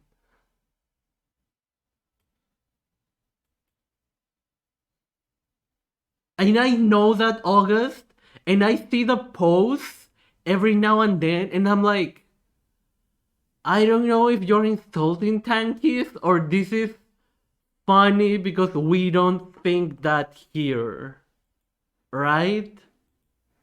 And so I'm like, how many layers of irony and sarcasm am I supposed to be looking for here?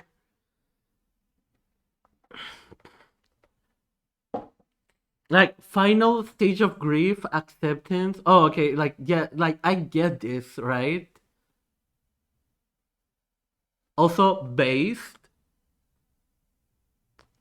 The Denise says Chinese has secret jail in Dubai, holds Uyghurs.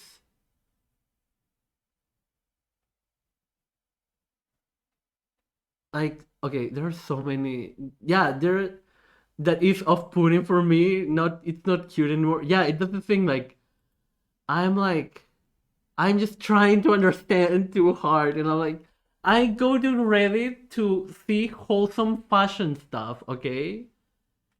I literally just go to Reddit to be like, oh my god, cute clothes and anime and yes, fashion and interior things. and design and people and yes, right? Like this is why I come to Reddit. I don't come for 100 layers of irony. For me, Stalin is mostly a Marxist theoretician. He wrote many important works. 5 Stages of Tanki. Oh, okay. They're very strictly and I know that, but also you say that, but why would they write this is a dengue subreddit instead of just putting like this is a pro dengue, right? Like there are so many things for the fashion. Oh my god. I feel like saying that you are a dengue is a bit weird. Yeah, like isn't dengue theory just a reapplication of MCT to the current material condition? Yeah, literally. And I'm pretty sure China abused it that way. Yes, exactly, Freya, exactly. And that's why I'm like, hello? And all too often it's masked for some pretty unsavory shit. And that's the thing, 'cause I will see lip shit sometimes here, and I'm like, am I supposed to laugh because we don't believe that, or because you all believe that? And then they have like weird things of Stalin approves, Marx approves, like Biden approves, and I'm like, I don't understand all these inside jokes, reference thingies, hello? But yeah. Layers of irony always come in multiples of 6, true. It feels like people post on political subreddits to want to be unintelligible, interesting. What's MCT? Yeah, Mao Zedong thought. Also, hi, Music Politics, welcome. But yeah. К Сталину в первую очередь как к марксисту, то есть как к теоретику. Сталин написал очень важные труды, масштаб сталинской репрессии, он во многих источниках превышает. Даже сейчас, насколько мне известно, в тюрьмах сидит намного больше человек, чем это было при Сталине. Я считаю, что он поступал в силу обстоятельств.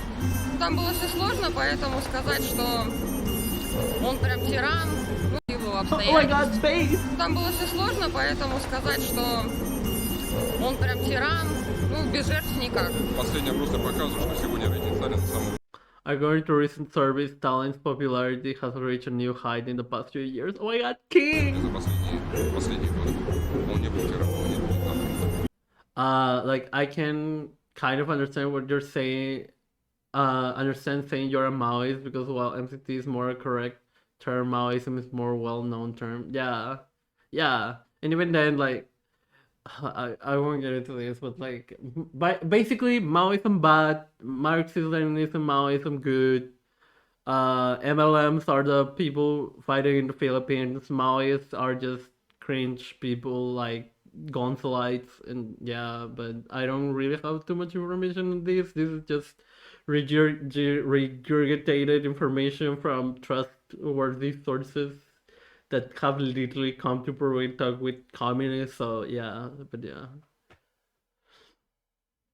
Also shout out to Mythic Politics, yes. And also go follow Brett. This was original broadcast on Radio Free Europe. Oh my god. Oh yeah, literally. Величайшим руководителем нашего государства. Он возвысил ее до невероятных высот. Он сам не воровал и другим не давал. Поэтому, чтобы вернуть имя Сталина, я бы...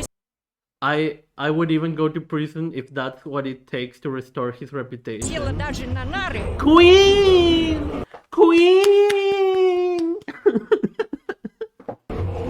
Такая атмосфера сегодня я чувствую в России. Потому что во многих городах уже поставили. Мы отстали. Многие не понимают, о чем это. Надо почитать.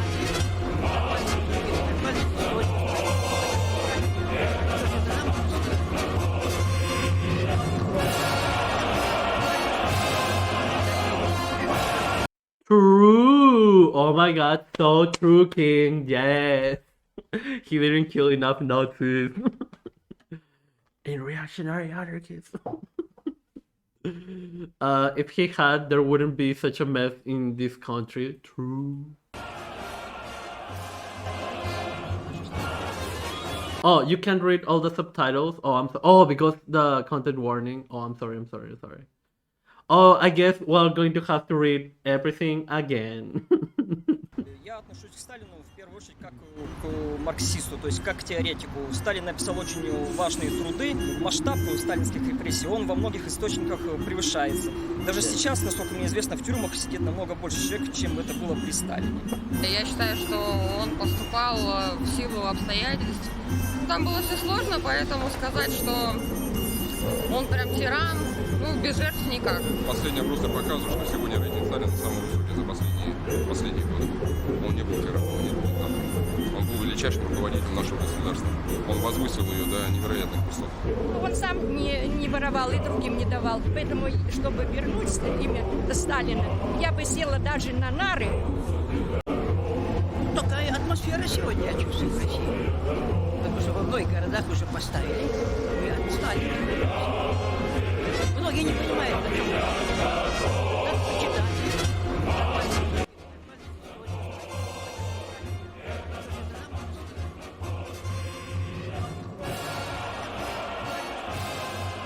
True.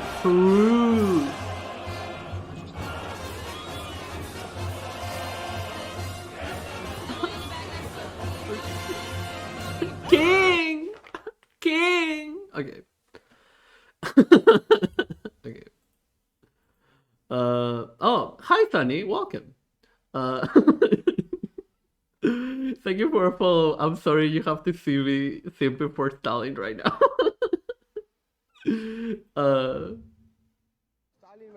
This one's funny. Oh my god. Stalin, тебя Damianico. No. Pero san dacho samda. Shem babua. No. Easy knibble the hoe. No.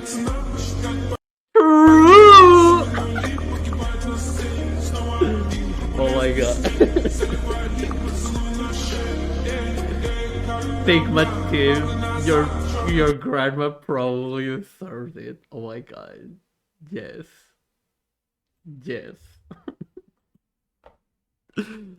Stalin did nothing wrong. Okay, I'll stop.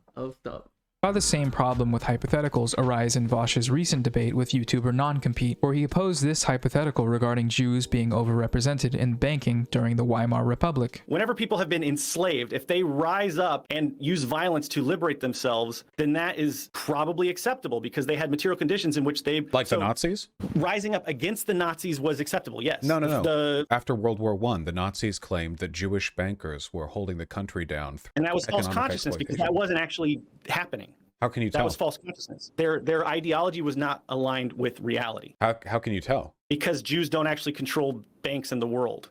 There was a disproportionate number of Jewish control of banks in Germany during the Weimar Republic. All right, Vosh, we're done here. Thank you. Goodbye. This is... I don't know how... Sorry, you have to see him. I don't know how someone can see that clip and be like, oh yeah, EJ is a Nazi.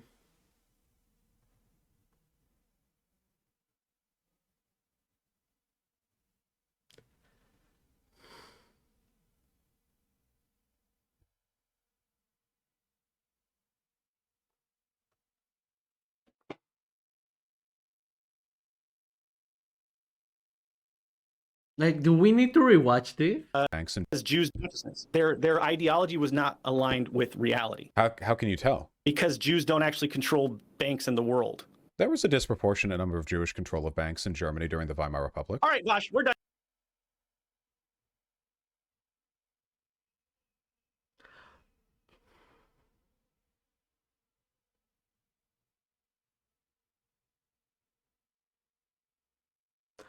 Why would you say that?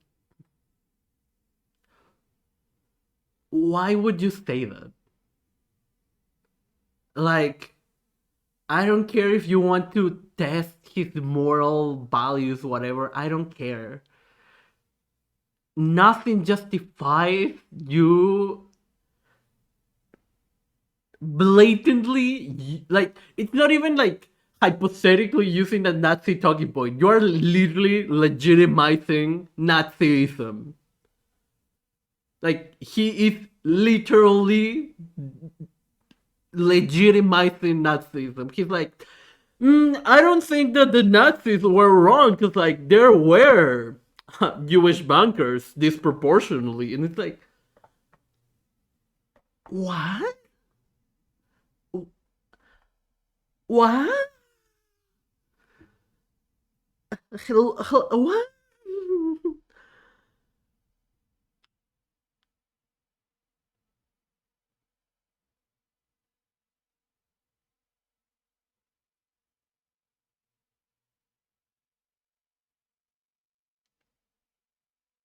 How? Why? Yeah, that's not a phrase any normal person would. Well, actually, like, yeah, it's.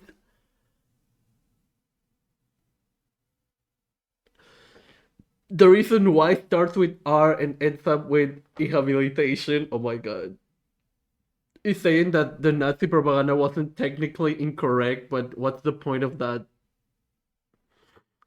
Wonder what's the point of that? Definitely not spreading Nazism or anything like that, you know. Done here. Thank you. Goodbye. This is that's all I need to hear. You don't have an ethical. Oh my god. I love that he's like, oh my god, you don't have an ethical, moral axiom to respond by super 5-head hypothetical. Oh my god, you're so soy. Oh my god, you're such a cog beta. Oh my god, I'm so good. And it's like, no, he just didn't want to engage with a Nazi.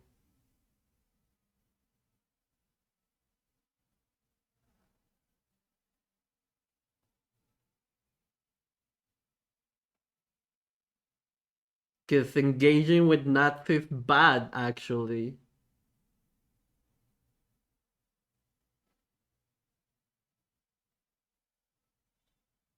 Fun. Okay. I'd run too if I was him. In case anyone's curious about what's happening there, that guy was actually too stupid to have a conversation with. Oh, Jesus Christ, why did I ever watch? Yes.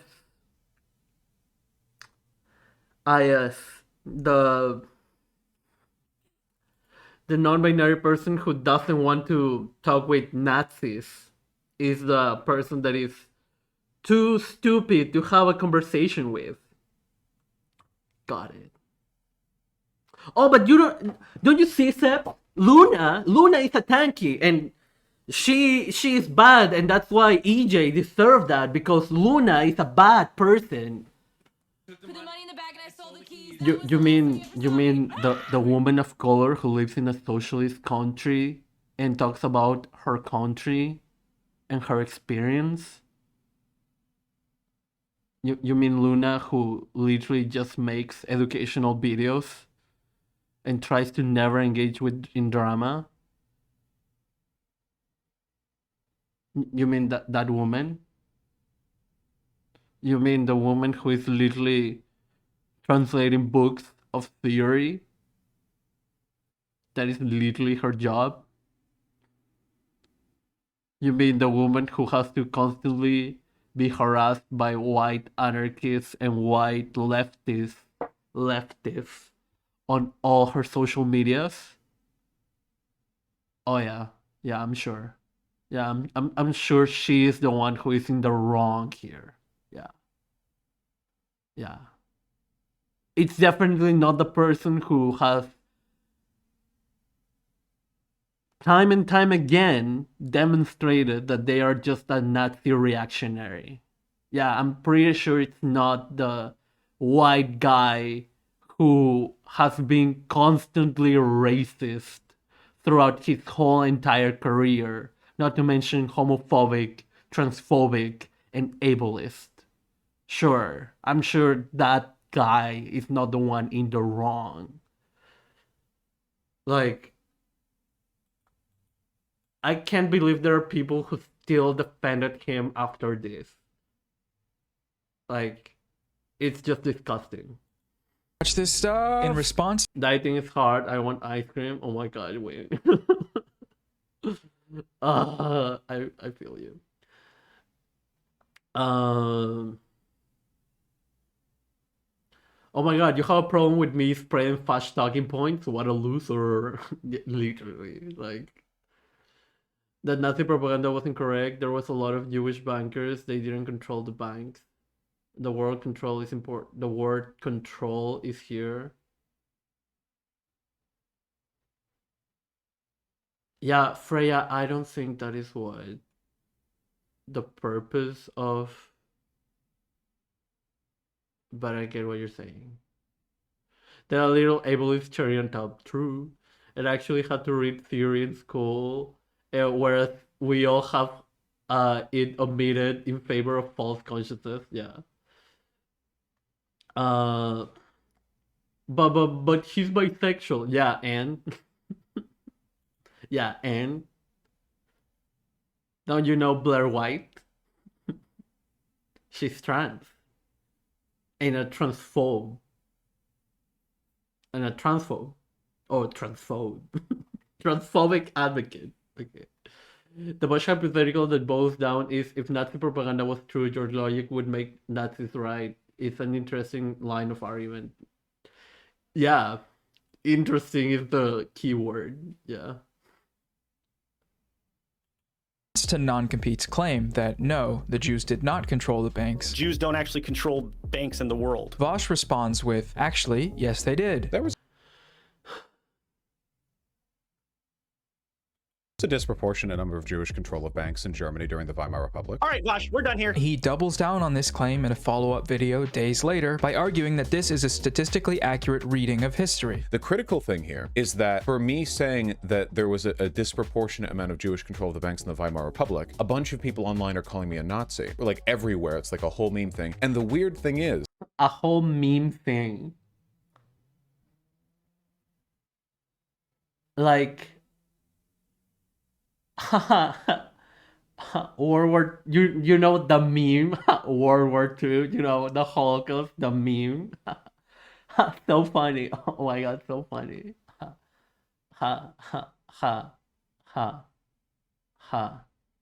If oppression that didn't exist actually existed, then cats would be dogs. Pretty interesting if you think about it. Oh my god, Dorian. As I understood when going into the debate, and then have such looked into and have found that yes, this is the case, there was. The reason non-compete hung up here wasn't because it doesn't matter if there were actually disproportionately more Jewish bankers or not.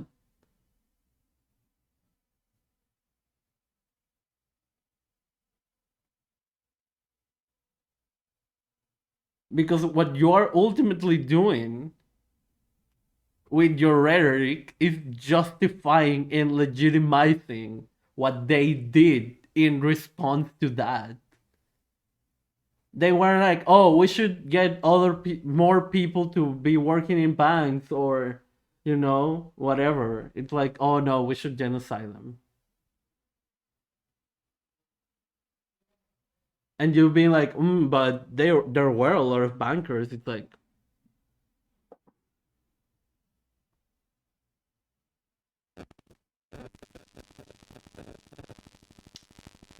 I just think you thought that. I just want to make sure that, yeah.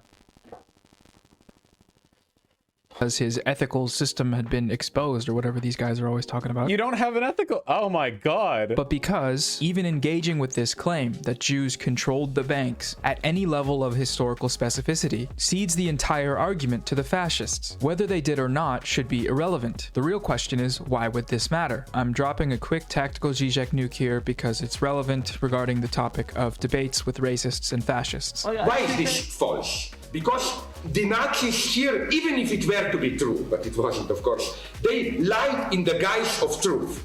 Because the true question is not, is it true what they are claiming about the Jews? The true question is why, in order to sustain their politics, they need this fantasy of the Jew. Why they need this phantasmatic figure of the Jew. And incidentally, it's the same, I think, even today with Iraq. Here I think that many fake leftists fell into the trap of accepting the terms of the debate. The true question is not, is it true what they claim about Saddam? The true question is a totally different one, is what kind of new logic of hegemony, new world order is established in this way and so on and so on. Even to accept these terms and then to argue, you put yourself into a totally idiotic position, you know. When there you have to argue, oh, but it's not so bad, some people nonetheless supported Saddam. That's not our debate, my God. No, I don't think. That is why you don't debate, because debating is accepting and legitimizing the ideas of your opponent. And if your opponent is a fucking Nazi or is spewing Nazi talking points, then you're saying, oh, it's okay, oh, their ideas are valid. Their ideas are worth spreading and listening to. Like, it's just fucked up. Also, yeah, Freya, like what you were pointing out, it is true, like it is true and it is important. Like, yeah, we should be beyond it, but I guess not. Yeah, and it's like, yeah. Vaush is an anti-Semite, but I wouldn't be terribly upset at anyone who got this impression after seeing Vaush Oh, he's not anti-Semite, he's just a Nazi. Saddam. That's not our debate, my God. No, I don't think Vaush is an anti-Semite, but I wouldn't weak beta be terribly upset. Imagine not thinking that Vaush is an anti-Semite.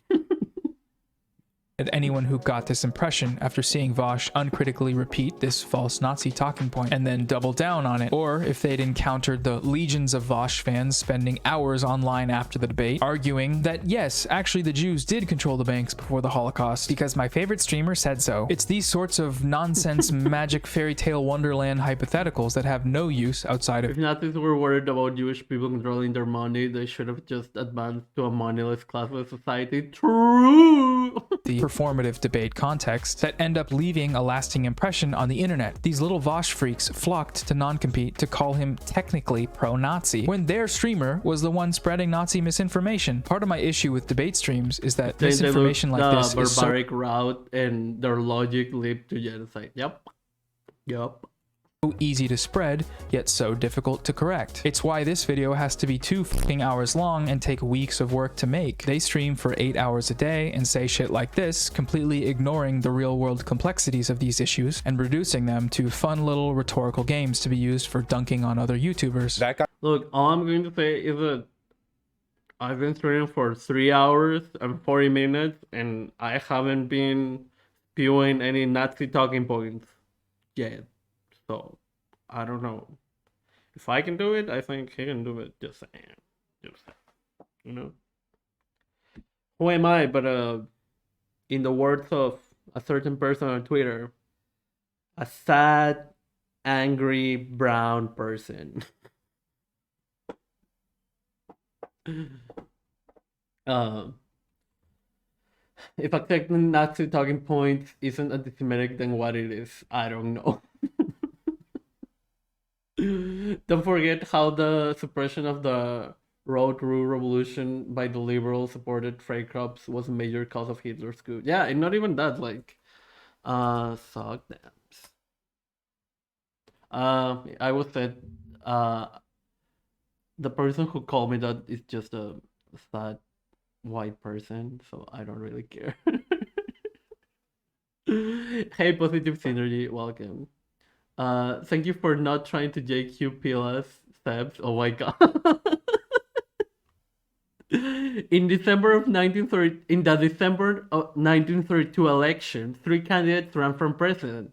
The conservative incumbent Field Marshal von Hindenburg, the Nazi candidate Adolf Hitler, and the communist candidate Ernst Thälmann. In this campaign, Thälmann argued that the vote for Hindenburg amounted to a vote for Hitler and that Hitler would lead Germany into war. The bourgeois press, including the Social Democrats, denounced this view as Moscow-inspired. Hindenburg was re-elected while the Nazis dropped approximately 2 million votes from the Reichstag election as compared to their peak of over 13.7 million. True to form, the Social Democrat leaders refused the Communist Party's proposal to form an 11th-hour coalition against Nazism. As in many other countries, past and present, so in Germany, the Social Democrats would sooner ally themselves with the reactionary right than make common cause with the Reds.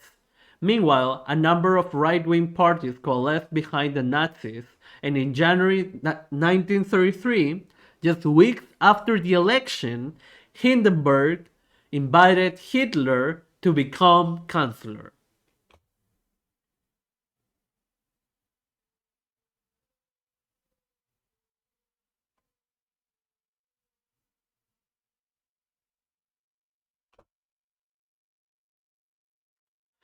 The SPD as well, of course. Oh my god. I'll never forgive the SPD. Rosa Queen. True. No Nazi talking points, yeah. Apparently it's hard for some white people to not do that, but I don't know.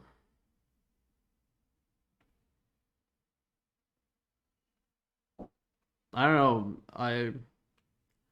I watch Grom, and like Grom is a white person, and they've managed to not make Nazi talking points in all the months that they have been streaming. So I'm pretty sure white people are capable of streaming and not spewing Nazi talking points. Just saying, you know. I was actually hi ATF, welcome. Hi. Too stupid to have a conversation with. Then all their fans start spreading this shit around the internet uncritically. Stratos Melky, what are the opinions on Pevela B here? That he's a Nazi, and that's not an opinion, that's just a fact. And wonder why people call them Nazis. A bunch of people online are calling me a Nazi. There was a disproportionate wonder why. number of Jewish. Wonder why people call them Nazis. A bunch of people online are calling me a Nazi. There was a disproportionate number of Jewish control of banks in Germany during the Weimar Republic. This is really weird to me. I've seen an accusation thrown around the internet that Vosh is a Pedialyte drinker because of a number of older clips from his stream where he brings up things like chimichangas, Pedialyte, not unlike the examples we just looked at. Now, Gary, I need you, man. Hey. So straight up, these clips are weird as fuck. So fucking weird. Weird and wrong as arguments. I'm not going to play them because I am hanging on to a single shred of hope that this video will still be able to get monetized. It probably won't though. But Gary? Well, despite Noah's objections to these clips and their apparent sussiness, there isn't anything in them that would merit the claim that Vosh is a... Straight up, Bosch shared tables with Nazis and their disgusting arguments jumped out of his mouth. Just like that. Yep. Yeah, like, he's a Nazi. Like, Pedialyte drinker. That is a bunch of people are calling me a Nazi. It's strangely similar to Thunderhost. A bunch of people are calling me an asshole from earlier in this video. Yeah, it's almost like they are just clones of each other. It's almost like all of them come from the same person. Who would that person be? I'm sure it has nothing to do with that certain person called Steven Burnell.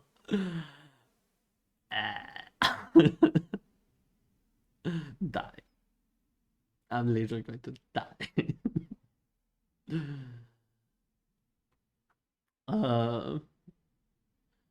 Is Pedialyte a dog whistle? I don't know about.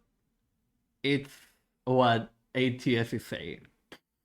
But oh yeah, Pedialyte is you know,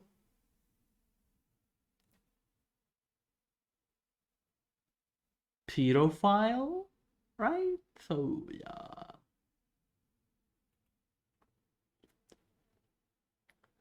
Thunder Holy discounted Bosch, which is discounted Destiny, which is just annoying. Yeah.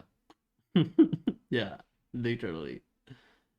Hopes ATS didn't just call me out. Yeah, no, they didn't call you. Yeah.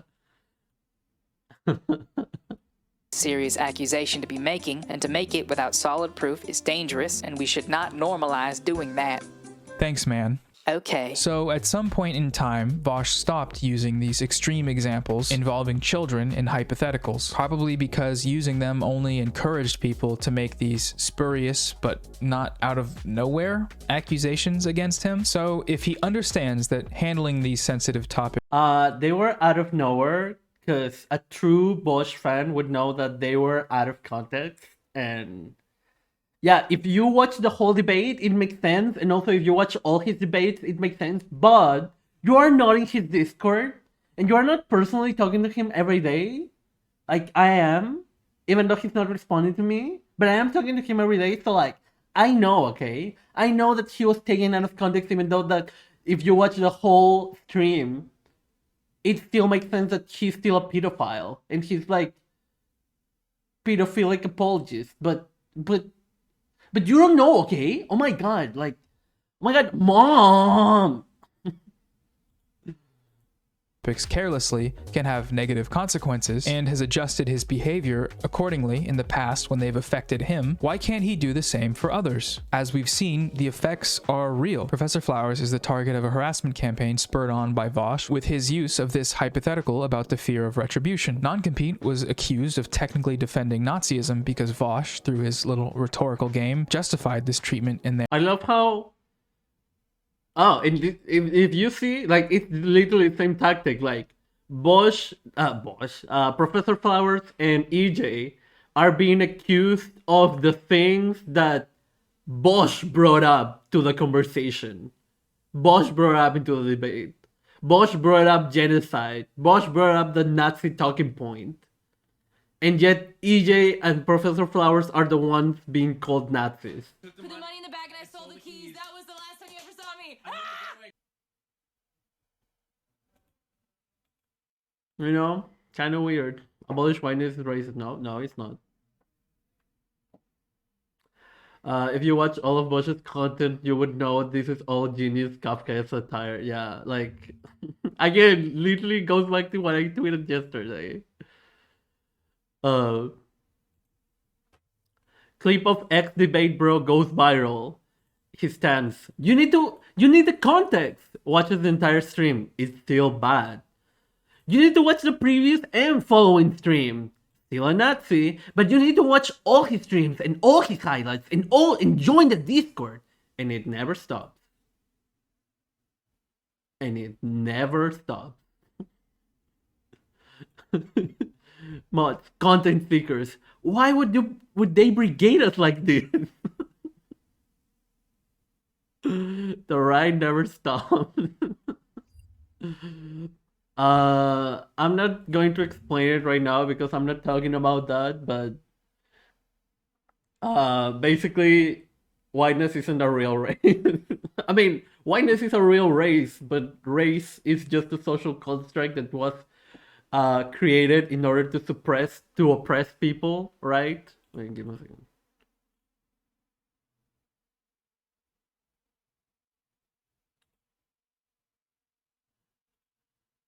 And so, if you are for the legitimization of whiteness, then you are for the legitimization of white supremacy, right? So yeah.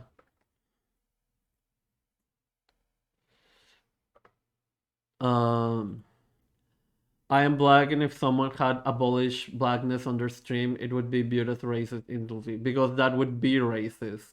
Because blackness is not the same as whiteness.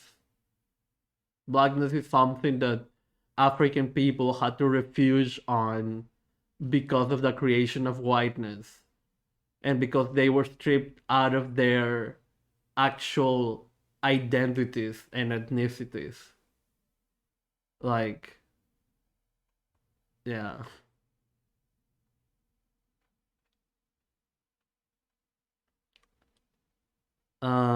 If only projection was a characteristic of right-wing debate strategies. Yeah. No, it's still too kind to Bosch, in my opinion, or should be ostracized from the left. Look, no one should be harassed or ostracized, but... However... not gonna lie, there is moments where that does happen to Bosch, and then literal Nazi talking points, also out of context, jump out of his mouth. But the fact is, like, why would those arguments jump out of his mouth? Like that is already pretty weird, right?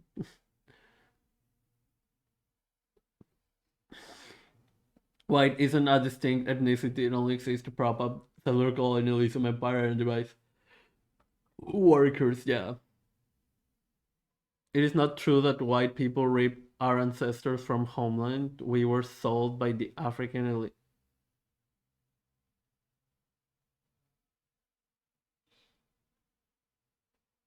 Look, I'm going to give you a day, right? Like,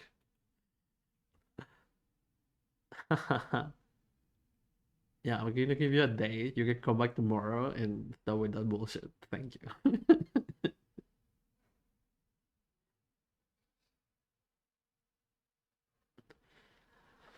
The concept of white race colonial society is explicitly constructed as a superior caste on African and Omanese slave trades. You must understand that these nobles were equally complicit. Transactions required 2 or more parties.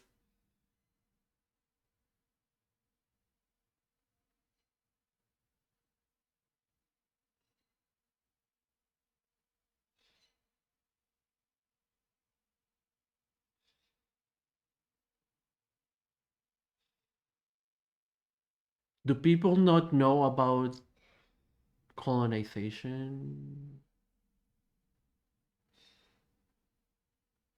Or like,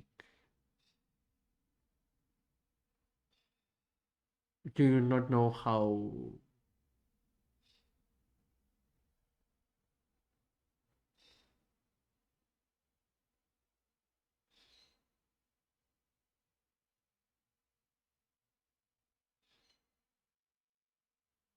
my brain is like melting right now? I'm like, I won't stay here. So we're just going to move on to the video. Their eyes. He is either choosing to ignore these facts or just doesn't care, and both of these should be. Africans being involved in the slave trade does not absolve European slave traders. Yeah, it's like, yeah, it's not like, you know. Yeah, we're going to move on. Yeah. Be unacceptable, right? There's a great thread from a streamer called Ask Vera that runs through the standard procedure. Oh my god, Queen! Oh my god, Ask Vera follows me. I'm pretty famous. Oh yeah, actually, the day Ask Vera followed me, I was like, oh my god, I made it! Oh my god, I made it! But yeah. Going on the debate stream, the topic one. Oh my god, I remember this! Oh my god, I liked this tweet when she tweeted it. Oh my god, Queen! Going on the debate stream, 1. Topic in the email will not be the real topic. 2. What the debate streamers tell people you said is what people will remember you said. 3. People watching clips later on will mostly only perceive the parts consistent to that memory. Yep. Dubois, yes, please.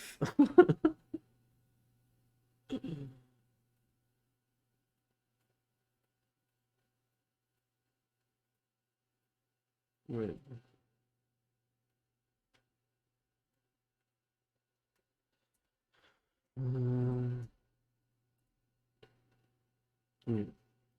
Of interactions with debate streamers and how they are a recurring problem. Number 4 is especially relevant here. Reactionary debaters smuggle assumptions into hypotheticals, hoping you get distracted with the hypothetical rather than challenge the assumption. This is precisely what happened to Professor Flowers regarding the topic of genocide, and this distraction has forced her onto her back foot ever since. Here she is talking about it in her final video on the topic. So there are a lot of people who are saying that I'm genocidal, and I just want to clear up what I mean. What I mean to say, but their pain to it is based, yeah, is that there is no amount of violence that colonized people can enact towards their colonizers that will ever compare to what colonizers have done to them. That compares to the millions of kidnapped and enslaved people, to the thousands of years of history and way of life that has been wiped out, to the languages that have been lost, to the entire caste system that has been created, to the relocation and murder of millions, to the subjugation of entire nations, and to the subjugation and profit of stolen land. She is right. Do I need to explain that further? Hopefully not, because I'm not gonna. It's not my job to educate you. But I want you to watch how Vosh reacts to this clip on his stream. There is no amount of violence that colonized people can enact towards their colonizers that will ever compare to what colonizers have done to them. That compares. What does that mean? First of all, that's not what she meant, because that's a totally different concept. Is that even like relevant? What does that have to do with what we're talking about? History and way of life that has been wiped out, to the languages that have been lost, to the. Also, doesn't this kind of support my argument? This seems very strange to me, because it feels like the implicit suggestion is that the violence that colonized people do is okay because it could never be enough. You know what I mean? So Professor Flowers says these things cannot be compared. I love how you block him out. Yeah, like no one wants to see his face. Fuck that. Attempting to do so downplays this very real history of oppression. Again, also, we stand Blackpink here, even though fuck the K-pop industry, but also we love Jisoo. an objectively true statement. And to this, Vosh responds, "You claim to not want to do white genocide, yet you cite historical oppression, which could be used to justify white genocide. Huh. Curious. Very curious indeed. Checkmate, Nazi." So, this is racist, right? Am I allowed to say that yet? I think what you mean to say is that while this individual act may not be racist, the way this flow of information has been set up has led to a racist outcome. That outcome being Professor Flowers discussing historical oppressions here is seen as a potential justification for retributive violence, which was never her point and not how these claims should be viewed, especially from anyone claiming to be on the left. He's a fucking Nazi. Get over it. I don't care. Yeah, so it's racist. Okay. Thanks to their debate, which in effect served to legitimize this fear of retribution rhetoric, a white supremacist narrative is being repeated all over the place, making it so that topics requiring nuanced discussion, like black separatism and black nationalism, are framed as being not only inherently violent, but equivalent to Nazism. If we take a quick peek at some of the chats from that stream, it's quite interesting. Mom said it's time for me to be the colonizer. It's a pro-genocide argument, basically saying that the image of white people in chains while MLK smiles in the sky is based. That is her saying that a white genocide is justified. So that means reverse genocide, good. Leftism, it's good. Reverse genocide?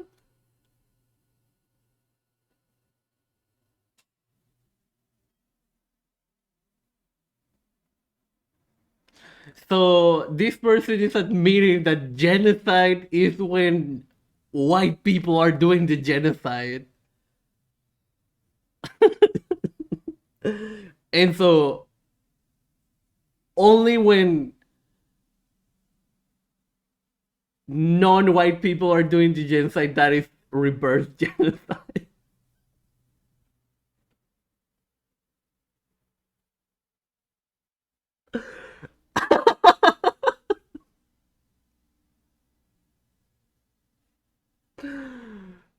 Oh my god.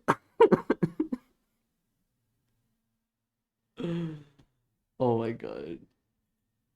We love it. Thousands of years of history and way of life that has been wiped out, to the languages that have been lost, to the entire caste system that has been created. Our resident critical race theory scholar, Xander Hall, elaborates here. I'm going to say this right now. I'm going to call it out. When people say woke genocide to refer to like the black separatist stuff, it's kind of racist. I'm going to be honest here, because it's not woke. All you're doing is putting woke before something that has to do with brown people because it has to do with brown people. It's not woke. There's nothing about what Professor Flowers or Black Hammer or any of these people advocate for that is woke. Being woke is advocating for integration and cooperation, okay? A multicultural, multi-ethnic, multi-racial... Yeah, I know that you want to integrate Nazis, Sandra Hall, but Nazis are not woke, actually. So, like, yeah, maybe you are not actually woke. Just saying, sweaty. Yeah. Well, back to work. Take your ideas. Genocide is something only white people do. Got it. Equivocating Professor Flowers with Black Hammer fans. Oh my god. Debate. Oh my god. He's talking about simulation. Yeah, he's definitely not talking about cooperation. Racial movement to fight against the systems of oppression in this country that put certain groups of people down, right? That is woke. Segregation, even if it's, well, we're black people and we want segregation. That is not woke. Just because brown people are doing it doesn't make it woke. Oh, that's just great stuff. We love it. Leftism is when reverse racism is the scariest thing you can think of. Mom, can you pick me up, please? They're not being colorblind. There's a good clip from the YouTuber Bad Empanada that explains how ridiculous it is to try to make make this comparison. Let's imagine a different world where white people... Oh yeah, yesterday I was watching this on Sense, on Spencer's channel, and he showed Biden Panala, and Spencer went, "Oh no, not Biden Panala!" And after this clip, Noah's like, "Yeah, I know some people don't like Biden Panala, shut up." It was so funny because he like rolled Omega Law. did all the same thing, and the black people were more radical, and they were like, you know, we want you guys to get the fuck out of here. You know, we're not just going to forgive you for centuries and centuries of oppression, for enforcing apartheid upon us for 100 years. We want you gone. Would that be the same thing as Nazism? No, not even fucking close, man. Truly unbelievable. And do I think that would be an ideal solution? Also no. Is that what I would want? Also no. Can I understand it? Abso-fucking-lutely, yes. Did you really just cite Bad Empanada in your video? Looks like you've lost me. That guy is a bad person. Everybody knows that. Me citing a clip of Bad Empanada saying something that's objectively true is not an endorsement of everything that he has done on the internet. Please stop being a fucking baby. Just look at the... It's like...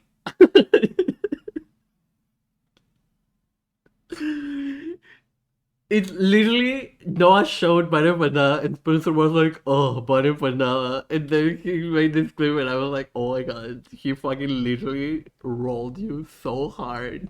But yeah, I'm not a fan of Biden Panala, but he has some good clubs, I guess. Oh, he has some fucking banger videos.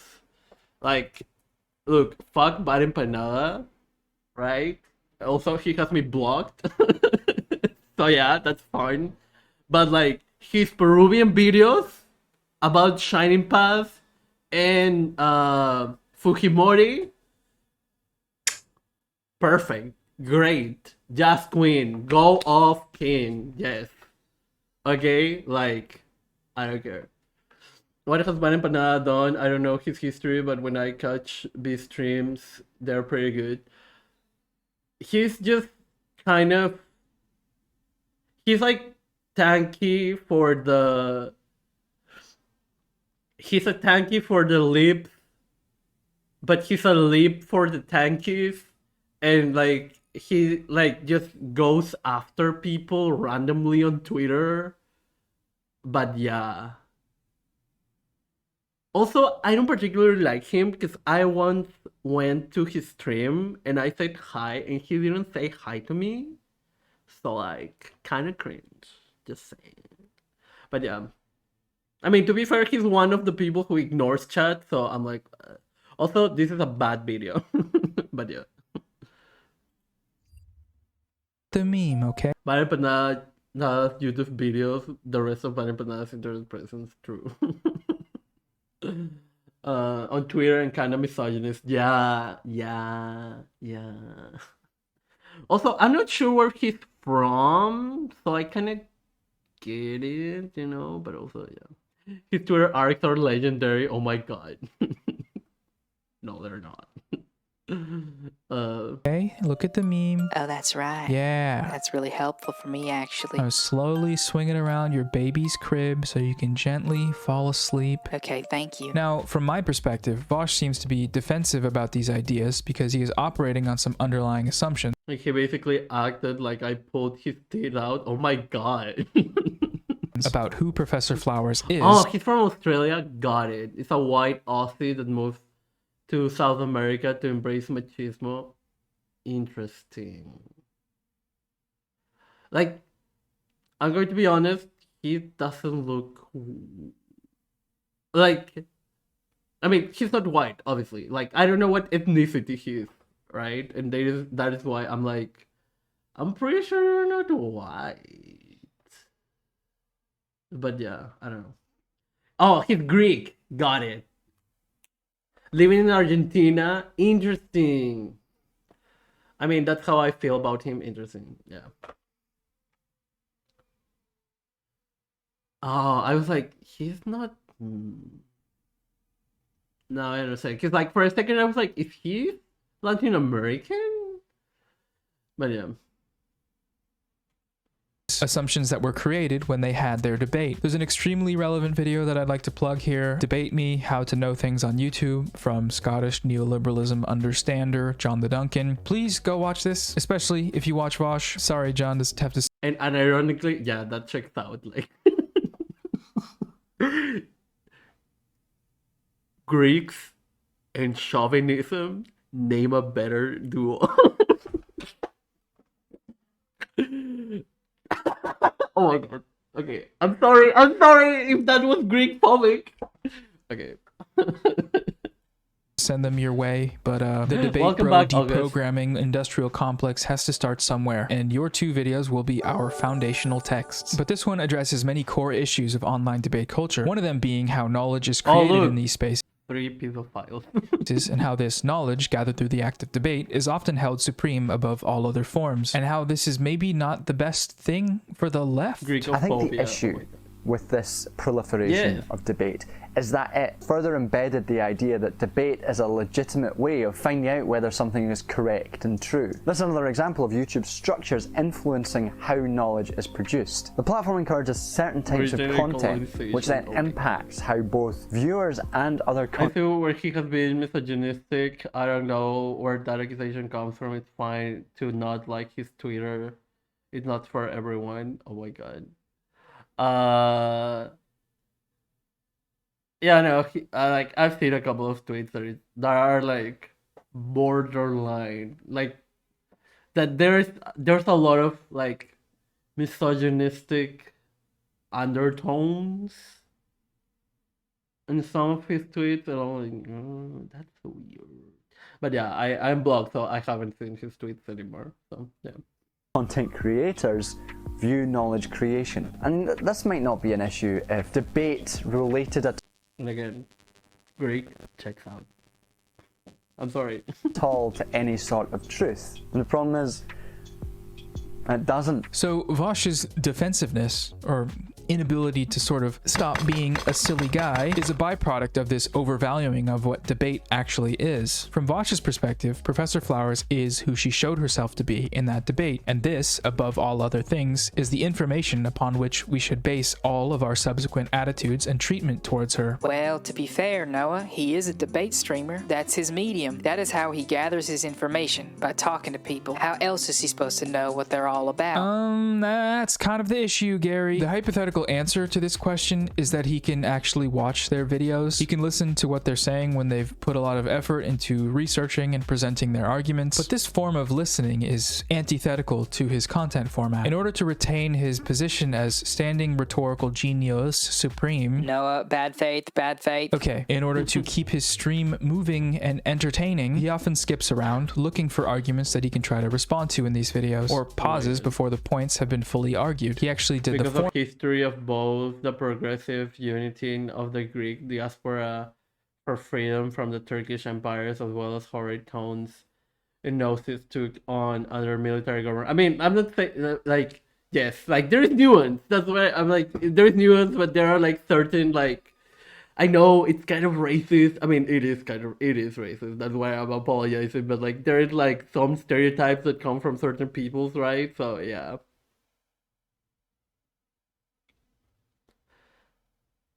Yeah, I only know like 2 Greek people, and those 2 Greek people happen to have been very chauvinistic. So yeah. Yeah. And also they have told me that their families were also very conservative and therefore chauvinistic. So yeah. Yeah. But yeah. Taking things out of context to fit a narrative sounds awfully like white supremacy. Yep. Former with FD signifiers break bread, Like which is I want to make clear that I'm just making that like like this is the first and last time that I'm going to be making a Greek joke. But yeah, like I understand that Greece has a complex a complex history, okay? Just as any other country, to be fair, but yeah. Stereotype. Not me, because, oh my god, Thunderbolt arc. is disappointing because there was a lot of particularly relevant information in that video. The scary reality is that the very homogenous nature of their fan bases, who are fresh out of radical hate-filled movements, and for now they're I'm not. Again, like, this is too generous, but the idea that anyone who does debates are like, oh, it's just sophistry, and like they're not as smart as the video essayists, and they're just like, you know, they just do rhetoric, but they don't really. Nothing is funnier to me than Turkish, Balkan, and Greek nationalists on the internet. Oh my god, August. Have any real like just like I don't know. He acknowledges later in that clip that he isn't giving the video a fair shot and says to go watch it, which is good. I'm jumping in on this bit at the end, interpreting every statement as though. But like the thing is, like, then why the fuck are you watching it? Like, why the fuck are you even going to react to that video or make a commentary over it if you're not actually watching it? Like, you're literally just, you know, you're literally, by definition, engaging with their videos in bad faith, right? Like, God. It applies to me, and responding defensively to it. So this is not like a fair representation of the video as a whole. I'd encourage you. But that is what he always does, though. You know? Why do all the people gonna look at the goldfish and not the monitor? Yeah. Another thing, I find it very sad that so many people have been stuck up in reaction thanks to the fall of Yugoslav Republic into the NATO-backed fascist regime. I mean, that is like a huge part of why Yugoslavia ended up, like, you know, falling apart because of right-wing nationalism and basically Nazis co-opting, like, propping up right-wing nationalism, right? And that also affected, I mean, Greece, complicated history. They've gone through a lot of shit, right? But yeah. Why? Because it has to make the content trains run on time. Oh my god. Oh my, August, what the fuck?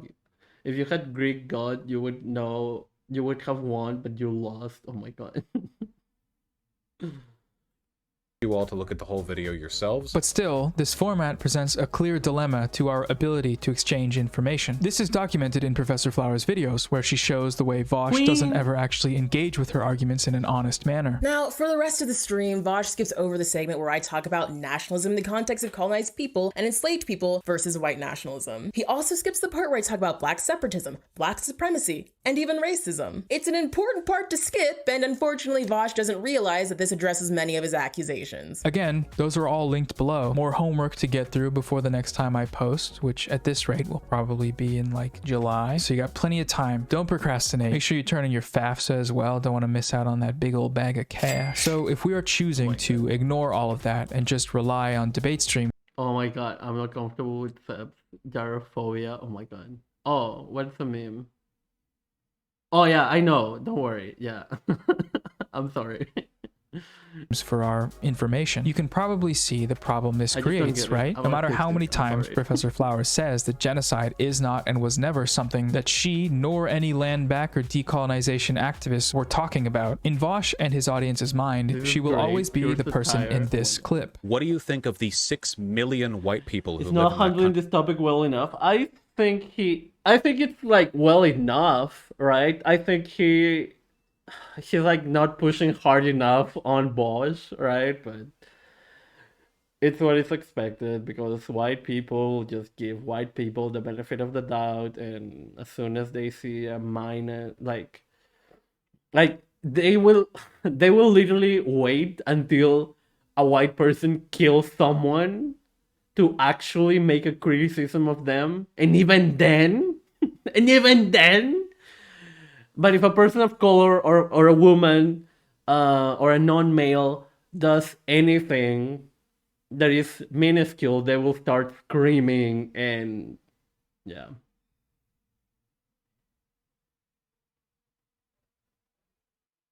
So yeah.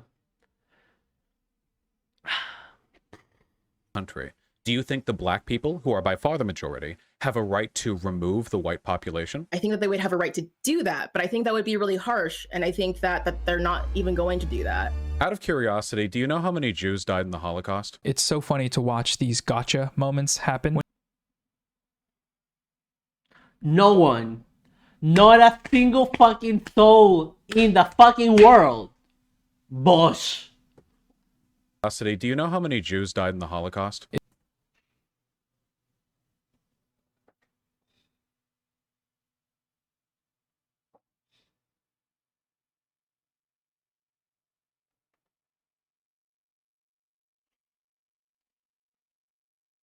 No one? Bosch inserts Nazi argument.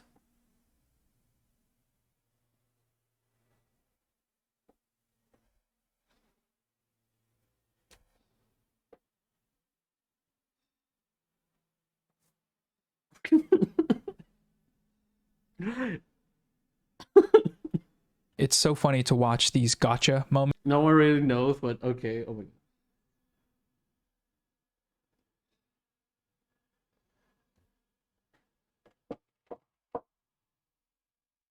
Oh shit.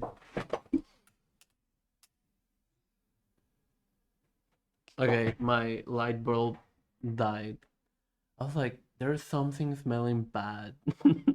But yeah, okay. Wait, can you see that? So like, as you can see, there it is. My light bulb just died. But yeah.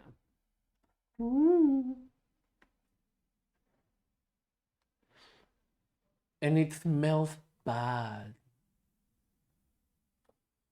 Like smells that I think are probably lethal or something.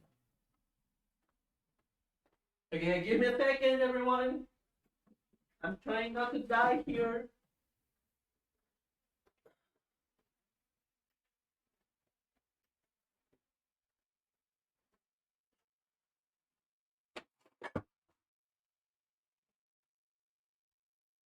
I'm okay.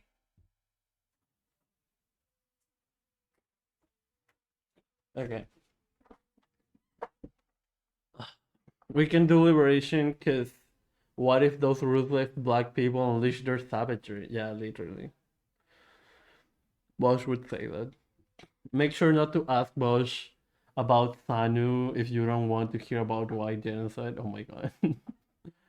That would be scary when all hear a pop, cracking glass, and falling glass on top of the head. Yeah. Moments happen when he gets people caught in these little traps. You can see the excitement on his face. It's like when the shark from Nemo first smells blood. I think that they would have a right to do that, but I think that would be really harsh, and I think that they're not even going to do that. That's good. Do you know how many Jews died in the Holocaust? So to them, she will always be the person that stumbled over the oh-so-simple question of genocide. You're gonna say but? Really? You're gonna say the B word after I just said the G word? Oh, so you want to kill white people then? Okay, I can't believe this. This is so messed up. I'm literally being murdered right now. The problem with these exchanges lacking any sort of nuance was explained perfectly here by the indigenous activist Morgan Khashoggi in her conversation with Bosch. In this clip, she is referencing one of the follow-up conversations turned debates that Professor Flowers had with another streamer. One of the ways that I saw that was when Dr. Heemdout had said, well, you know, I'm an immigrant and I believe that everybody has a right to live where they live, which is an idea that I agree with. So he says, well, why can't I just live where I live? And Professor Flowers says, well, because you're living on stolen land and that land is still stolen. And that's also true. Both of these opinions are valid opinions to have, but neither of them fully encapsulate the nuance of what it is to be an indigenous person repping the land back movement.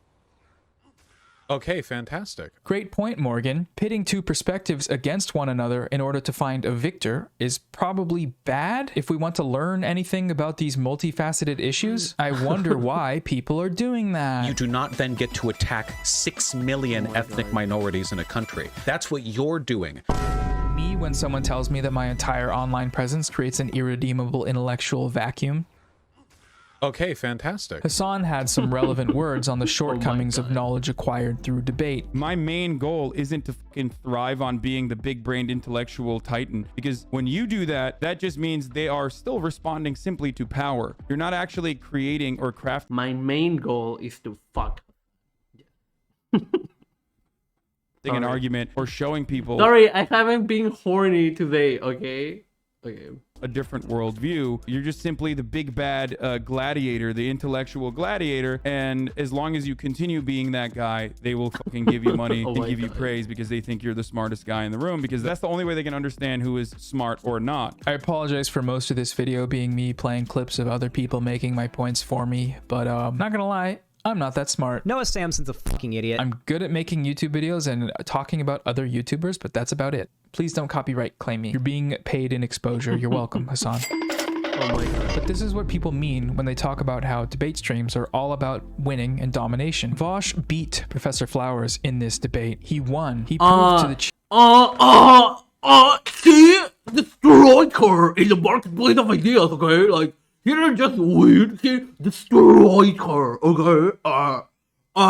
You better change the language, cause like, she destroyed her, okay? Okay, High Cinnamon Challenge, welcome. Marcus Lenin's Hassanist, oh my god.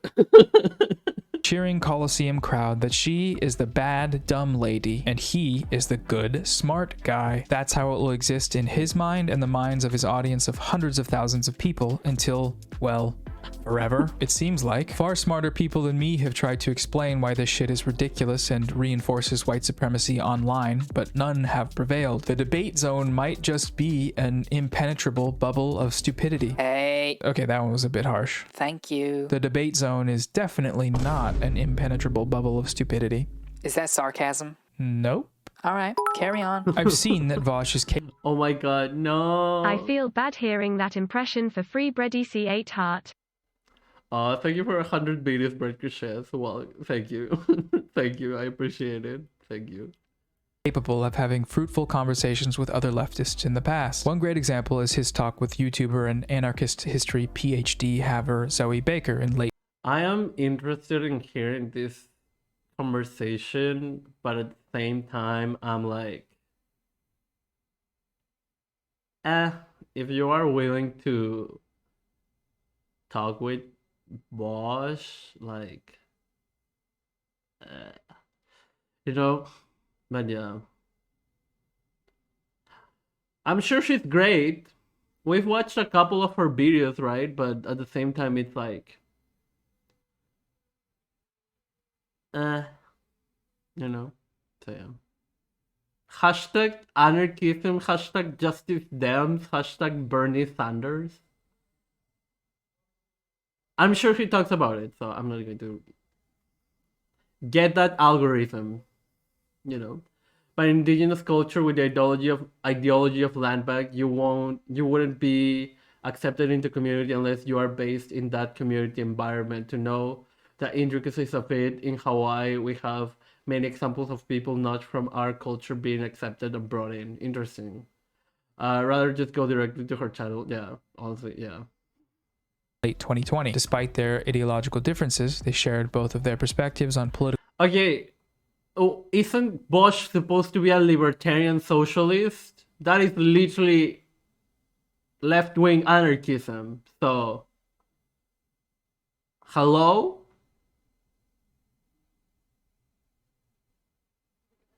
And also, if you are not an anarchist, and you are also not a communist or a Marxist-Leninist, or even a fucking Trotskyist for that matter, then you are not a leftist, because you are not anti-capitalist.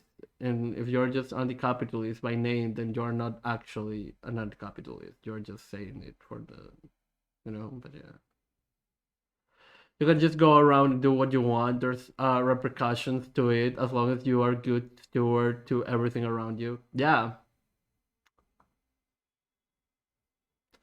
Me resisting to make an anarchist joke. But yeah. It's like me not being able to be Pan-Africanist because I'm not African. I can only be a supporter. Yeah.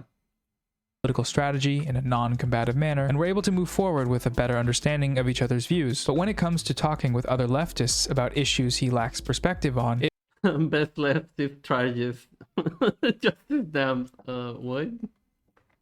it mostly goes like this. What an asshole. Or like this. Are you listening to a word that I'm saying? Or this. That guy was actually too stupid to have a conversation with. Or this. I'm starting to wonder if you're educated enough to have this conversation. In before you say I'm clip chimping, cope and seethe, liberals. No, I'm just kidding. I don't say shit like that in real life. All of those full conversations are linked. Yeah, me neither. Just kidding. I don't say that. I don't say that in real life, but also this is my real life. Below. Go watch them and see if you can identify where and why they went wrong. Hint. Here is a clip of Vosh talking about how he views these types of conversations that I think is very telling. I'm gonna put it this way, okay? I've talked to a decent number of lefty video essayists who disagree with me, and not one of them has come out looking good. You guys understand that, right? Like the times we've talked with the video essayists when they come to disagree, like this is not like I'm blinded by their intellect when they come over here. This is very like a very aesthetic obsession. The idea that like video yeah, Dorian, you cannot add people because it fucks it up. Yeah. No. Oh yeah, Positive Synergy does stream, but I don't think they stream often. Oh, Positive Synergy does stream. But thank you for the host. But yeah. They're smart because they have scripts. Once again, he is implicitly reinforcing the idea that the gamer's marketplace of ideas is some supreme form of knowledge creation, and anyone who can't hang with his rhetoric must be... I just realized that I have a message from a Nazi that we banned earlier. Fine. Too stupid to have a conversation with. He follows that up by saying this. Well, you know what? What I do isn't easy. I don't have a script, and I never think about anything that I do. It's all just off the cuff, okay? I don't have any... Yeah, we know you don't think about anything. We didn't need to know that. We already know. Brain at all. This is just reflex. I'm not even thinking about what I say. Okay, so he's joking here, and I really do appreciate Vosh's sense of humor. But where's the lie, though? Like, I'm not saying he has no brain. I'm saying it would be awesome if he took this. I'm just a dumb... We can tell it all just flies out of his mouth. Literally. Streamer, no thoughts, head empty approach, and actually operated as if he understood that. So, in a word, humility. But it's so strange how he can acknowledge this here. It's not easy making things up and lying for 8 hours a day. In a joke. I don't have any brain at all. While simultaneously citing his rhetoric as being the peak of online intellectual. Oh my god, should I make a oh my god.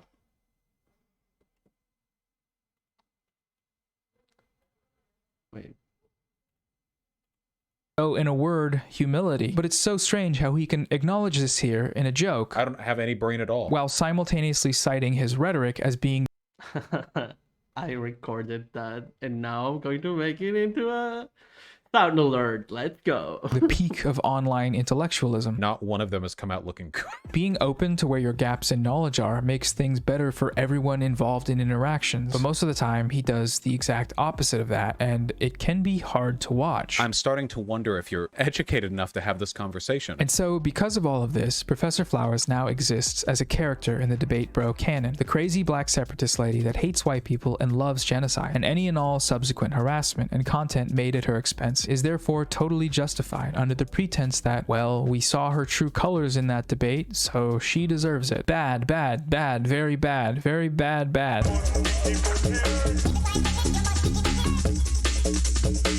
Whenever Vosh hears people...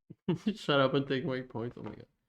This is just reflex literally reactionary. I remember in those lies, yeah. She love it as long as it's not against black people. Oh my god. People describe what he does as enabling harassment. He responds with this. You know, there's a whole narrative Why about did I say sorry? The Kadun just subscribed. Tiara Razdенka no debates. Dakazud, thank you for resubscribing for 2 months. I appreciate it. Thank you. How are you? Yes, fuck debates. And also Boshi Sanatsi, thank you. Bye.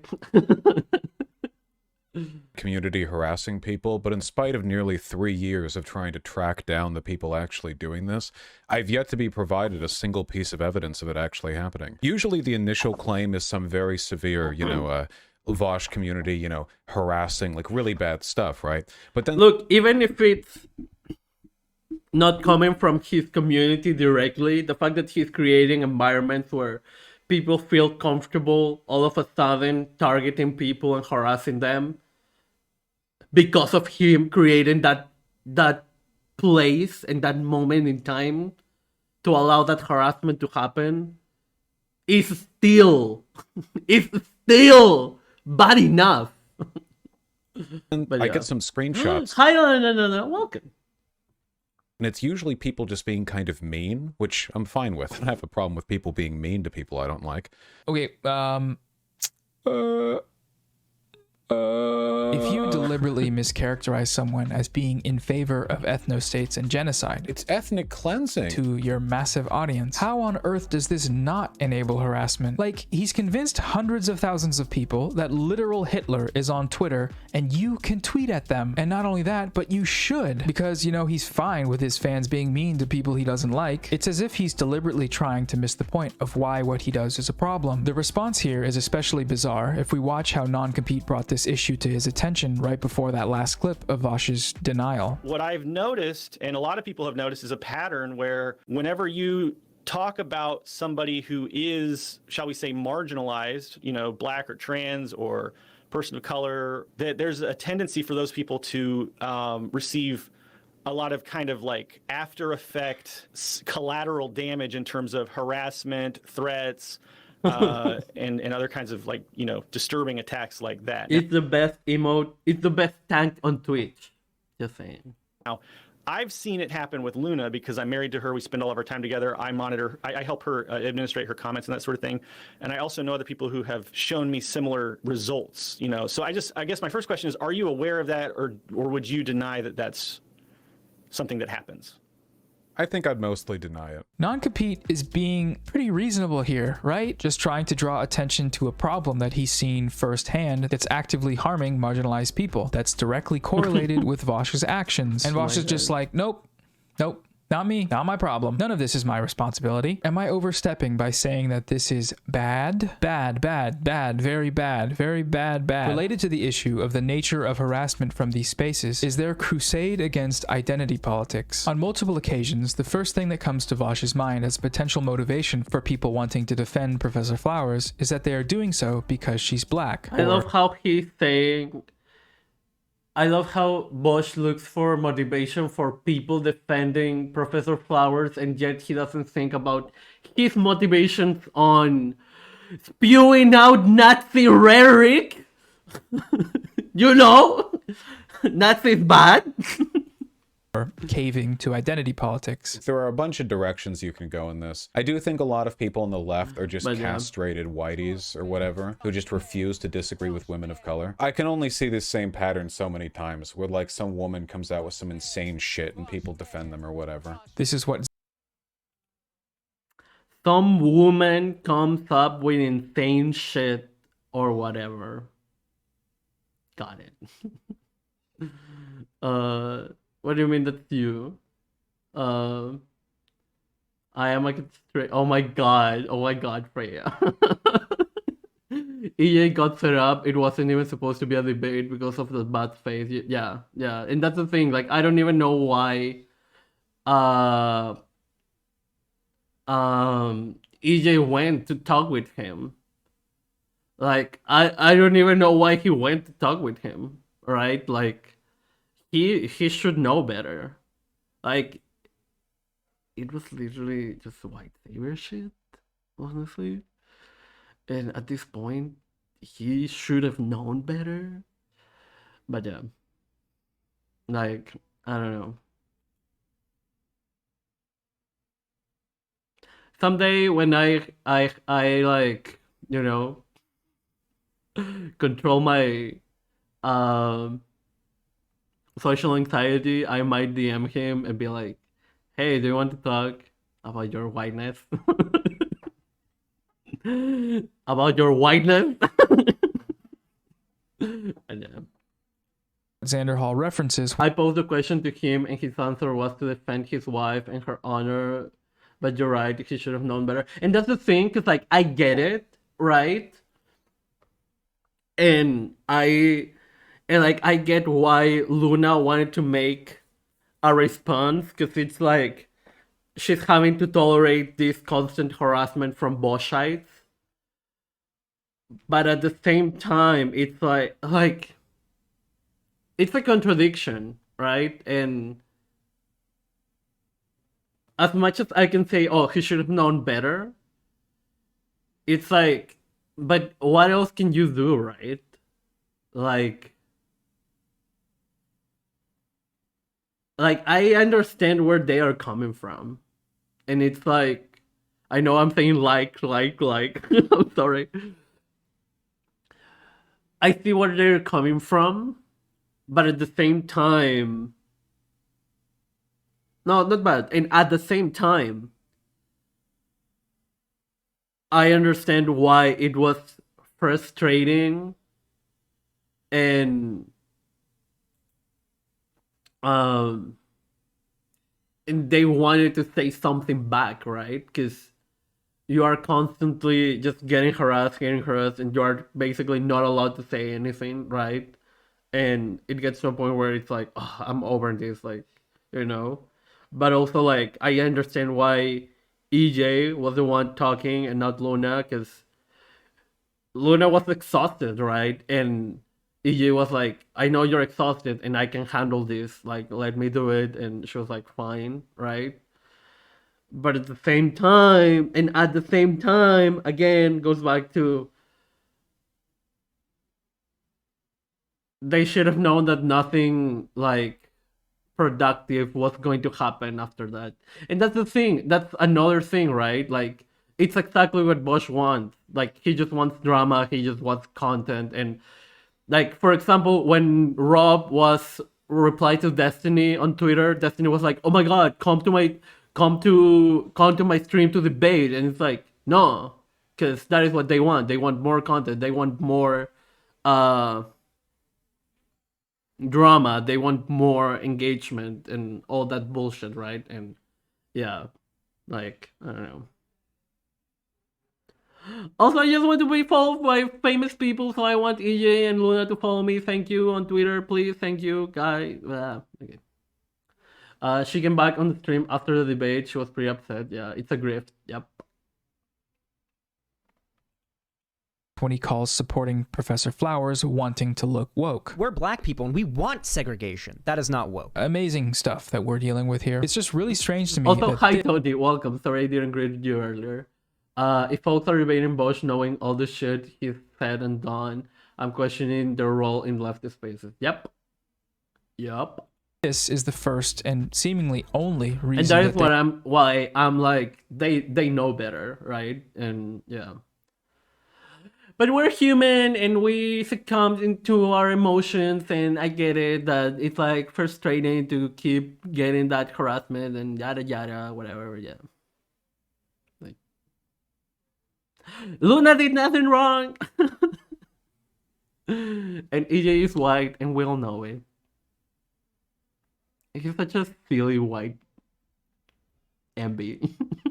They could think of as to why people would want to side with her, and not that maybe in her videos she made good points that were well researched and provided more information on these topics than anything that could have ever come from that nightmare of a debate. Points that, had they actually listened to, would have answered all of their stupid fucking questions. Hey now. Perfectly valid inquiries. Okay. But I guess actually listening to her would mean no more content for them, so never mind. Hey. I mean, their content is heavily reliant on drama, and miscommunications can feed into drama, so listening and understanding are both actively discouraged in this online debate space, and that's something. I'm not going to make a reference of what happened earlier on this stream. Okay. Bitch gets big bucks stirring up Bantam and getting people angry. If he was less inexplicably popular, the right answer would be that he pretends he isn't there. Yeah. The right answer would be to pretend he isn't there. Yeah, and that's the thing. Like, yeah. Like, I know I shouldn't be watching this video, right? Because it's ultimate performing it. But also I know that people like this content. People are engaged with this. And also I'm also guilty of this. I think this is entertaining and this is ultimately entertaining. I'm trying to make like some educational content out of it and like talk about whiteness and like even Noah's position, Noah's place in all of this thing, right? But yeah, like what we can do is all we can do is acknowledge and talk about it, or not. Well, acknowledge, learn, and move on, right? But yeah, I don't know. I hate capitalism. Something which we should try to change. Better. By putting all debate streamers in prison. God damn it. That's satire, by the way. Abolish the prison industrial complex. Except keep it open for debate streamers only. Oh my God. Like, okay, sure. I could see some... And that's why we have gulags. people jumping to the conclusion that Vosh was in the wrong without really engaging with the content of the debate. They click on the video, see this shouty white devil's advocate. My entertainment is watching both videos of Paris Hilton and Nicole Kidman trying to work for a month for a mortician's oh my god. Style individual and a black lady, and click off to write a mean tweet about how Vosh bad. That probably does happen. I'm sure sometimes even because of internalized racism or whatever. But that explanation can only go so far. Again, I'm thinking using debate bro brain here, but in the same way that Vosh is waiting on proof of his fans' harassment, I have yet to see substantial evidence that the people siding with Professor Flowers are doing so just because she's black. If it's there, someone please show it to me. Quantify your claims. That's your guys' whole thing, right? Until that happens though, it seems like a huge leap in logic to be making, especially given the content of her responses. And it strikes me as at least ostensibly. We don't need them. I want to make a Richard. Oh my god! I'm going to make. Oh my god. You're all going to die when I do it. Okay, whatever. Okay, it's okay.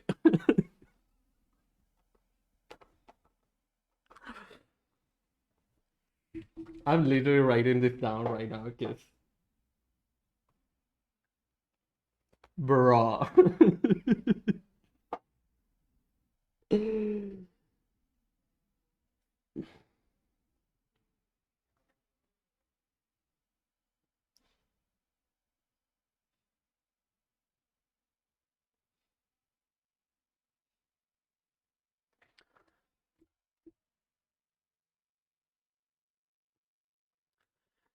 No.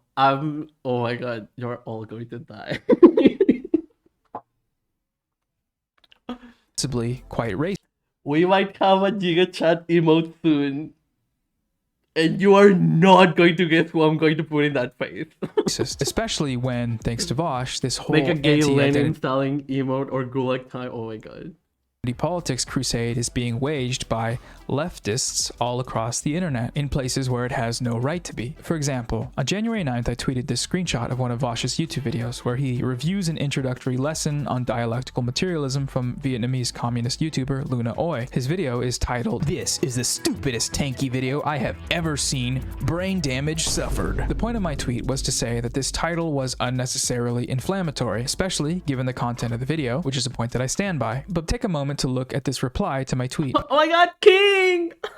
King dialectical materialist Noah, let's go! Is there an actual problem here, or are we just gallantly coming to the rescue of the helpless and vulnerable female POC? Like, yep, you got it. That's the only reason. It couldn't possibly be because he called a benign theory video brain damage inducing. You are so smart. I must be one of those circumcised whites or whatever Vosh called them. Castrated whiteys. Here's another exchange from this week. A Vosh fan tweets, "Professor Flowers advocated for allowing genocide on colonizers." Someone replies, "No, she didn't," because she didn't. This person then responds with, "Anytime any person of color says anything remotely disagreeable, we're supposed to shut up?" Yes. Yes, Giga Chat. Yes. I need. No. Oh my god. Nope, no one is saying that. Literally no one is saying that. You are just saying that out being so gross, I know, right? of nowhere, and it feels kind of racist, man. Not gonna. the emote, the photo of Photoshop buff Youngseo. No, it's not. You all are not. Oh my god, you're going to be like.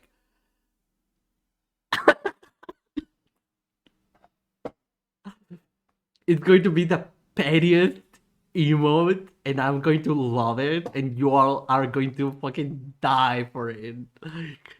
Gonna lie. In these people's minds, I'm just so happy right now. It's okay. Whenever someone defends a person of color that disagrees with Vosh, they're obviously only doing it because they want to look woke or score points with those Twitter tankies or doing self-loathing crimes or whatever. Because why else would they disagree with Vosh? The possibility that he can be wrong doesn't seem to cross their minds. You can see this response in his chat anytime anyone mentions that someone is of racialized or marginalized status. Inpol. Vosh and his orbiters have made it a part of the brand to value argument over identity. And while that concept on its face isn't a bad thing, it has clearly grown into a problem where the automatic tendency of his viewers is to write off the perspectives of marginalized communities, not in spite of their race, but because of. Yeah, we know positive synergy, and we've talked about it. Like, I mean, they were products of their context, right? But yeah. And with the ideology of indigenous people of that region, I mean, yes and no. It's more complicated than that. Because like ultimately, like, was there influence from indigenous people? Yes, and we're aware of that, and we've done streams about that. But, or rather, and also what Marx wrote about was about the material realities that he experienced, right? And ultimately what Marx wrote about was how to move away from capitalism, right? And he wrote from inside the imperial core, whereas and that's the point of view that we have from him, right? And then Lenin wrote from the imperial periphery, and that is what the perspective from Lenin that we have. Stalin experienced the revolution. That's where he wrote from. Mao lived in China, and he had no prior knowledge of the indigenous people where Marx and Engels got the information from. So, and also Mao is indigenous. So yeah. Not to even mention that even then, like, the ideologies of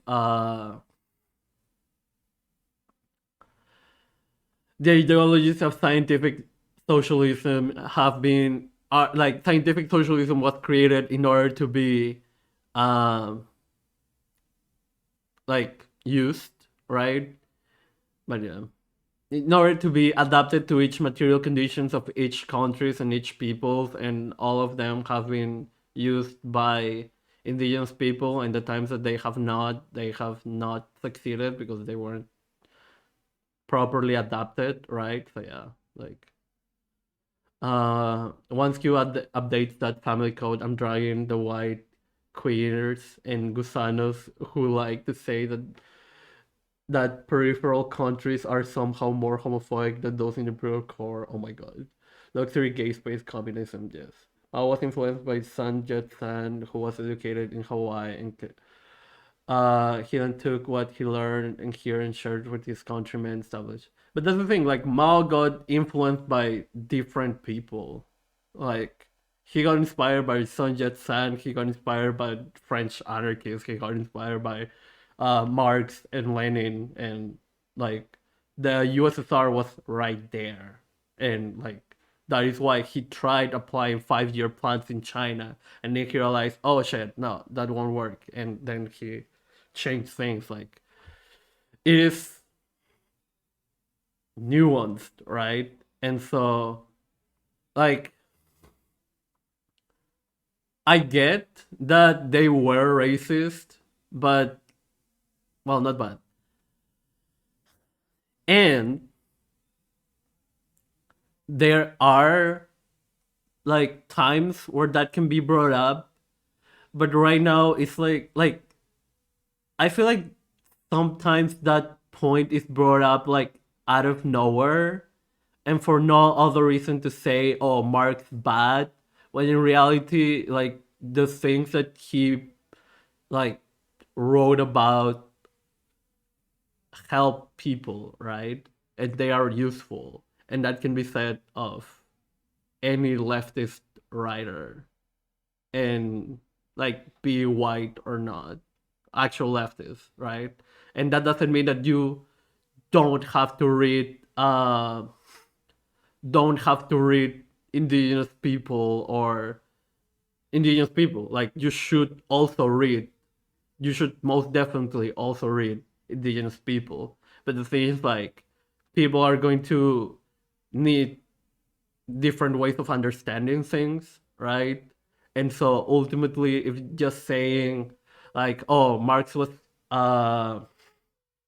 racist, and that is only going to make people go, oh, he was racist and he was bad, so I shouldn't read Marx, is going to ultimately just harm the movement or people, because not only closes the door on people thinking that, oh, Marx bad, I won't read Marx, but also anyone who quotes Marx or uses Marxism, people are going to say, oh, but Marx is racist, so you are bad, right? And yeah, like, it is.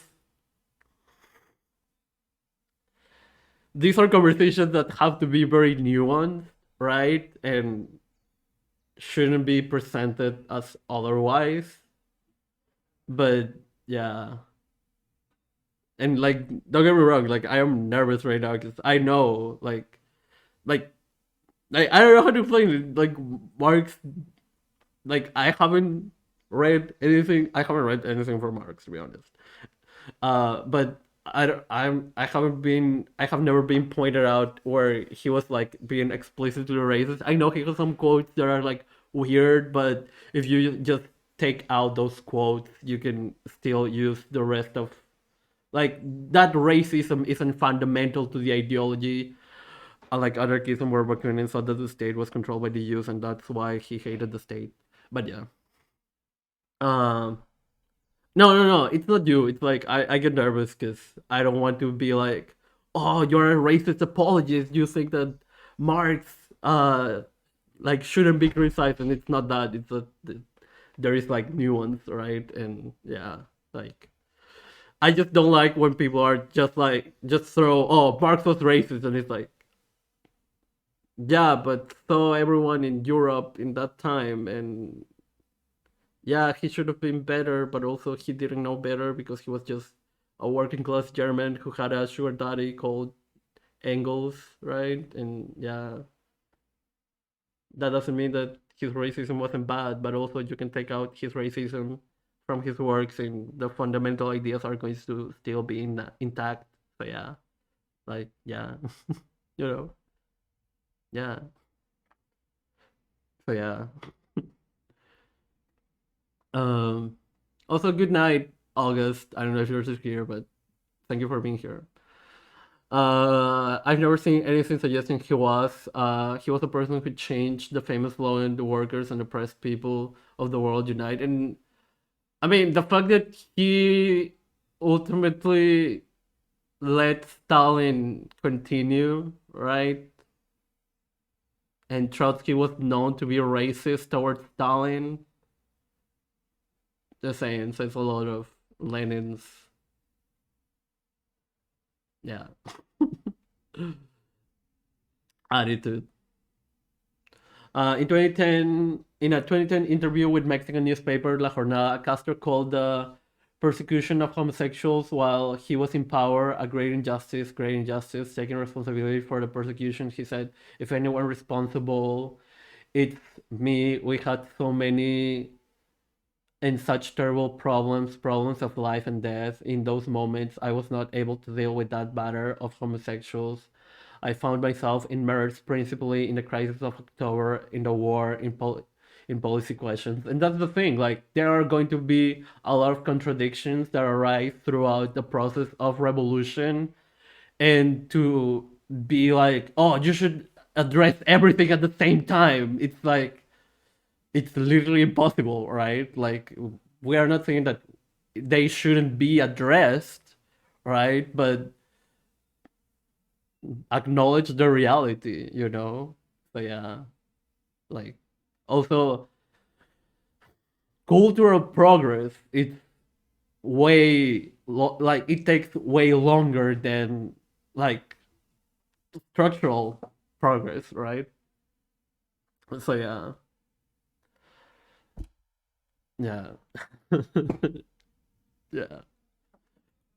Of it. So my call to action in this section is please deprogram whatever it is in your brain that makes you say shit like this before even reading what anyone is saying. Thanks. Also stop watching debate streams. Okay, thanks. Bye. Babe. Babe. Okay. So I've said most of what I feel like I've needed to say, but I want to take a moment to look at something I found that was interesting to me at the end of Vosh's stream segment. In this clip, Vosh is frustrated by the online left to me at the end of Vosh's stream segment. In this clip, Vosh is frustrated by the online left's apparent failings in who Please stop watching Bush. Yeah, if anyone still watches Bosch in February 2022, I'm seeing you, person in chat. Yeah, you should probably stop. they choose to support. It's a long clip, so it's just a long clip. It's just a long clip. That's just. The thing that really weirds me out, and like I hope this doesn't get misinterpreted, but like I follow a lot of small seriously, yeah, Debate World was so 2018, like, oh my god. lefty YouTubers and streamers. Like I try to pay attention to like smaller communities so that I don't get too in my head. And there are so many awesome like POC creators who get like no attention, you know? And then it feels like me praying that he doesn't mention Venom. Please don't mention Venom. the ones that the online left always jumps to support are the worst ones, you know? It's really weird. Like I very rarely see like these big like jumps to the support of like the really cool ones. Not even people in my orbit or whatever, just generally cool creators. Like how many times has this happened? Mel, Luna, Professor Flowers, stuff like that. It feels like whenever the jump happens, I don't know how much of this is Modchick? Who are you talking about? like performative self-hatred. Not good grifting like you, bro. Yeah. Or what? The three people that Vosh mentions the online left wrongfully jumping to defend are Professor Flowers, Luna Oi, and Chaos Ismel. There's a Queens! Queens! Destroy me! Okay. Common factor between the three of them that I don't believe he recognized here. Oh It's not just that the oh my god, Wing. three of them are small POC creators and online figures. It's that all of their most visible Let's see. Let's see.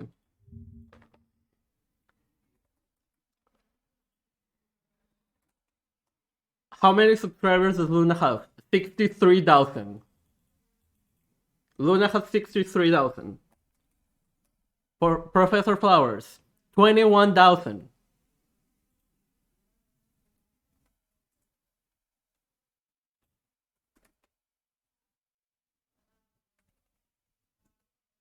Mel, who doesn't follow me, how dare you? 18,000. And she literally just tweets. By the way, she's not even a streamer. How many subscribers does Bosch have?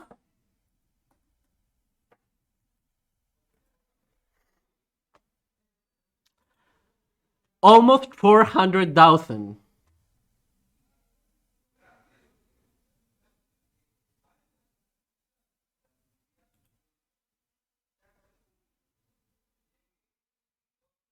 And he's complaining about how they shouldn't be propped up.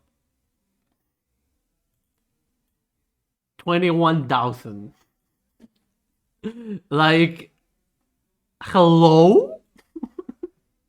Like, it's so fucking ridiculous. right? Like, online moments have been fights with Vaush. They've debated him or critiqued him in videos on Twitter or live on stream. They have challenged his standing in the space in one way or another. And whether or not you personally agree with their positions or yeah, I know, Dorian.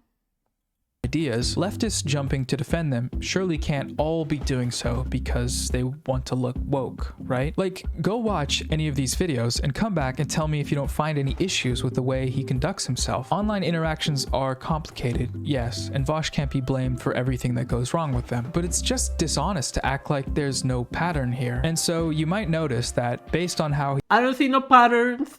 Daddy Bosch good. No, he's not a Nazi, even though he just talks about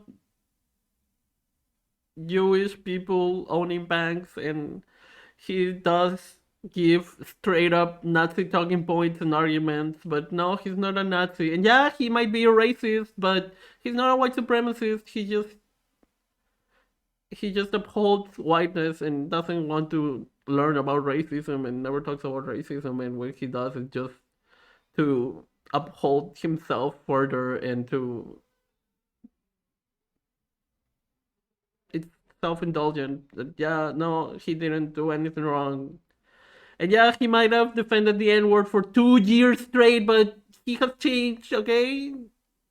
And yeah, he might have said some homophobic and transphobic stuff last year, but he's bisexual, okay? So like, he did nothing wrong. Oh my god, mom. Okay. Oh my god.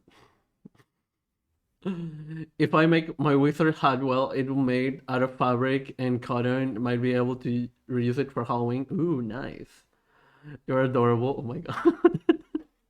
he has framed this phenomenon. If I'm adorable, give me your money. Just kidding. With Luna, Mel, and Professor Flowers being the online left's non-white false prophets, something else is implied. Hi, Big Melon Lady. Welcome. In the same way that they are all connected by having challenged Vaush, the small POC creators are connected by not doing that. I don't mean to suggest that this is intentional, that they're playing nice for a host or a raid or whatever, but this still begs the question. If any of them were to end up fighting with Vaush on the big stage, as Professor Flowers, Luna Oi, and Mel did, and have it go the way these interactions went, would he still hold them in the same regard? If the online left jumped to defend them, would it be another case of the idpol Twitter lefties conspiring against him? Would they then become the worst ones? The worst ones. The irony here is... Okay, break for Shoutout Wall. Go follow Freya, go follow Big Melon Lady, go follow... Kay, how do you say, who was here earlier, but I don't find her, so let's shout out Brett, who was here. Positive Synergy. Shout out to Grom, who raided earlier. Who else?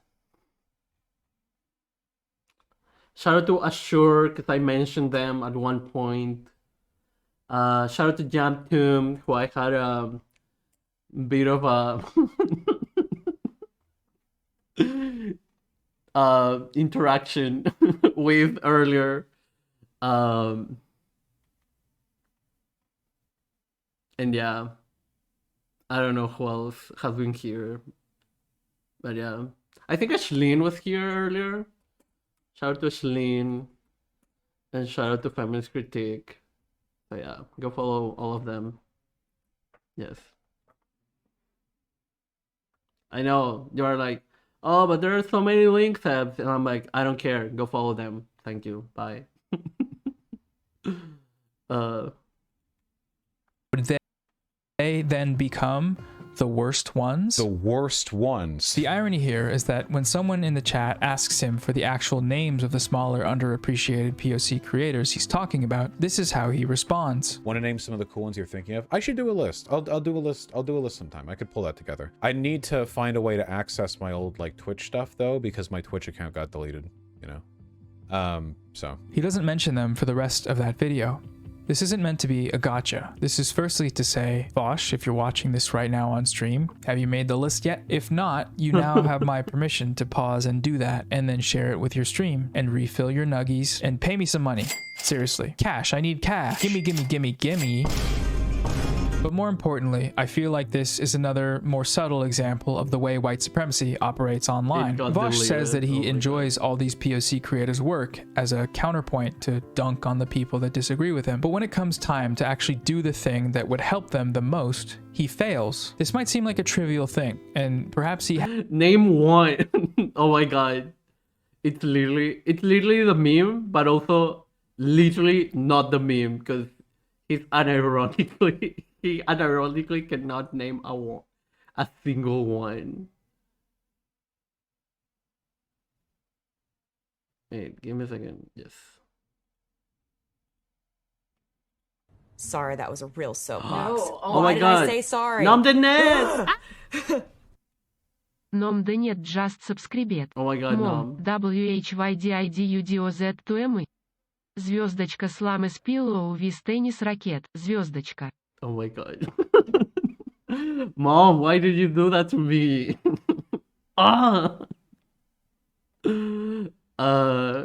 Nom, thank you for 4 months. Oh my god, welcome back. Welcome. Yeah, name a woman. Yeah. Miss, for $1, name a woman. Name a woman? Yeah.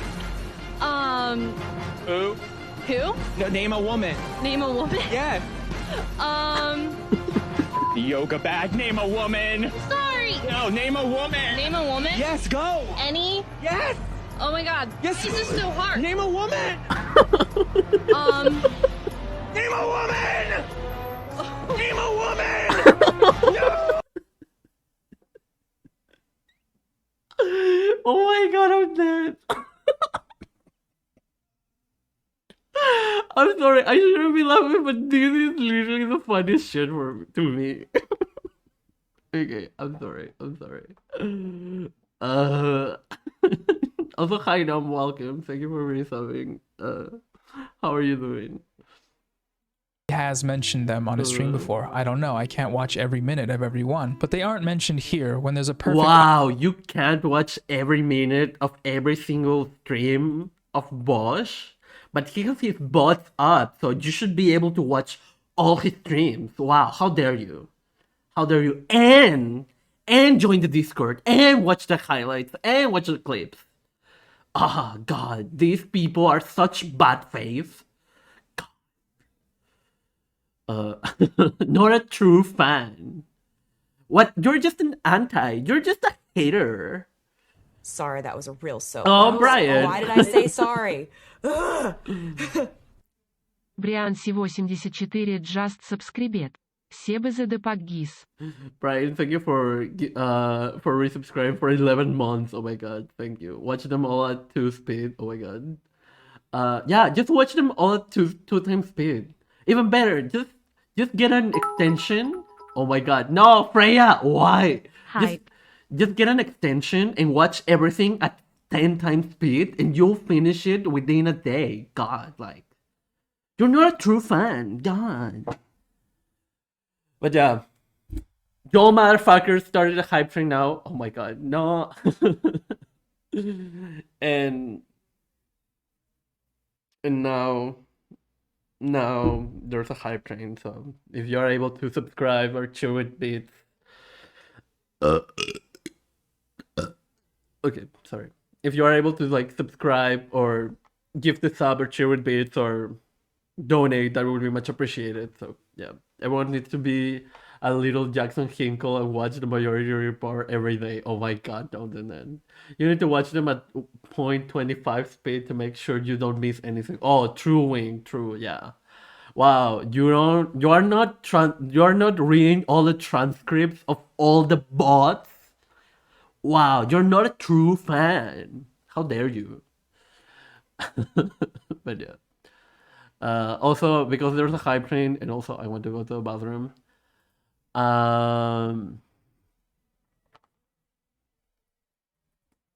There's no way around.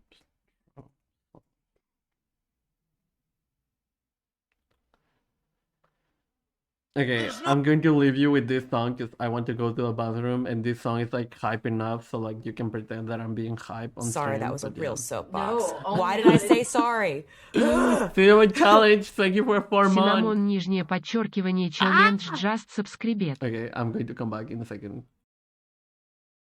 Also, give me all your money in the form of subs and gifted subs and biddies and donation. Thank you. Bye. I said, there's no way, there's no way I can make it down that ramp without falling on my ass. There's no way, there's no way. General, I may grab you so fast. I don't want that. And this was a steel ramp, really, really steep. No handrail, it was like an ice skating rink. I said, there's no way, there's no way I can make it down that ramp without falling on my ass. Inch by inch, I took these little steps. When I was 10 feet short, I ran down the ramp. I ran down the ramp. Let's go, I Brandon. looked very handsome. I ran down the ramp. Trending #1. And the ramp was probably 10 yards long. This question is on COVID. I think you're going to have a big surprise, a beautiful surprise, sooner than anybody would think. But the answer is... I ran down the ramp. Trending #1. And I don't want to get water on the tie, 'cause I've done it. It spills down, it doesn't look good for a long time. And I don't want to test more people now. So I said to my people, slow the testing down. The ramp and the water and the test. How good was the speech? The speech has been the best. It's true. I ran down the ramp. All right. So, with that said, Linda. Hi, Linda. I have a question for you. What do you think is your greatest accomplishment in your eyes? I ran down the ramp. Nom! Oh my god!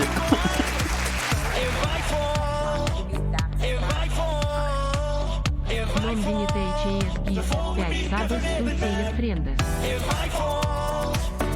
Oh my god. The best hold anybody's ever had. Nom, thank you for the 5 gifted subs. Oh my god. I can make it down that ramp without falling on my ass. There's no way. Why? General, I may grab you so fast. I don't want that. Inch by inch, I took these little steps. When I was 10 feet short, I ran down the left. I ran. The animation though.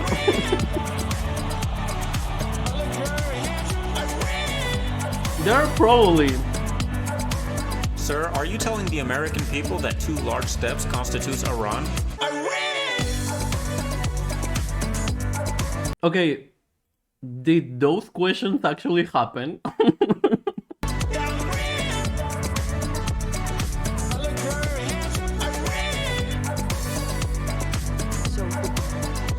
I think they are, but they are not political. I think I am the perfect person. Oh, Yo, help me. I've been yelling about going down ramps for Okay. We need to give more PlayStation 5, Jack. But also OSHA violations. Oh my First God. question. What's on your agenda for the rest of the month, sir? It's spooky time. It's spooky time. My favorite time. When we can act a fool without a reason why. Spending my whole paycheck at the Spirit Halloween. You have trashy as a Fortnite default, only half ironically. If you wouldn't mind, if you could comment on the remarks made by a freshman congressperson. Why? It's spooky time. This is so weird. Magic time. When 12-foot skeletons light up our yards at night. Wearing my Minecraft armor without needing to clarify. So divine. It's spooky time.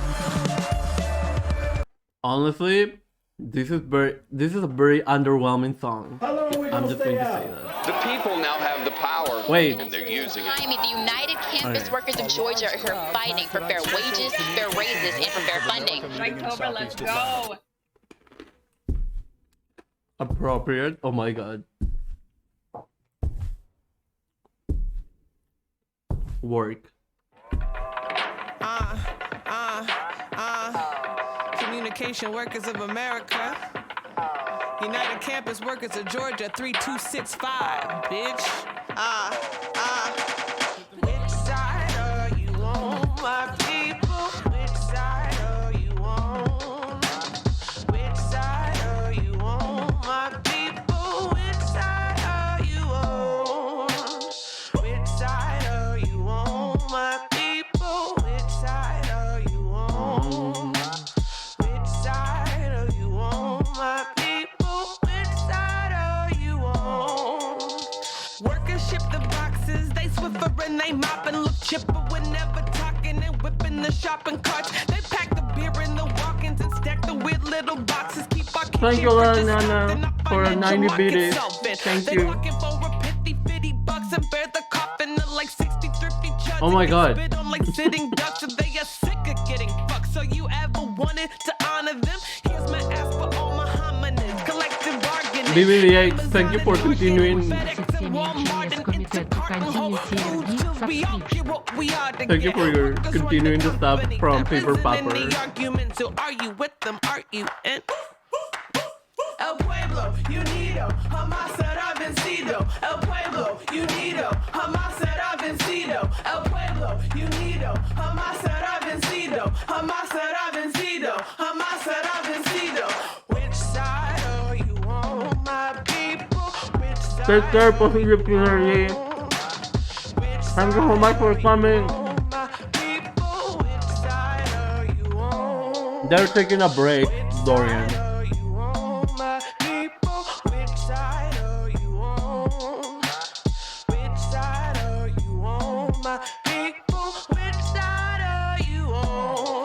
Imagine a minute, millions of average women and men in the tragic position of trading in passion for wages and cash because they shackled by capitalism.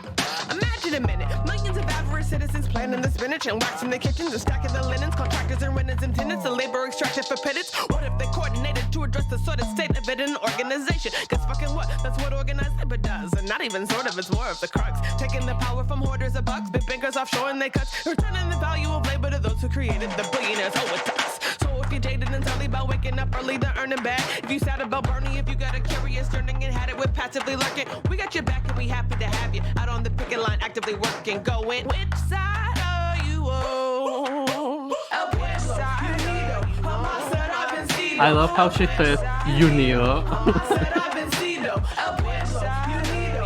Yeah. And if not, I'm trying to check on him every now and then.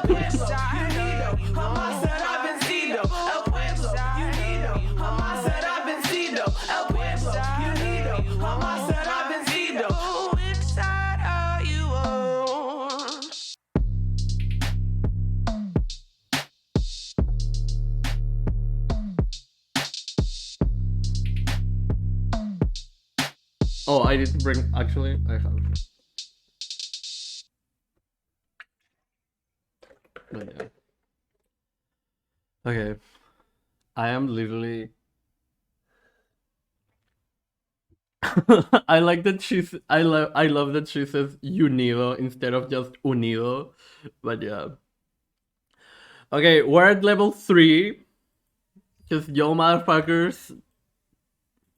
Ha, fell for it. Imagine giving me money.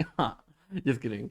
We're at level 3 of the hype train. Thank you, Lanana, for the 90 BDs. Thank you, Trans, for the follow. Thank you, Nobthenet, for 5 gifted subs. Thank you, Freya, for 100 BDs. Thank you, Cinnamon Challenge, for resubscribing for 4 months.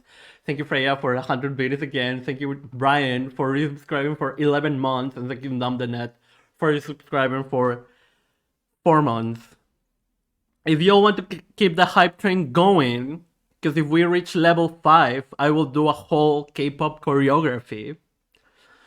you can do it by gifting subs or subscribing if you are not already subscribed, or you can also cheer with bits with anything from 100 bits above. So yeah, like if you are like Seps is lying, it is not going to dance. Yes, I do know the whole choreography of What Is Love by Twice. So yeah, just saying. I might cover the video with Jisoo, but still, I hate you, Freya. I hate you. So yeah, I'm going to leave you with this while I do the crunches. Okay, give me a second.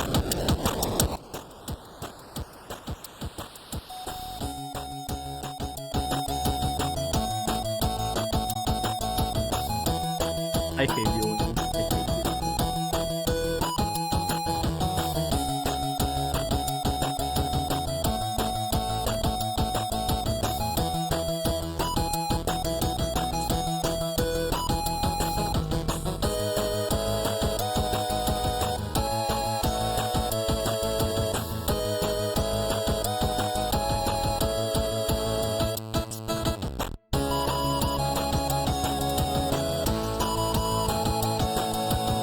Oh my god, okay.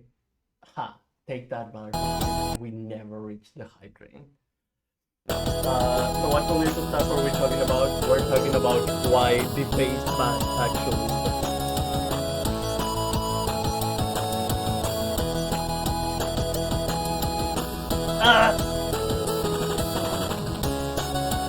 One,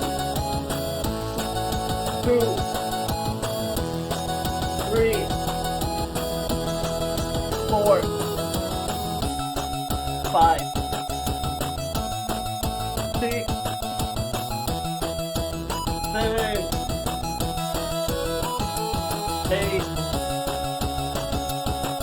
9, 10, 11. Yes, I am very off shape.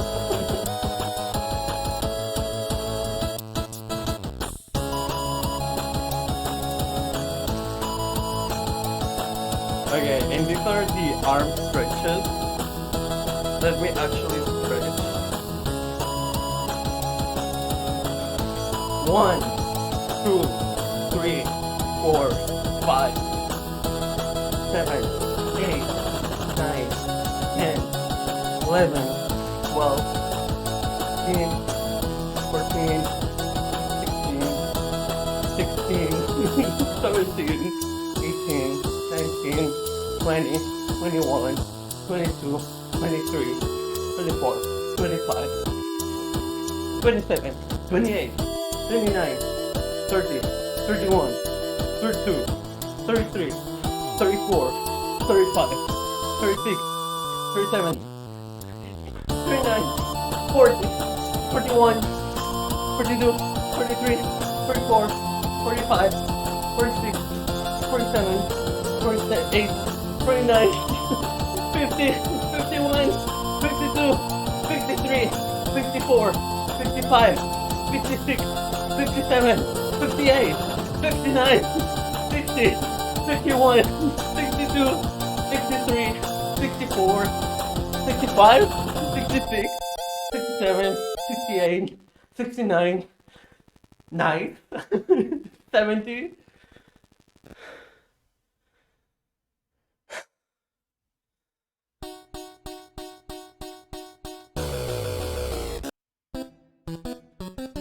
71, 72, 73, 74, 75, 26, 27, 28, 29, 80, 81, 82, 83, 84, 85, 86, 87, 89, 90, 91, 92, 93, 94, 95, 96, 97, 98, 99, 100. Okay.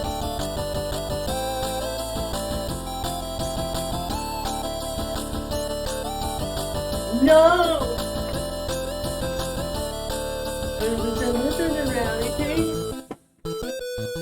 Okay.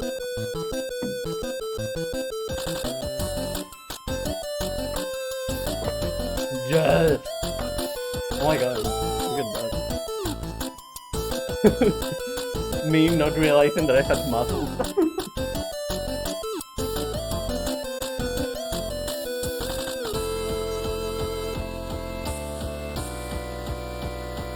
Wait, can you hear them?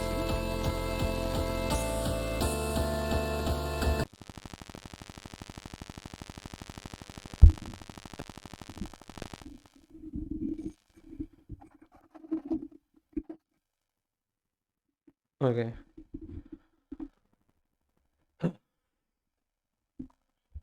Close the goddamn door now! There's a gotta thing I want to I've never heard of. Okay, I'm gonna stop. But yeah, you all know what happens. This is what happens if we ever reach level 5.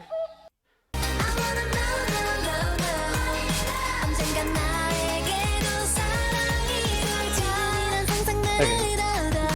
Yeah. Well, I know the I know the chorus, okay, but I don't know the entire song. Yeah. Okay.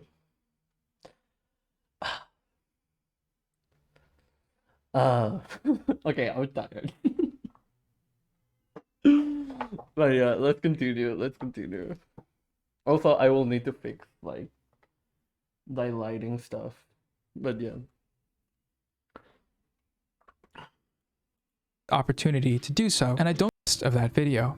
This isn't meant to be a gotcha. This is firstly to say, Vosh, if you're watching this right now on stream, have you made the list yet? If not, you now have my permission to pause and do that, and then share it with your stream and refill your— I love that he says, now you have my permission, because like he's obviously doing it ironically, right? But if Bosch were making this video, he would say it unironically and be like, now I'm giving you my permission. And it's like, why not? Nuggies and pay me some money. Seriously. Cash. I need cash. Yes, give me all your money. Thank you. Hashtag, exclamation mark, dono. Thank you. Gimme. But more importantly, I feel like this is another more subtle example of the way white supremacy operates online. Vosh says that he enjoys all these POC creators' work as a counterpoint to dunk on the people that disagree with him. But when it comes time to actually do the thing that would help them the most, he fails. This anti-debate video is really blowing up. Yeah. Hi, Crow. Welcome. Might seem like a trivial thing, and perhaps he has. I mean, to be fair, I already like Noah since before, but yeah. I don't know. I can't watch every minute of every one. Also, I already wanted to watch this video since it came out, but then people started watching it on stream, and it's not my fault, okay? I wanted to watch it first. Thank you. Bye. But they aren't mentioned here when there's a perfect opportunity to do so, and I don't think. Yeah, but also he's straight, so fuck him. It's reading too far into it to say that this might say something about his understanding of the space. If you truly recognize how much more difficult it is to make it as a content creator when you're not white, from the racially biased algorithm. Am I wrong though? Am I wrong? Do straight people even deserve rights? Like, I don't know. Like, literally, it's 2022. Like, what? Imagine being straight. Audience demo. Just kidding. We love our straights.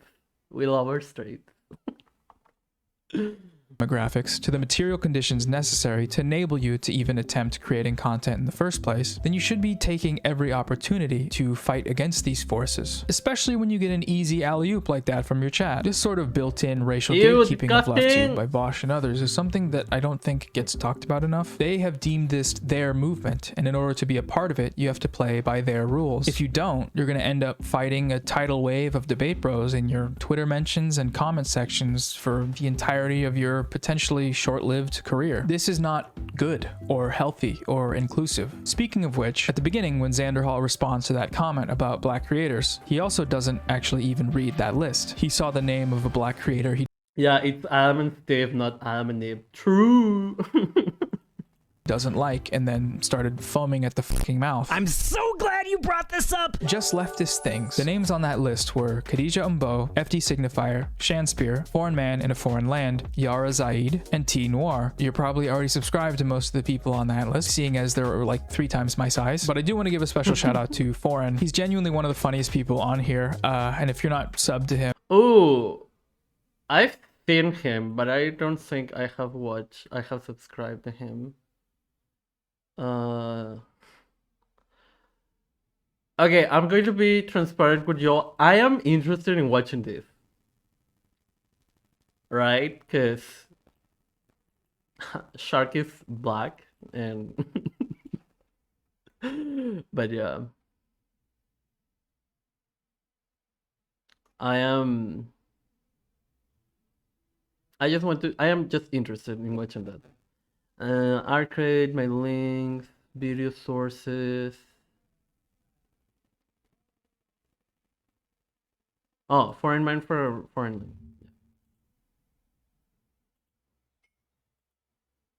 Oh yeah! Oh my god! Yeah, I wanted to watch this video. Oh my god. Yeah. There's a person who I don't like, or rather doesn't like me, but we're not going to go into that. Well, you're missing out. Get this man to 100k thousand. Well, this video, yes. There's something to come into, yeah. Or I will go sicko mode, and no, I will not elaborate on what I mean by that. Also, Foreign and I will be doing a music jam session live stream this weekend, 11 a.m. Oh my god, so bass.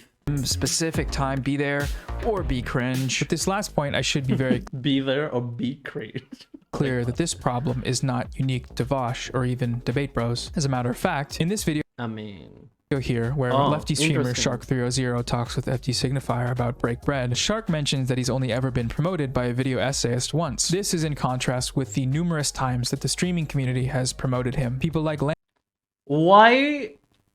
Like, this is so weird. Why would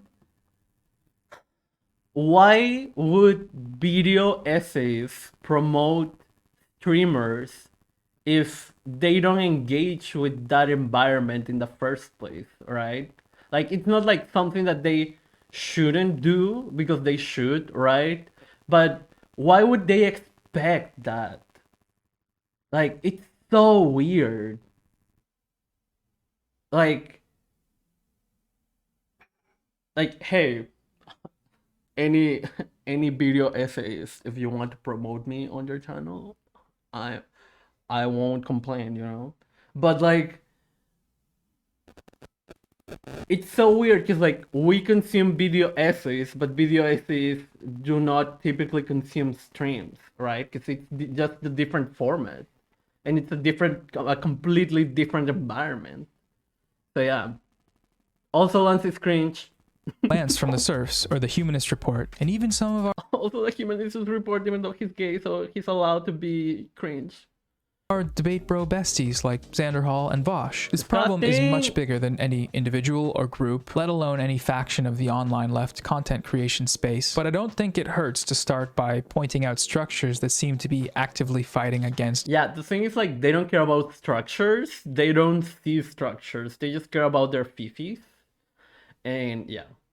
Inclusivity. Structures like the format of online debate content or something. We've literally spent hours watching this video about stream clips. True. No, I accept what's go. Oh my god, I wish. But yeah. Also, hi Buffy, welcome. But yeah, we've been watching this video for all the stream, and I've been streaming for 5 hours and a half, so yeah. Yeah. Like that. At least this video is not as heavy as loyal citizens of Pyongyang living in Seoul, okay? No, I don't know. I'm so tired, man. Let's get to the conclusion. Don't worry, someday I will. Oh. Okay, I'm going to be honest. I have a video planned, okay? It's a video that I have been planning for years now, literally. And by planning, I mean it's all in my head. But when I make it, everyone is going to die. Everyone and their mom. Everyone and their dad, to be specific. that I fucked yesterday. Everyone and their dad is going to die when I release a video. So yeah. It's an entertaining video. Oh yeah, definitely. Like, this is so good. This video will never be finished. Shut up, Wing. I think Vosh is racist. Yes.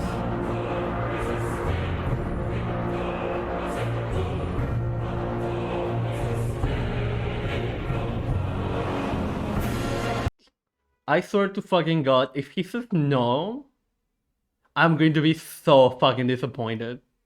I'm going to be so disappointed. But he's going to say no, and he's going to say he just did some bad things, and he can be better, and he can change his narrative. But he could have changed his narrative with the Professor Flower stuff, and he didn't. He just didn't. So yeah, fuck him. He doesn't say no. He doesn't say yes. Oh my God. Okay, I want to listen exactly what he said, okay? Do I think Vosh is racist? Or done? What does answering that question solve? There's nothing that Vosh... Fuck you. It just gives us a little satisfaction, okay? I know it's not productive, but I'm not watching this video to be productive. I just want to cope and see God. It's true though. He's right though, so yeah. has said about or done to Professor Flowers that his followers... I mean, like, I honestly don't care what Noah has to say. Like, all Bosch's pattern of behavior, like, everything that Bosch has continuously shown all along his career as a streamer has shown how truly racist and homophobic and transphobic and bigoted he truly is, right? And so I, as a non-white person, not as a trans person, as a non-straight person, as a lot of minorities person, I don't need a white man to give me that satisfaction, because I already know, right? Like, even though it would be nice, right, for a second to acknowledge his racism and that he is racist, I get where he's coming from. We could say, right, that he's racist, but he can't change and all of that, right? But he won't. Why? Because optics. Because if he calls Bosch racist, Bosch will be, oh, he called me a racist? Oh my god, cancel. Oh my god, how dare you? Oh my god, I donated one time to BLM, so I'm not racist. Oh my god, I have a black friend, so I'm not racist. And it's like, yeah, whatever, no one cares. Right? So yeah. Orbiters and vulturistic little Also, underlings. yeah, we don't need his permission to call Bosch racist because he's literally a white person. Hey, don't be a dick. Most of whom are self-described leftists, haven't been ready. Vulturistic little underlings. Hey, don't be a dick. Most of whom are self-described leftists, haven't been ready to accept more or less at face value and then spread across the internet. The fact that this was able to happen with so little pushback in a space that considers itself the left should be concerning to all of us. No amount of charity... I don't think Bosch is all those pejoratives. I mean, do you think racist is a pejorative? Calling someone racist is not an insult. Like, racist is something that you are given the pattern of behavior that you've shown, right? And if you are racist, you should look for things to change and not just to feel offended by someone calling you racist. If someone is calling you racist, it's your work as a white person, typically, to learn about racism and to learn about microaggressions and colorism and imperialism, right? And to stop perpetuating those stereotypes and those systems of oppression and learn how the patriarchy contributes to racism and all that shit, you know? It's your job as a white person to understand better how not to be racist and to be anti-racist, right? But white people don't do that. White people just get offended and be like, I'm not racist, and then run to their mom or whatever. But yeah. If they aren't a bigot, then I think it's an insult. But he is a bigot, right? But I do agree that if you are racist, then it's not a pejorative. But that's the thing, like, he is ultimately a bigot, right? And even then, like, being a bigot is not an insult. It's like pointing out your behavior. You are being a bigot, right? But yeah.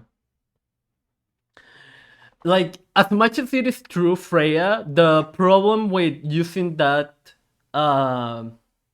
rhetoric, I know, optics, that that argument when we're talking about how people should be better is that they can just say that, but it's impossible to not be racist in a racist society, so I should just be racist, and so they can get away with that, right? But yeah. But isn't there a difference between someone who needs to learn to be anti-racist versus someone who is fully racist? What's the difference? What's the difference? Aren't people who are fully racist just are like people are racist because they are ignorant, because they don't know about racism. They don't know how to be anti-racist. Right? That's all they know. The problem is that Bosch should know better because he's allegedly a leftist, right? So he should know how to be anti-racist, and he should know not to do racist things or say racist shit. But he does them anyway. And that's the problem. Like, yeah, ultimately, there's no real, there's nothing to gain to call it, but that's the thing, that hate comes out of ignorance. Like, the whole system is built so people are ignorant and therefore become hateful. Like, it's still a systemic problem. What was I going to say?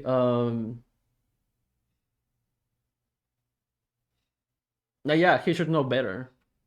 They intersect often, but we should stop. We should help bring along the purely ignorant. But that's the thing, like, it doesn't matter. Like, because at the end of the day, racists are racists, right? Like, there are some people who are more willing to learn than others, sure, but that doesn't change the fact that they are racist and they are doing racist things. Like, the point is not to put someone, oh, you are more racist or you are less racist. The point should be, we should stop being racist, or we should try to stop, we should all stop being racist, and we should all try to not be racist and try to be anti-racist. That is why ultimately, that is why, like, as I'm saying, like, ultimately what Noah is saying is right. Like, it doesn't matter if he is racist or not, right? I mean, he is. Like, it doesn't matter the intention. The fact that he is, and he's doing this shit that is racist, is what matters, and that he should stop. Yeah, try preventing doing racism. As hateful, just ignorant. But that's the thing, like, it doesn't matter. Like, at the end of the day, hateful people are hateful people because they are ignorant, because they live in a system that has obscure information and that hides information from them to get awareness of it, right?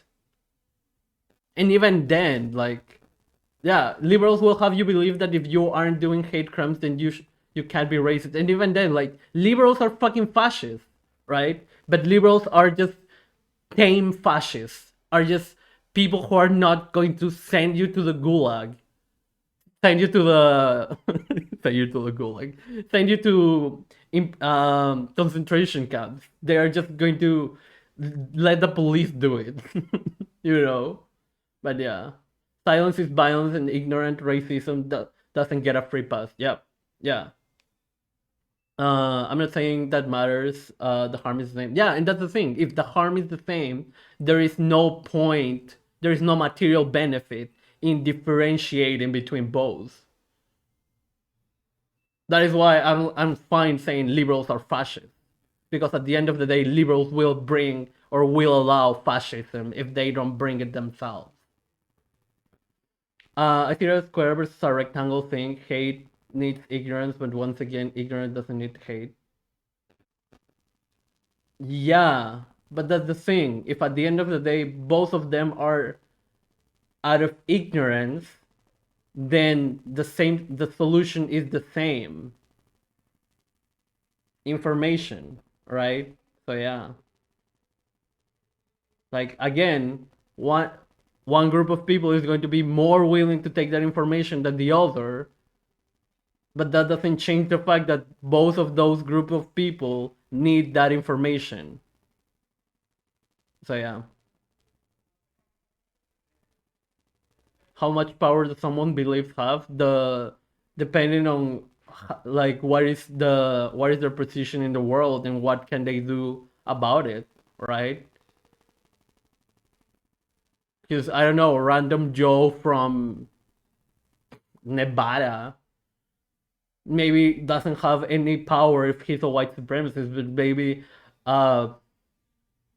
random Mike from Texas has a gun and has a black neighbor and someday just decides to shoot him, right? Then it's going to depend on that. But why do we have to like be like means testing who are we giving the information to, right? Like at the end of the day, what we want is to stop racism. I said Texas. I said Texas. I know where I was going when I said Mike. Okay. It was more covert racism. Oh my god. Defend this guy so much because white fragility and male fragility. Because ultimately, Bosch represents them. Bosch represents white males who are ignorant and are allowed to be violent in any way. And it's like, oh my god, she's a leftist. Oh my god, yes. Oh my god, that's me. And yeah, it's literally just projection. It's always just projection. It's always whiteness and projection. And people are like, oh, it's always, you say that it's always whiteness and projection. And I'm like, because it is. If it wasn't whiteness and projection always, I wouldn't always have to say that it's whiteness and projection. Believe me. I would say different words if they were different things. But they are not. It really does depend on the context and their access to power. I probably have a lot more power than I think I do too. Yeah.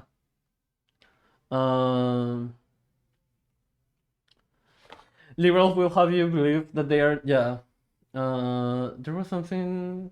Oh, I'm racist. I was raised within a white supremacist society as a white person. There's no way I can be racist, but I'm trying to stop being racist and be anti-racist. Yeah, my program sucks. Yeah, and that is what we have to be fighting for. And that's why we need education. That's why we need class consciousness. That's why we need education to be accessible, the correct kind of education, and not propagandized right-wing white supremacist education. You know, but yeah. Streams, Shapiro dunks, or leftist creator platform growth will make up for the fact that white supremacy is... That is why, like... No, I think I said everything, yeah. The default. It is the status quo, and unless we are challenging it in all places and at all times, then we are playing a role in sustaining it. After the Professor Flowers debate, Vaush brought on the indigenous activist Morgan Khashoggi to talk about land back, a conversation which I've mentioned throughout this video. It is an objectively good thing that he did this, as she was able to educate him and his audience about that movement. But the thing is, this only happened as a direct response to the Professor Flowers debate. The upload came days after the debate and served primarily to reinforce to himself and his audience that he had won. Like, Noah says that is an objectively good thing, but at the same time, it's like, Is it good if he only did that to like lift his image and perpetuate himself and whatever he said, and all the people in his audience who watched that just think, oh, see, Bosch was right, and they don't actually care about everything that the indigenous person said or the indigenous activist person? Who, by the way, who knows if they were actually indigenous, they were willing to talk with Bosch, but sure, you know, just saying. And I don't care if they were actually indigenous, the fact that they were talking with Bosch is perpetuating white supremacy, so yeah. I don't care.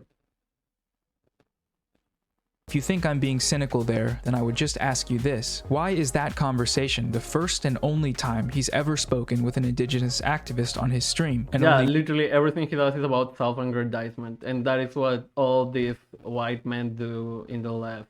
Like, from Destiny to Bosch to Sandra Hall to Mike from PA to a lesser extent, people like Lucid or Mr. or any debate bro that you can think of, or any debate person, right? Like, they only care about optics, they only care about increasing their audience, and I get it because we live under capitalism and streaming is their job, and because they rely on, yeah, literally the spinner. Because we live in capitalism and streaming is their job, and they rely on streaming, and they want to be more successful because they buy into capitalism and they want more numbers, etc., etc., etc. But I mean, Spencer is getting better because he's moving away from the drama and stuff and covering the drama shit, so I'm happy for that. So yeah, even though he still has a lot of things to work on. Like, bro, yesterday I was like, okay, you say Luna has a bad take on nationalism, right? Have you watched her nationalism video? And he says, no. Then fucking watch the video. Like, he had time to watch this hour and 20-minute video. He has time to watch this 26-minute video.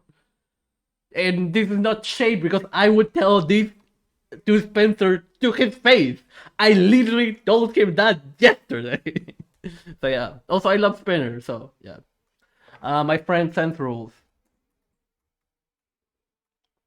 Go follow him. He's a dirty anarchist-leaning leftist. So yeah. He's good people though, and I love him. So yeah. I told him that on the day. Oh my god. You said white men on the left and then listed a bunch of reactionaries. Oh my god. Well, on the left TM, okay. The way Bosch treated that indigenous activist is how he should have treated Professor Flowers. Yeah, but the only reason he treated that indigenous activist well is because he was taking advantage of them, and it was for his own self-interest. So yeah, like, yeah. One of the 2 videos out of the 1,241 that he's posted on his channel that even mentions the issue of land back. Once again, we see the structure of online white supremacy.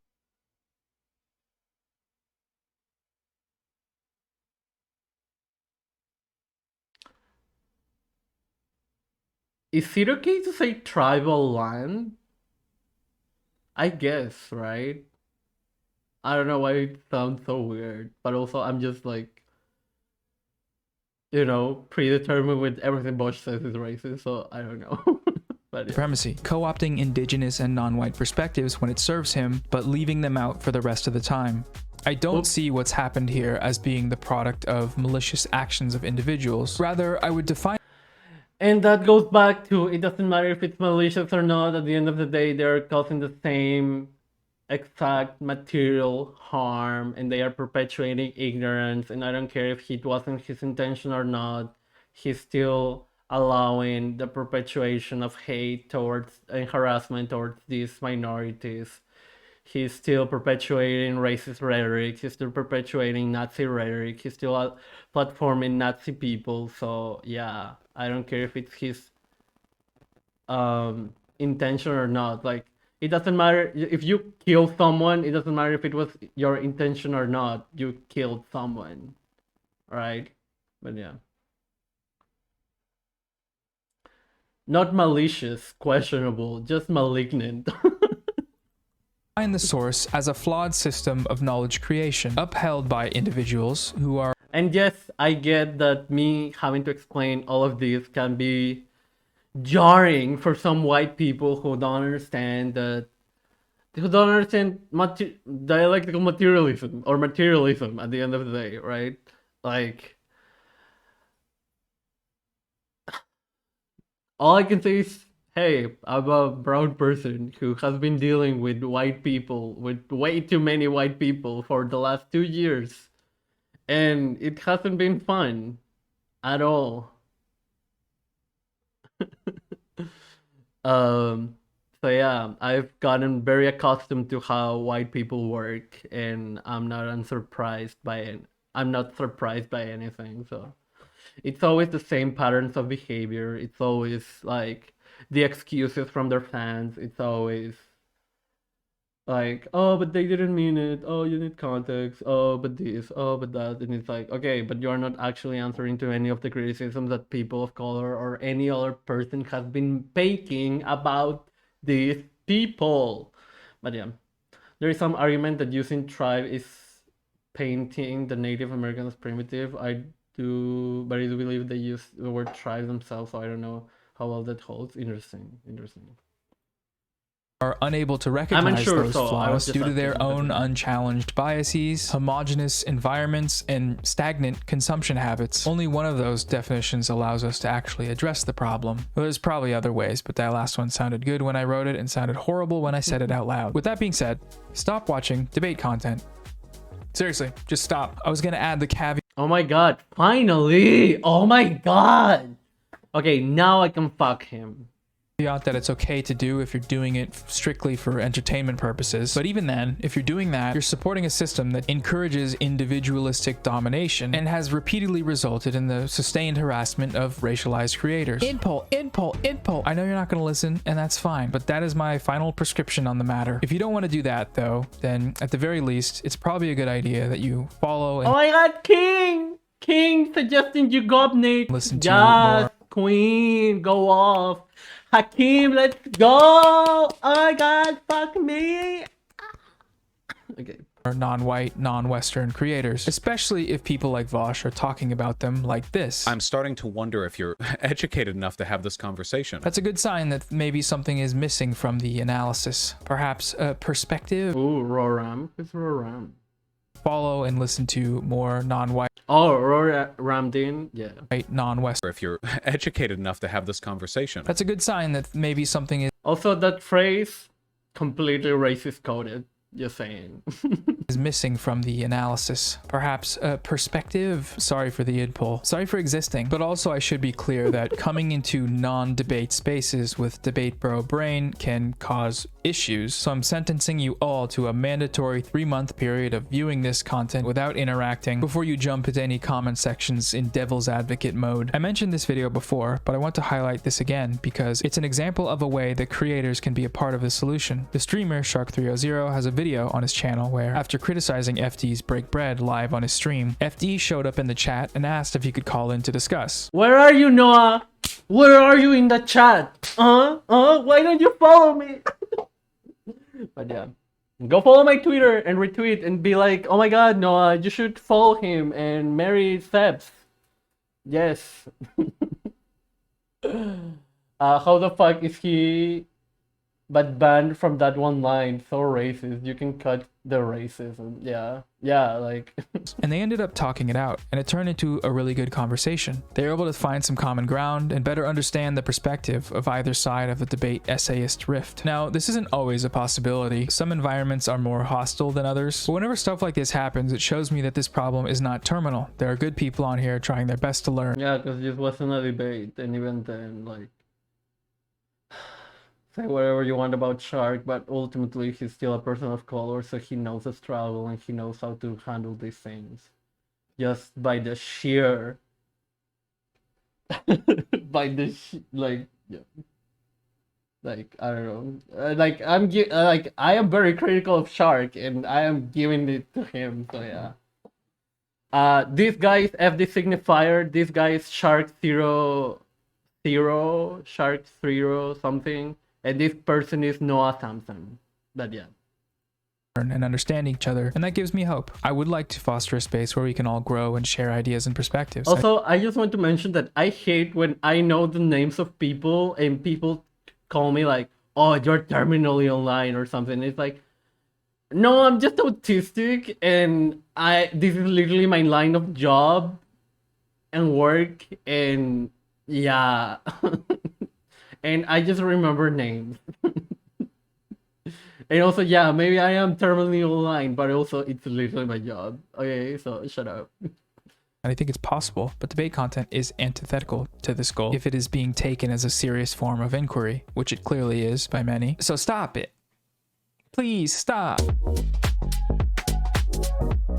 I haven't talked about this publicly anywhere, but one of the things that started all of this was when I posted my LeftTube guide. In that video, I promoted both Professor Flowers and Vosh because I liked both of their content. And when it blew up, Vosh fans ended up reaching her channel and her Twitter, where she had criticized them before, and I think that's partly what prompted her first response video. So I've watched all of this happen with one foot on either side of the divide, having a new influx of viewers and supporters, many of whom were Vosh fans, while simultaneously watching what they were doing and how it was hurting people. I was a small content creator, still not that confident in my ability to articulate why what was happening bothered me so much. I've attempted this script roughly once a month since September, but I was never able to find the right words or had what I felt like was the right opportunity. But then Xander Hall went and said that dumb shit. Noah Samson's a fucking idiot. And I'm glad he did, because it kicked my repression brain back into gear to be able to make this. And it's especially funny given that Xander Hall is the reason I'd found Professor Flowers in the first place, all the way back in August, through a video response she made to him, where he was, you guessed it, saying more dumb shit. I think that a leftist who used to be a reactionary and is now progressive is a more effective leftist than someone who's been a leftist their whole lives. I will die on that hill. And you know why? It's because people who used to be... I hope we can just remove in that hill from that sentence, and that be that. Yes. Alt-righters, people who used to be Nazis, they heard all the arguments. Yeah, because debating Nazis is more important than actually doing shit, right?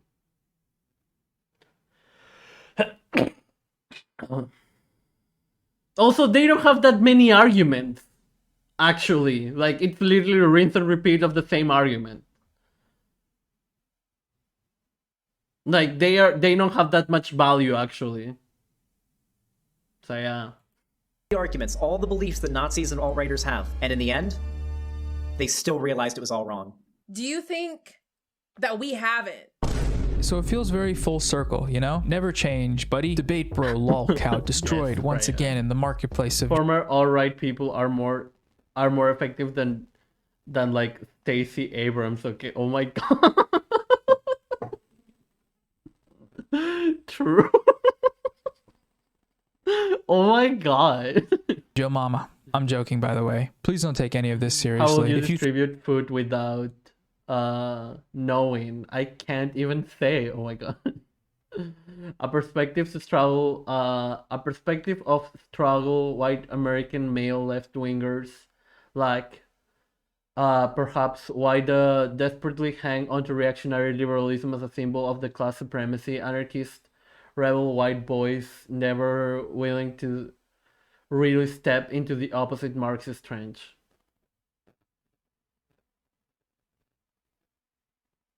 True lol. Like a baby on... Oh my god. think political content creator... Like solidarity with our fellow anarchists, but also true law. True law. beef is interesting in any capacity, You need to go outside, but first, stop watching debate streams. Stop it. Stop. It's not that they don't have enough enough skin in the game. They just don't have any skin in the game at all. Because for them, like racism, sexism, like oppression in general is hypothetical. Like as much as you have like poor white people, well, except in Appalachia, maybe they are a good exception of white people, right? Like knowing classism is bad, but like even most poor or lower class or lower middle class white people are always seem to be just embarrassed, like temporarily embarrassed millionaires, and be like, oh no, I'm poor, but I will pull myself from the bootstraps, and I just need to work harder. And it's like, no, that is not how it works. And you will always have pygmies, right, in every group and whatever. But yeah, thank you for a follow. Temple of Marduk, and also thank you for a follow, Old Body Comrade. But yeah, what's wrong with being a hard worker? Oh my god. Well, they have a chance to apply to apple pie. Oh my god. Well, the other problem is that we're taught to have nothing but false consciousness and class oppression that we do face. Yeah, and that's another thing, right? And that is why it's even harder for white males to understand all of this. But yeah. I saw at some point they get individualism lasered into their frontal cortex or something. It's really, it's of course class. Oh my god. If you work too hard, you make it so the rest of us have to work harder too. True. Like a man at the Amazon warehouse. Oh my god, Monsieur. Work harder without seeing benefits of your labor, fill the bourgeoisie pockets. Yep. Oh, give me a second.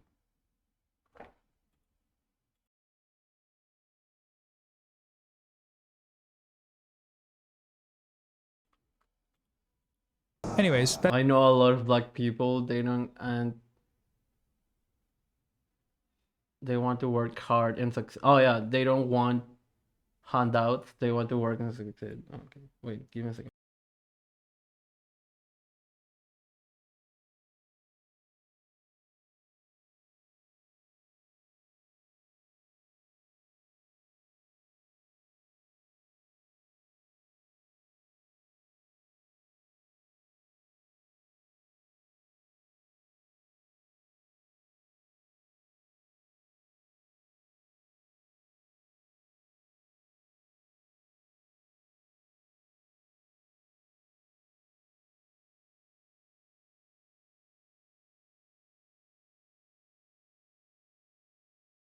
Okay, I'm back. No, you can just ban him. Wing. Need to go outside, but first, stop watching debate streams. Stop it. Stop. Anyways, that's it, everyone. Hope you liked it. Because you're annoying and people don't like you. Get over it. I have to wait. What's it? Yeah. Sorry if it was a bit harsh at points, but you know, I just tried to be honest, so. Now that I've said all that I need to say, I can finally retire from Debate Bros discourse for real this time. You do asterisk where ban in the name of the person. And you have no idea how happy that makes me. I'm free. Free at last. I am willing to come onto any streams to discuss specific disagreements with claims that I made in this video, but make a list with timestamps and have it ready, or I will leave the call. Other than that, leave me alone forever. Thanks. But one more thing. There's currently about 100,000 people in Hawaii whose water supply has been poisoned with jet fuel by the US Navy and their Red Hill fuel storage facility. On November 28th, Sunday, it definitely smelled. No, Pasawod is down right now. Or I sort of removed it from my channel, but I don't know. But yeah. Wait, let me see. No, I mean, yeah, it's probably just sleeping, but yeah. smelled like I was in fuel in Hawaii. Thanks. But one more thing. There's currently about 100,000 people in Hawaii whose water supply has been poisoned with jet fuel by the US Navy and their Red Hill fuel storage facility. On November 28th, Sunday, it definitely smelled like I was in a gas station pumping my gas in my car.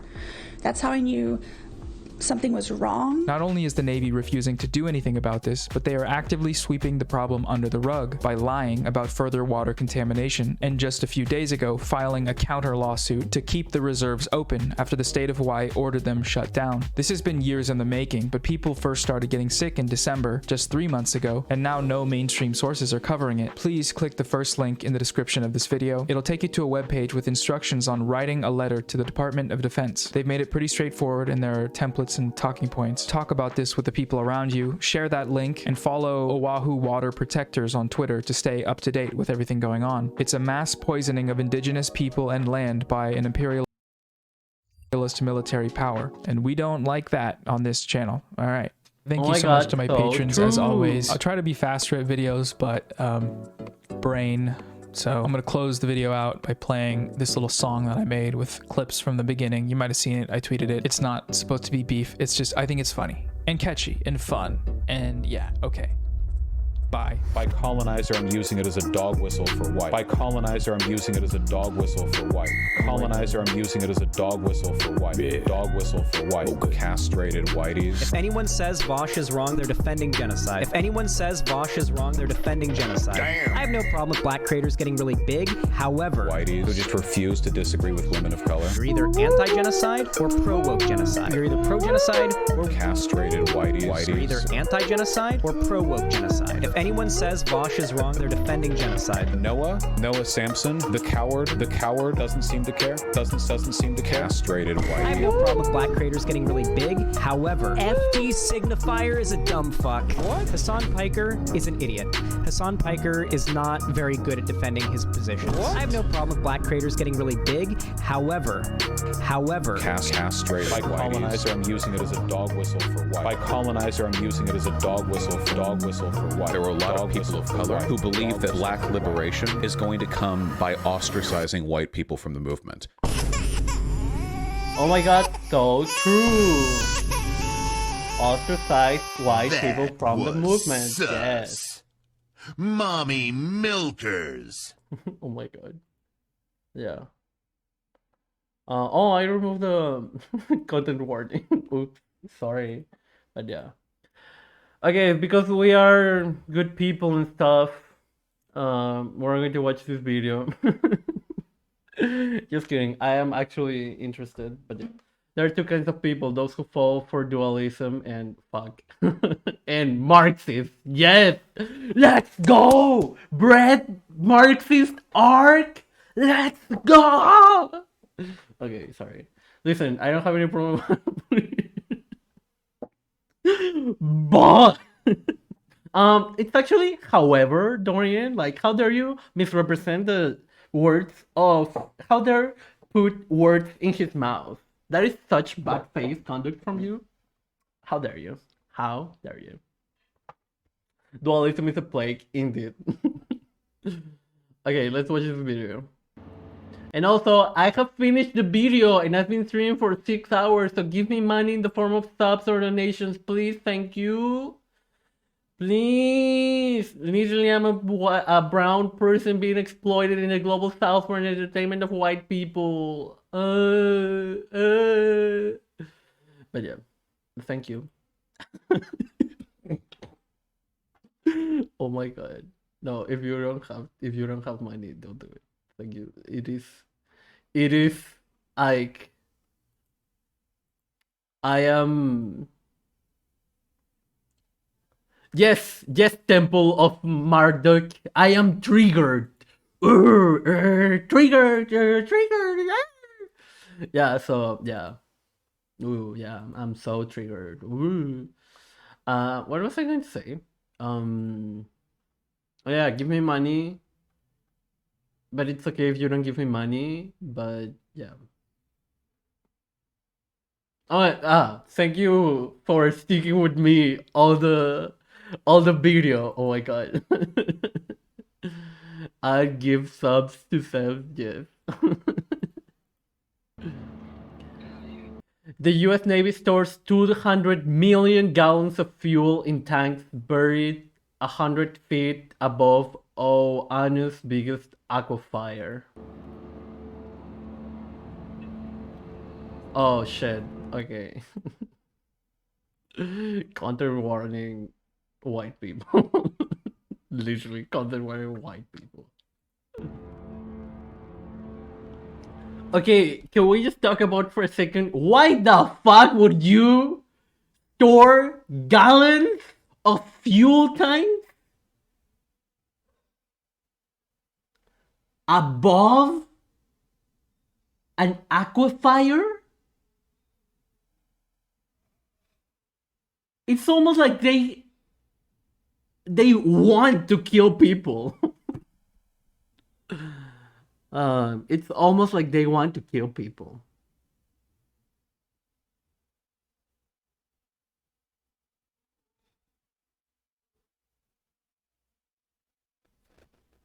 Literally, don't try to make sense of people. Nona Threat Hill, the facility has leaked fuel regularly. What the fuck?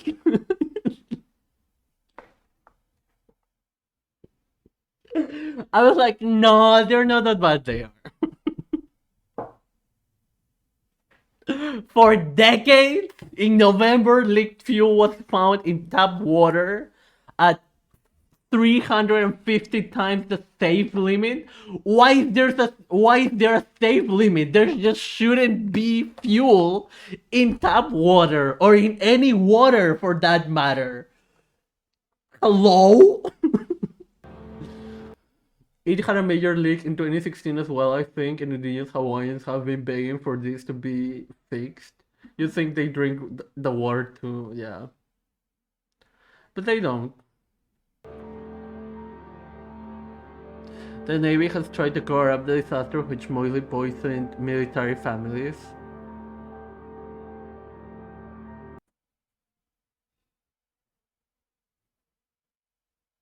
I am literally going to die. Military base has been poisoned. Oh my god. Another leak is inevitable. One could permanently contaminate the island's largest water source, yet the Navy is rejecting calls to shut down Red Hill. Literally, Brett. Literally. On December 12, 2021, Native Hawaiians went to the gates of the US Navy Command.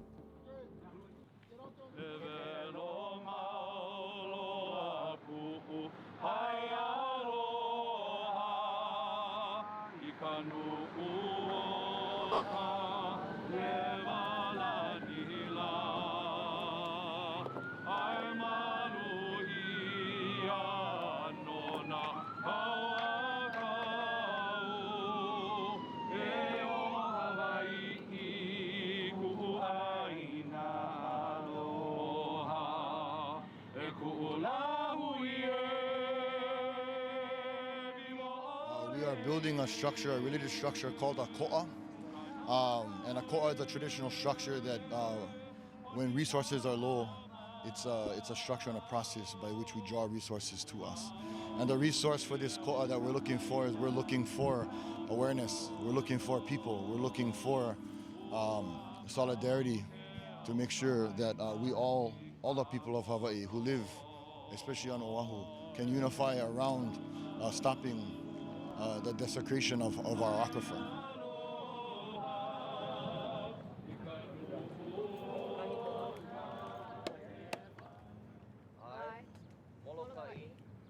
The way we protest, the way we ku'e, is by honoring our land and our gods and our people by mele and chants and songs and dances. We sound like we're singing joyfully, and we are, but a lot of that is hidden meaning that we're not really talking about the beautiful flower or the beautiful, the rain. We're talking about the pouring rain, the impact that it has on our land. We're talking about people that have been detrimental to our land. So while that may be cultured or or hidden in the way we sing and the way we dance. It's still very stinging to those of us in the know.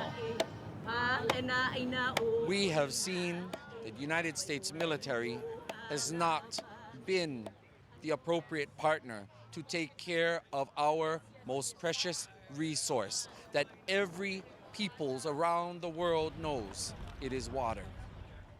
This ko'a will remain up until such time that the U.S. military moves all of the fuel out of those tanks and removes those tanks. I live in this Ahupua'a. I live in Aiea. So the aquifer, Halawa, and Aiea is my watershed. That's my land. And so to have somebody polluting my water, you know, where I raise my kids, where I expect my grandchildren to be living. So this is important to me and the future generations of my family. You know, I mean, we're not planning to leave. We're not going to give up our aina.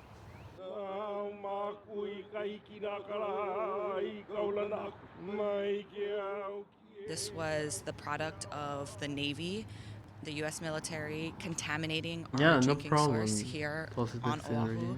This isn't the first time that they've done that. They've done that to the island of Koho'olawe. They are doing it anywhere that the military is based in the islands. There is some kind of environmental degradation. Yes, on this island, the U.S. military occupies about 22% of the land, so it's one of the largest landholders by far, and most of its land is Superfund sites, it's super contaminated. So not only is Red Hill or Kapukaki one of those places that's being contaminated, Pearl Harbor, which is directly across from us, is also a Superfund site. It was also found several years ago that they had buried chemical weapons on our lands as well to dispose of them. They also have bombed and left live ordnance all over our land, including Pohakuloa and Makua Valley. Whenever they bomb land that is sacred to us, they continue to bomb it even after our protests. This is the same they've been doing since they occupied Hawaii and overthrew our kingdom. They did it to Koho'olawe and we pushed them off there. They've done it to Makua Valley and Pohakuloa and other sacred lands. And of course they're going to continue doing it here because to them, their need to wage imperialist wars across the Pacific supersedes their need to provide fresh water even to their own troops, but especially to the people they occupy. And what do you say to the Navy command, the military command, who's saying they don't need to shut down the tanks, they'll just make sure this doesn't happen again and assure you that the problem's going to be fixed?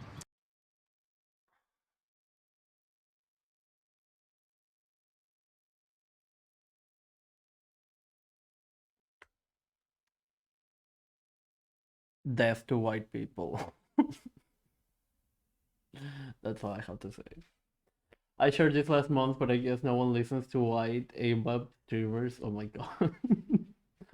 This is the island I come from, and the water is actively being poisoned by the US Navy for many decades. Yeah, it is now at a catastrophic level, and I hate that we always have to wait.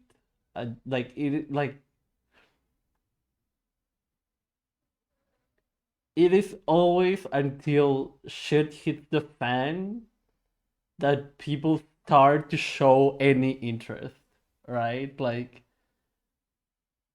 if people are screaming at the top of their lungs, hey, this is a problem, hey, people might die from this, they don't care. But when people are dying, they're like, oh yeah, it's a problem, right? Yeah. And then you have to wait until a lot of people die for them. Oh, it's a problem. Yeah. They should have done something, right? Yeah. Why allow safe food, water, and air to remain freely available when you can force people to have them pay for such things? Oh my god, that's the way we can truly be free. Yeah. Freedom to be poor. This is giving me flashback to US nuclear tests and causing native islanders to starve and get poisoned. That is literally what people are doing. They expect to exploit the people's labor while poisoning them. They can never take enough. Yep. Can you even clean up the aquifer? They better fucking do it. Like, I don't know. And it's...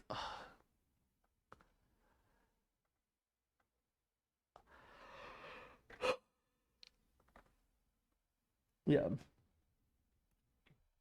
With your cushy Hawaiian vacation paradise, now you get to taste the poison of imperialism, literally. Once it's fractured, it's forever. Yeah.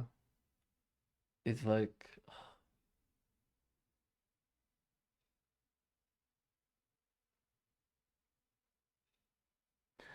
like capitalists will literally cause the end of the world before they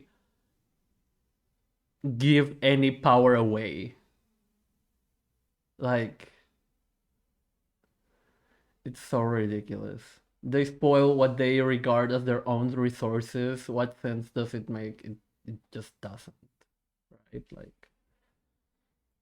tanks, they'll just make sure this doesn't Double happen again down. and assure you that the problem's going to be fixed. Yes, they've been saying that for decades now. And I mean, at what point is enough enough? US military suing the state of Hawaii. That is so fucking ridiculous. It's like the fucking audacity, the fucking caucasity to be like, yeah, but we don't want to, so we're going to countersue you, and it's so fucked up. It's so fucked up. I think they're used to getting away with whatever they want to without repercussion, that there's so many exemptions and exceptions for the military, and I think that for a lot of people it's shocking to know that they consider the people, the community here to be just the cost of doing business, that it's more important for them to be quote-unquote mission ready, which, you know, for us is not a small thing. That they're using our islands to practice killing other people is not, we're not okay with that. But I think people are really shocked to know that they're willing to risk the health of the people here as well, who they claim to protect. Days earlier on Oahu water protectors. Days earlier, the Oahu water protectors staged a die-in to protest the Navy's criminal pollution. This Kanaka hits in all levels with her testimony. Yeah.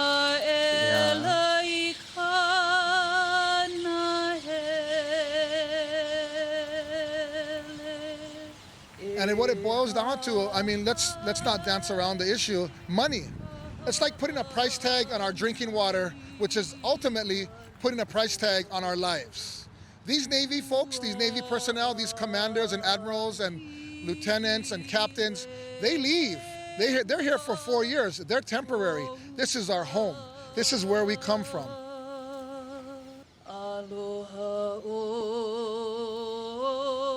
The Navy has got to shut down Red Hill immediately for good, or they're going to have this entire island against them.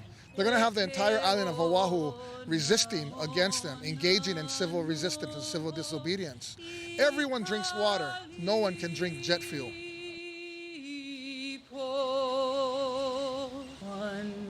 Tell that to Ninja. Wicked. Die. Yeah, positive synergy. Like in the video that we were watching earlier, Noah shared all the links. So he shared this, and oh, thank you for sharing that other one.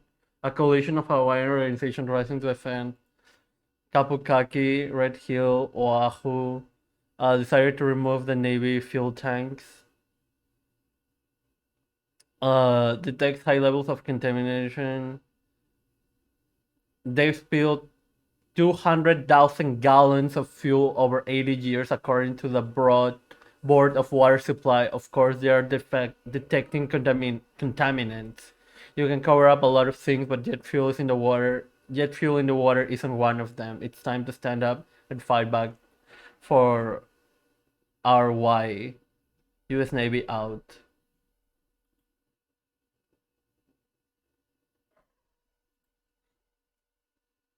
Okay, we're going to watch this after this one. These are two main organizations that are fighting hard. Interesting.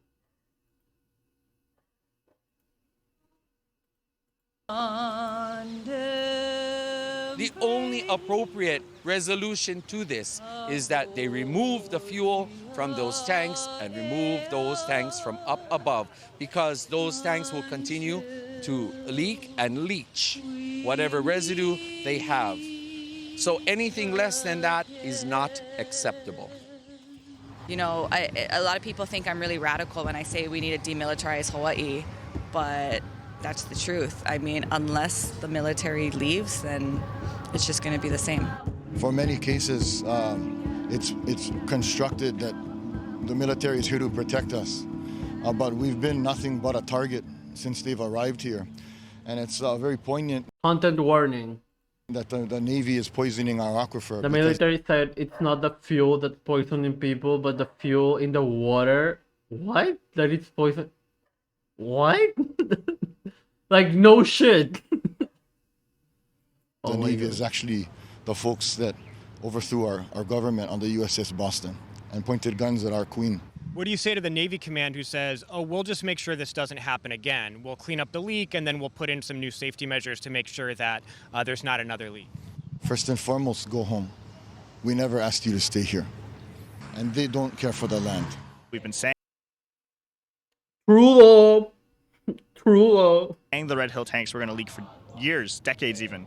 And so now that it's affecting military families, it's getting a lot of attention. But this is how the U.S. military treats Hawaiians every single day. And I hope that U.S. military families understand now what their presence does to our land. And, you know, I think one of the primary things is the calls that are coming from the Hawaiian nation to demilitarize Hawaii and push the U.S. out. It's holding the people who poisoned these families also accountable.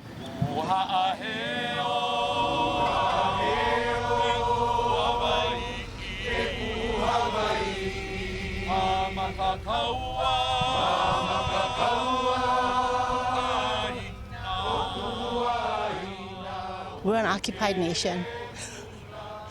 We never agreed to this. So you want to go back to that? It's like, we never agreed to have you. And we knew that one of the reasons they really wanted Hawaii was because of Pearl Harbor. They saw Pearl Harbor, they saw the opportunity to occupy and control all of the Pacific with their military, with their Navy base here. So, you know, it goes back for centuries. And we've still been, I'm still not American. I was born in the territory. It's like, I was born Hawaiian. My DNA is Hawaiian. American is a political status that I did not choose. It's been military personnel and families who have been poisoned with the drinking water. Of course, the whole island is going to feel it for generations. But what do you say to the people who are living on base who have been drinking the contaminated water from the Navy, who now might have a better idea of what you've been enduring here on the island? Join us. I feel for them. Our aloha is for everyone and everything. Our teachings from our ancestors is that everything, human and non-human, gets a place in the ecosystem. Everybody has mana. Everybody has spirit. Everybody deserves respect. And for them drinking the water, we're sad for that. We feel for those ohana. Join us. Come be a part of our ohana, our family.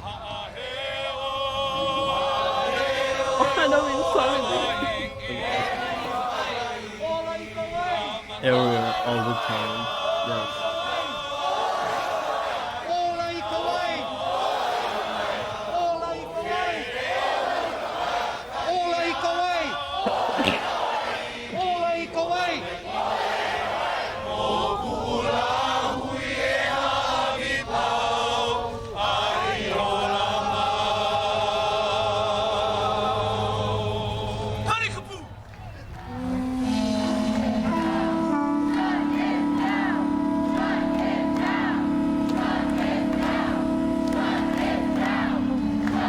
Oh, this is Empire File. Oh, got it.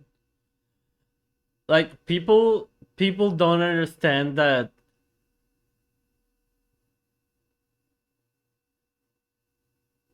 white supremacy is everywhere. White supremacy exists all around the world. It's not something that just exists in the US. It's not something that just exists in properly colonized places. It's something that exists worldwide just because of the nature of the due to the hegemonic nature of capitalism and imperialism. Like, Hawaii is a country, to put it this way. They are not part of the US. No. Like, fuck the US. Like, yeah. All the debate bros are bad in solidarity with the Indians, Hawaiians fighting US imperialism scam. Yes. Also, hi Gracie, welcome. I came onto this channel and got US military ad, powerful demographic ignorance. Oh my god. I'm sorry that you got that ad. This is my auntie Haunani at the centennial of our illegal overthrown.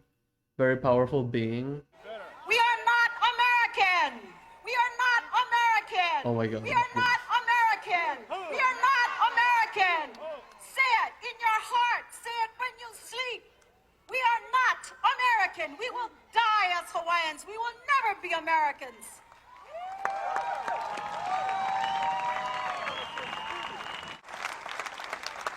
The Americans, my people, are our enemies, and you must understand that. They are our enemies. They took our land. They imprisoned our queen. They banned our language. They forcibly made us a colony of the United States. America always says they are democratic. Lies! That is a lie! They have never been democratic with Native people. They have never been democratic with Indians. They have never been democratic with Hawaiians.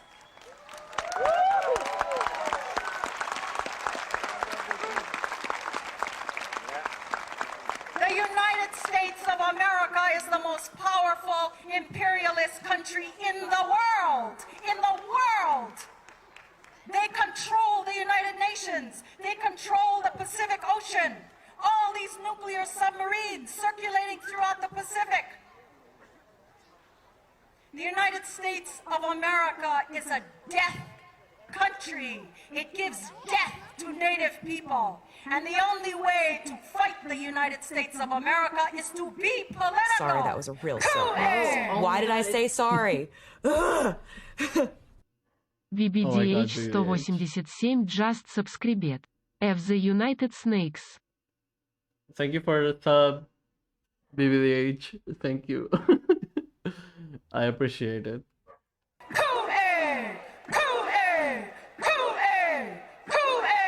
Fight! Fight! Fight!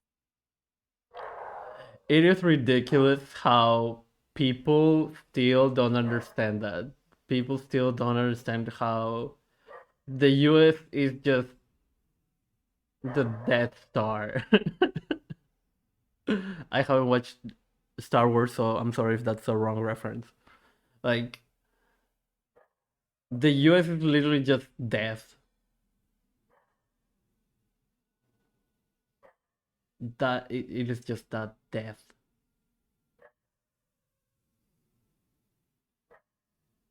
I will support anything and anyone that opposes the US. As long as they oppose the US, I will support them. That's why, fuck Russia, fuck Putin.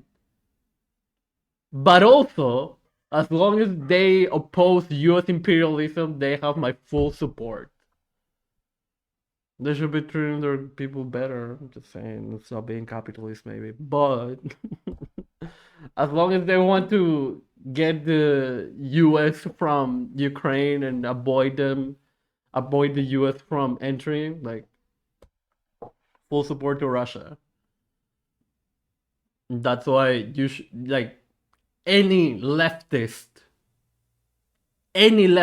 should be in support of China, should be in support of the DPRK, should be in support of Cuba, should be in support of Venezuela, should be in support of every African nation that cries for liberation. Any Latin American nation that cries for liberation.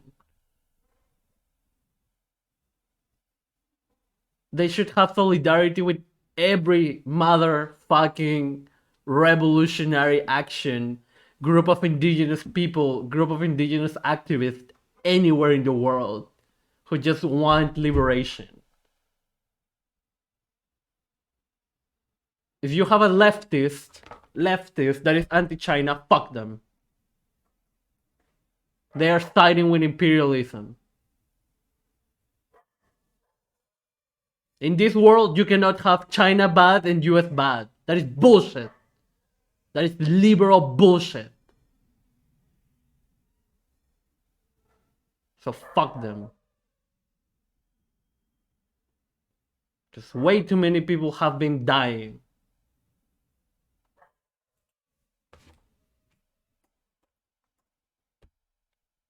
All these people, to be exact.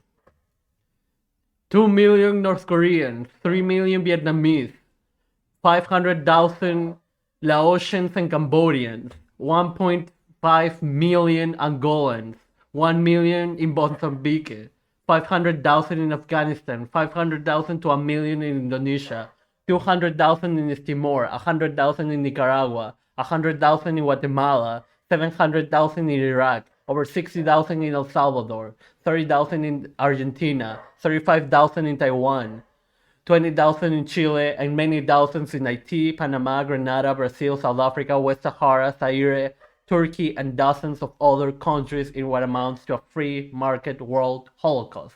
And this is only up until 1996.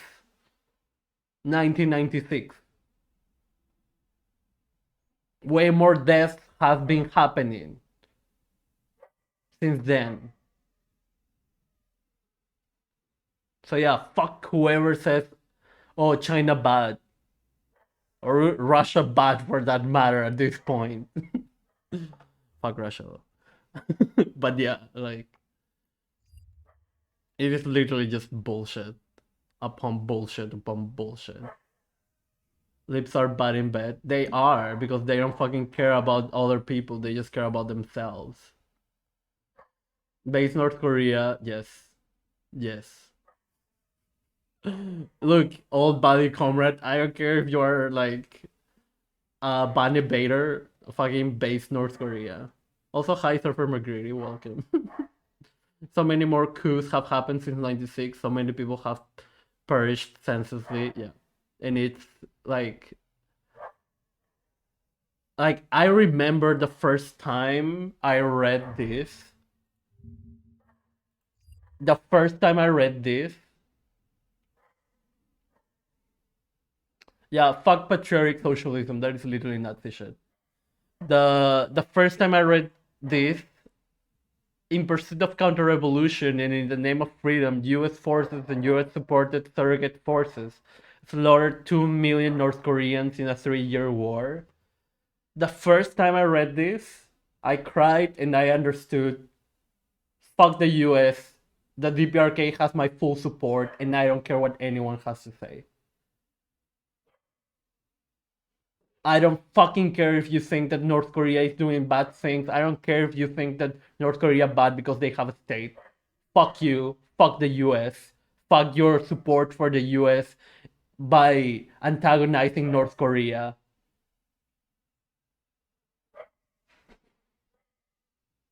Fuck your imperialist bullshit.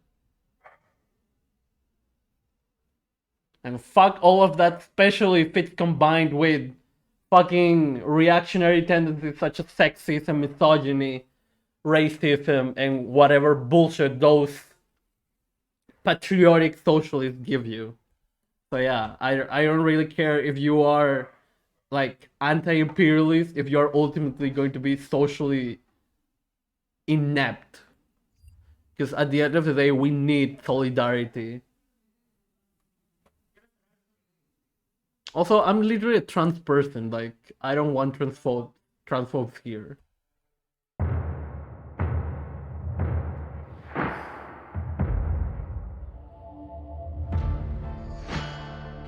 Everything that we have warned the Navy And even about, if I wasn't a everything- trans person, no one should want transphobes.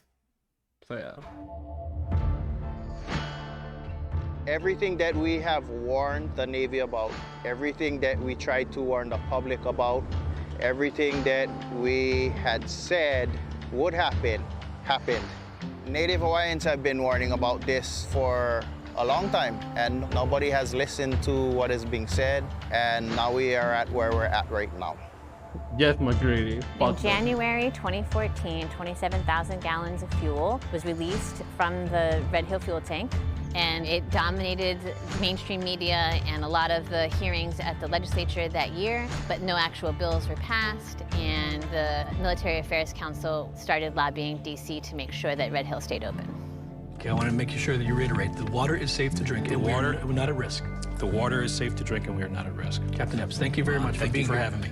So this is such bullshit, and it's so fucking infuriating because they purposely put a person of color from the Navy to show that, see, this one person of color supports us, so therefore you have to, and it's like, fuck that.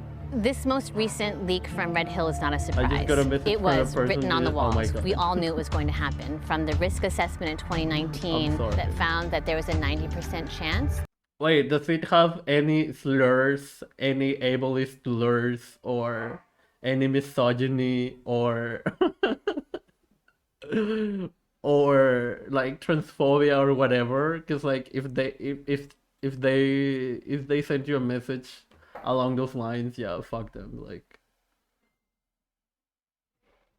oh yeah, thank you, Wayne. The things to write the defense demand to shut down the Hawaiian military always will, yeah. Oh, they just think I timed them out, which I'm not even a mon. Oh my god. Yeah, it's little cabs. Okay. That another major leak would happen within a 10-year period. The congressional delegation knew, the governor knew, the mayor knew, the U.S. Navy knew, the Chamber of Commerce knew, and they just let it happen. We were thinking about tomorrow, not only for our kids, but our kids' kids. 7 generations down. Something that happens today, within the next 10, 15 years, is going to affect them. And at that time, trying to do the right thing isn't going to work for our babies. We need to do the right thing today. The Navy has had continuous leakages from the get-go. So many years later, transparency still does not occur, neither does honesty. These tanks have been leaking for decades, and the Navy's in denial about that. And now that the fuel is coming out of faucets within people's homes, I don't know how much more they can deny it. It's just shocking to me that it's not. What the fuck?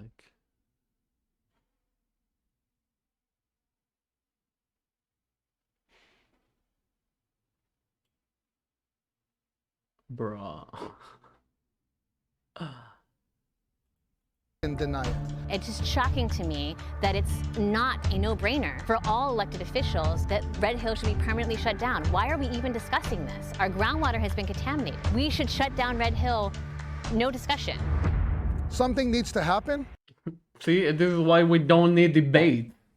We cannot wait for the Navy. The Navy's in denial. We have to take action. In before Dylan Burns make a panel of should we shut down Red Hill? Oh.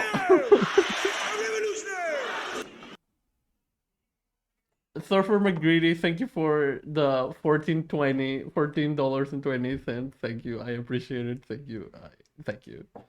Thank you. And they say this is profitable drinking. Oh my god, that is so fucking disgusting. That is so fucking disgusting. Okay, we're going to watch this after this, and then Action. We have to make the Navy accountable. I don't know what it's gonna take to get them to remove this fuel, but it's not gonna take one entity. It's not gonna take a group of people. It's gonna take all of us. Essentially, the community needs to engage in this issue. I think the Navy has made it very clear that without outside pressure, it's not going to do anything. I think often we think about, are the choices that we make today going to sow good seeds for our mo'opuna and the generations that will come after, that they can actually, at a basic level, have clean drinking water. Our water is the most precious thing that we have here. I mean, even if you think about food, you cannot grow food without water. There's no future without water. And if we're not doing our best to take care of that What are we passing on to our kids?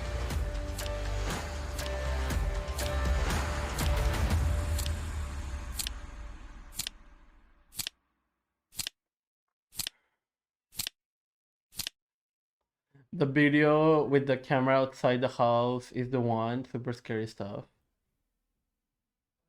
Which one? Here?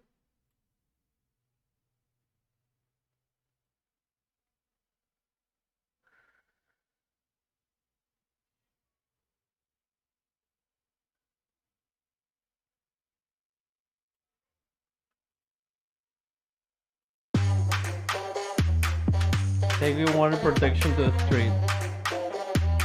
Oahu Water Protectors and Ko'ohewai, we've been organizing actions, sign wavings, rallies, but we really wanted a way for community members to get more directly involved. So we are going neighborhood by neighborhood, gathering folks who want to get involved, breaking up. Wait, I don't know why you untyped them out, but it's okay. Sorry, this video below. Oh, okay. Oh, okay. The one below this one.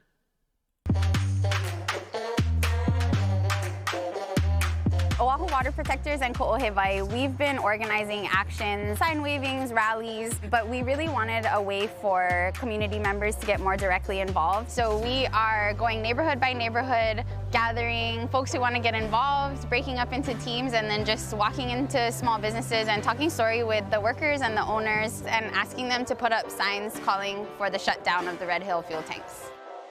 We are talking to small businesses because we know that the Board of Water Supply has said that we could be facing mandatory water restrictions by the summer, and we know that this is going to impact small local businesses. I didn't see why they were timed out. I assumed finally, but timed them out. Sorry. Oh no, it's okay. Don't worry. No, don't worry. Throughout Honolulu and really all across Oahu.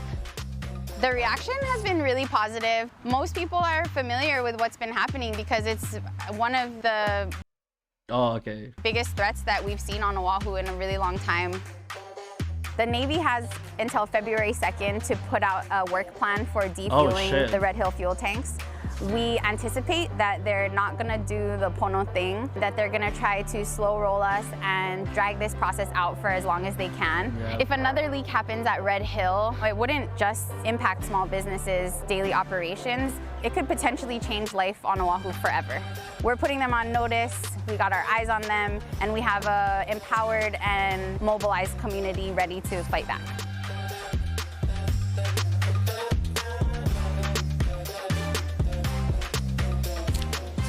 They are appealing the emergency. Breaking news, the Department of Defense won't commit to closing the Red Hill fuel storage site as ordered by the state. Late this afternoon, the military said it will appeal the order in state and federal courts by Wednesday's deadline. Oh yeah, the counter sue. Oh my god.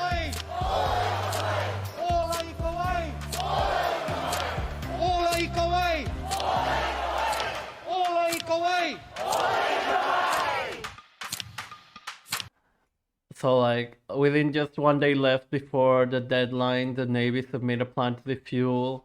Another deeply unsettling incident comes to light. Jamie Williams shared this security camera footage of Colonel of the U.S. Army Environment Command discussing a grave matter outside her home. The following, Jamie Williams, a resident of Red Hill, Mauka Army Housing, recently posted this disturbing security camera footage. In this video, an Army Colonel of the U.S. Army Environmental Command discusses a grave matter outside Jamie's home. The following is a rough transcription based on what we think could have heard from the security footage audio. Whatever in there is probably not fuel, but it's likely worse.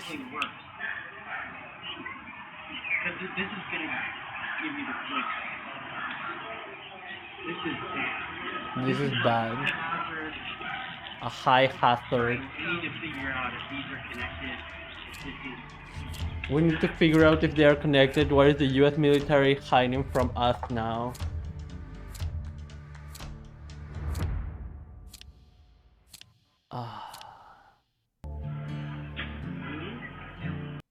Is there more?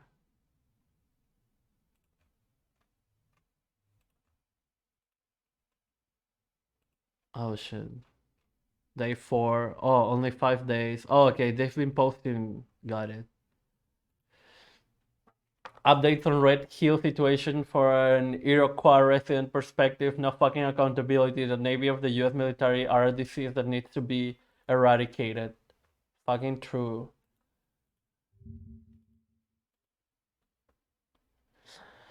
Aloha resident, your home flushing is complete. This has been a joint effort with teams comprised of military members, government employees, and our Greystar team to personally flush every home. This was done to ensure that every home has been subjected to Hawaii State Department Health and Environmental Protection Agency procedure. What happens next? Oh my god, this, like, fuck this. I already know that I will be fucking mad. The Joint Base Pearl Harbor Hickam Water Response Resident Resource Guide has been created by interagency medical and health professionals with instructions for other personal items in the home, including plastics and coffee makers, and is published on the Joint Base Pearl Harbor Hickam Water Updates webpage at here. For example, in addition to the home flushing that has already occurred, the guide recommends that residents discard the next 3 cycles of ice.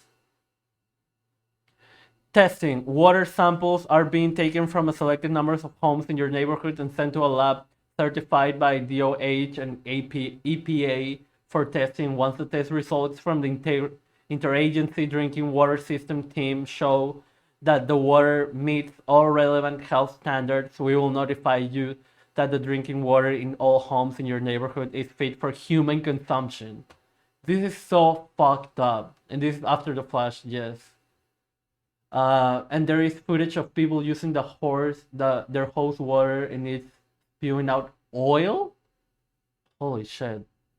This water test results in notification process is expected to take about 3 to 4 weeks following the completion of home flushing. We'll keep you informed about this. This is so fucking disgusting. This is literally bullshit.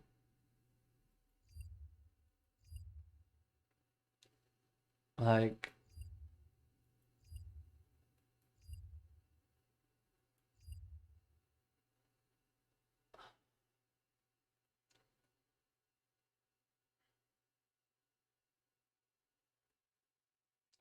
be sure to write in here if you're from the US. Actually, I will look later if I can, because I just assume that it's just for US residents, but you never know, so I will check that out later. But oh my god, fuck you and your, oh my god. Yeah.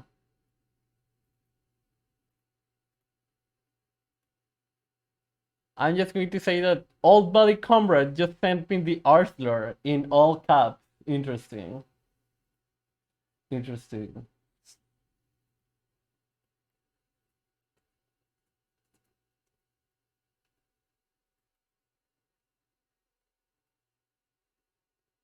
He has also sent me, yeah, it's literally what they always do, so. Cause this scars are far enough to leave scars. No fear of falling up, I won't truly talk. No fear of falling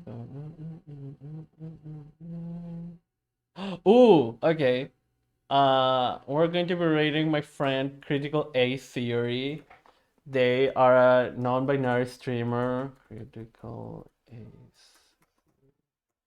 That focus on asexuality, aromanticism, and all of that. So if you are interested in learning more about asexuality, you should definitely drop them a follow. If you are subscribed, copy and paste the first message. If you are not subscribed, you can copy and paste the second message. Thank you everyone so much for being here today. It's been a long stream, but we made it. We watched the entire video. Let's go. And yeah, I love you all. And yeah, if you're not in the raid, please join the raid. You can do it. And yeah, I would like him to wait to the appeal process to be available. Yeah. Thank you all so much for being here. Thank you for all the subs. Thank you for the donation, Surfer McGrady. Thank you, Positive Scenery, for all the great links about the issue, all the water stuff, all the fuel stuff going on in Hawaii, and yeah. Thank you for tolerating me for 7 hours today, but yeah. See you tomorrow. Join the Discord if you haven't already. But yeah. Bye.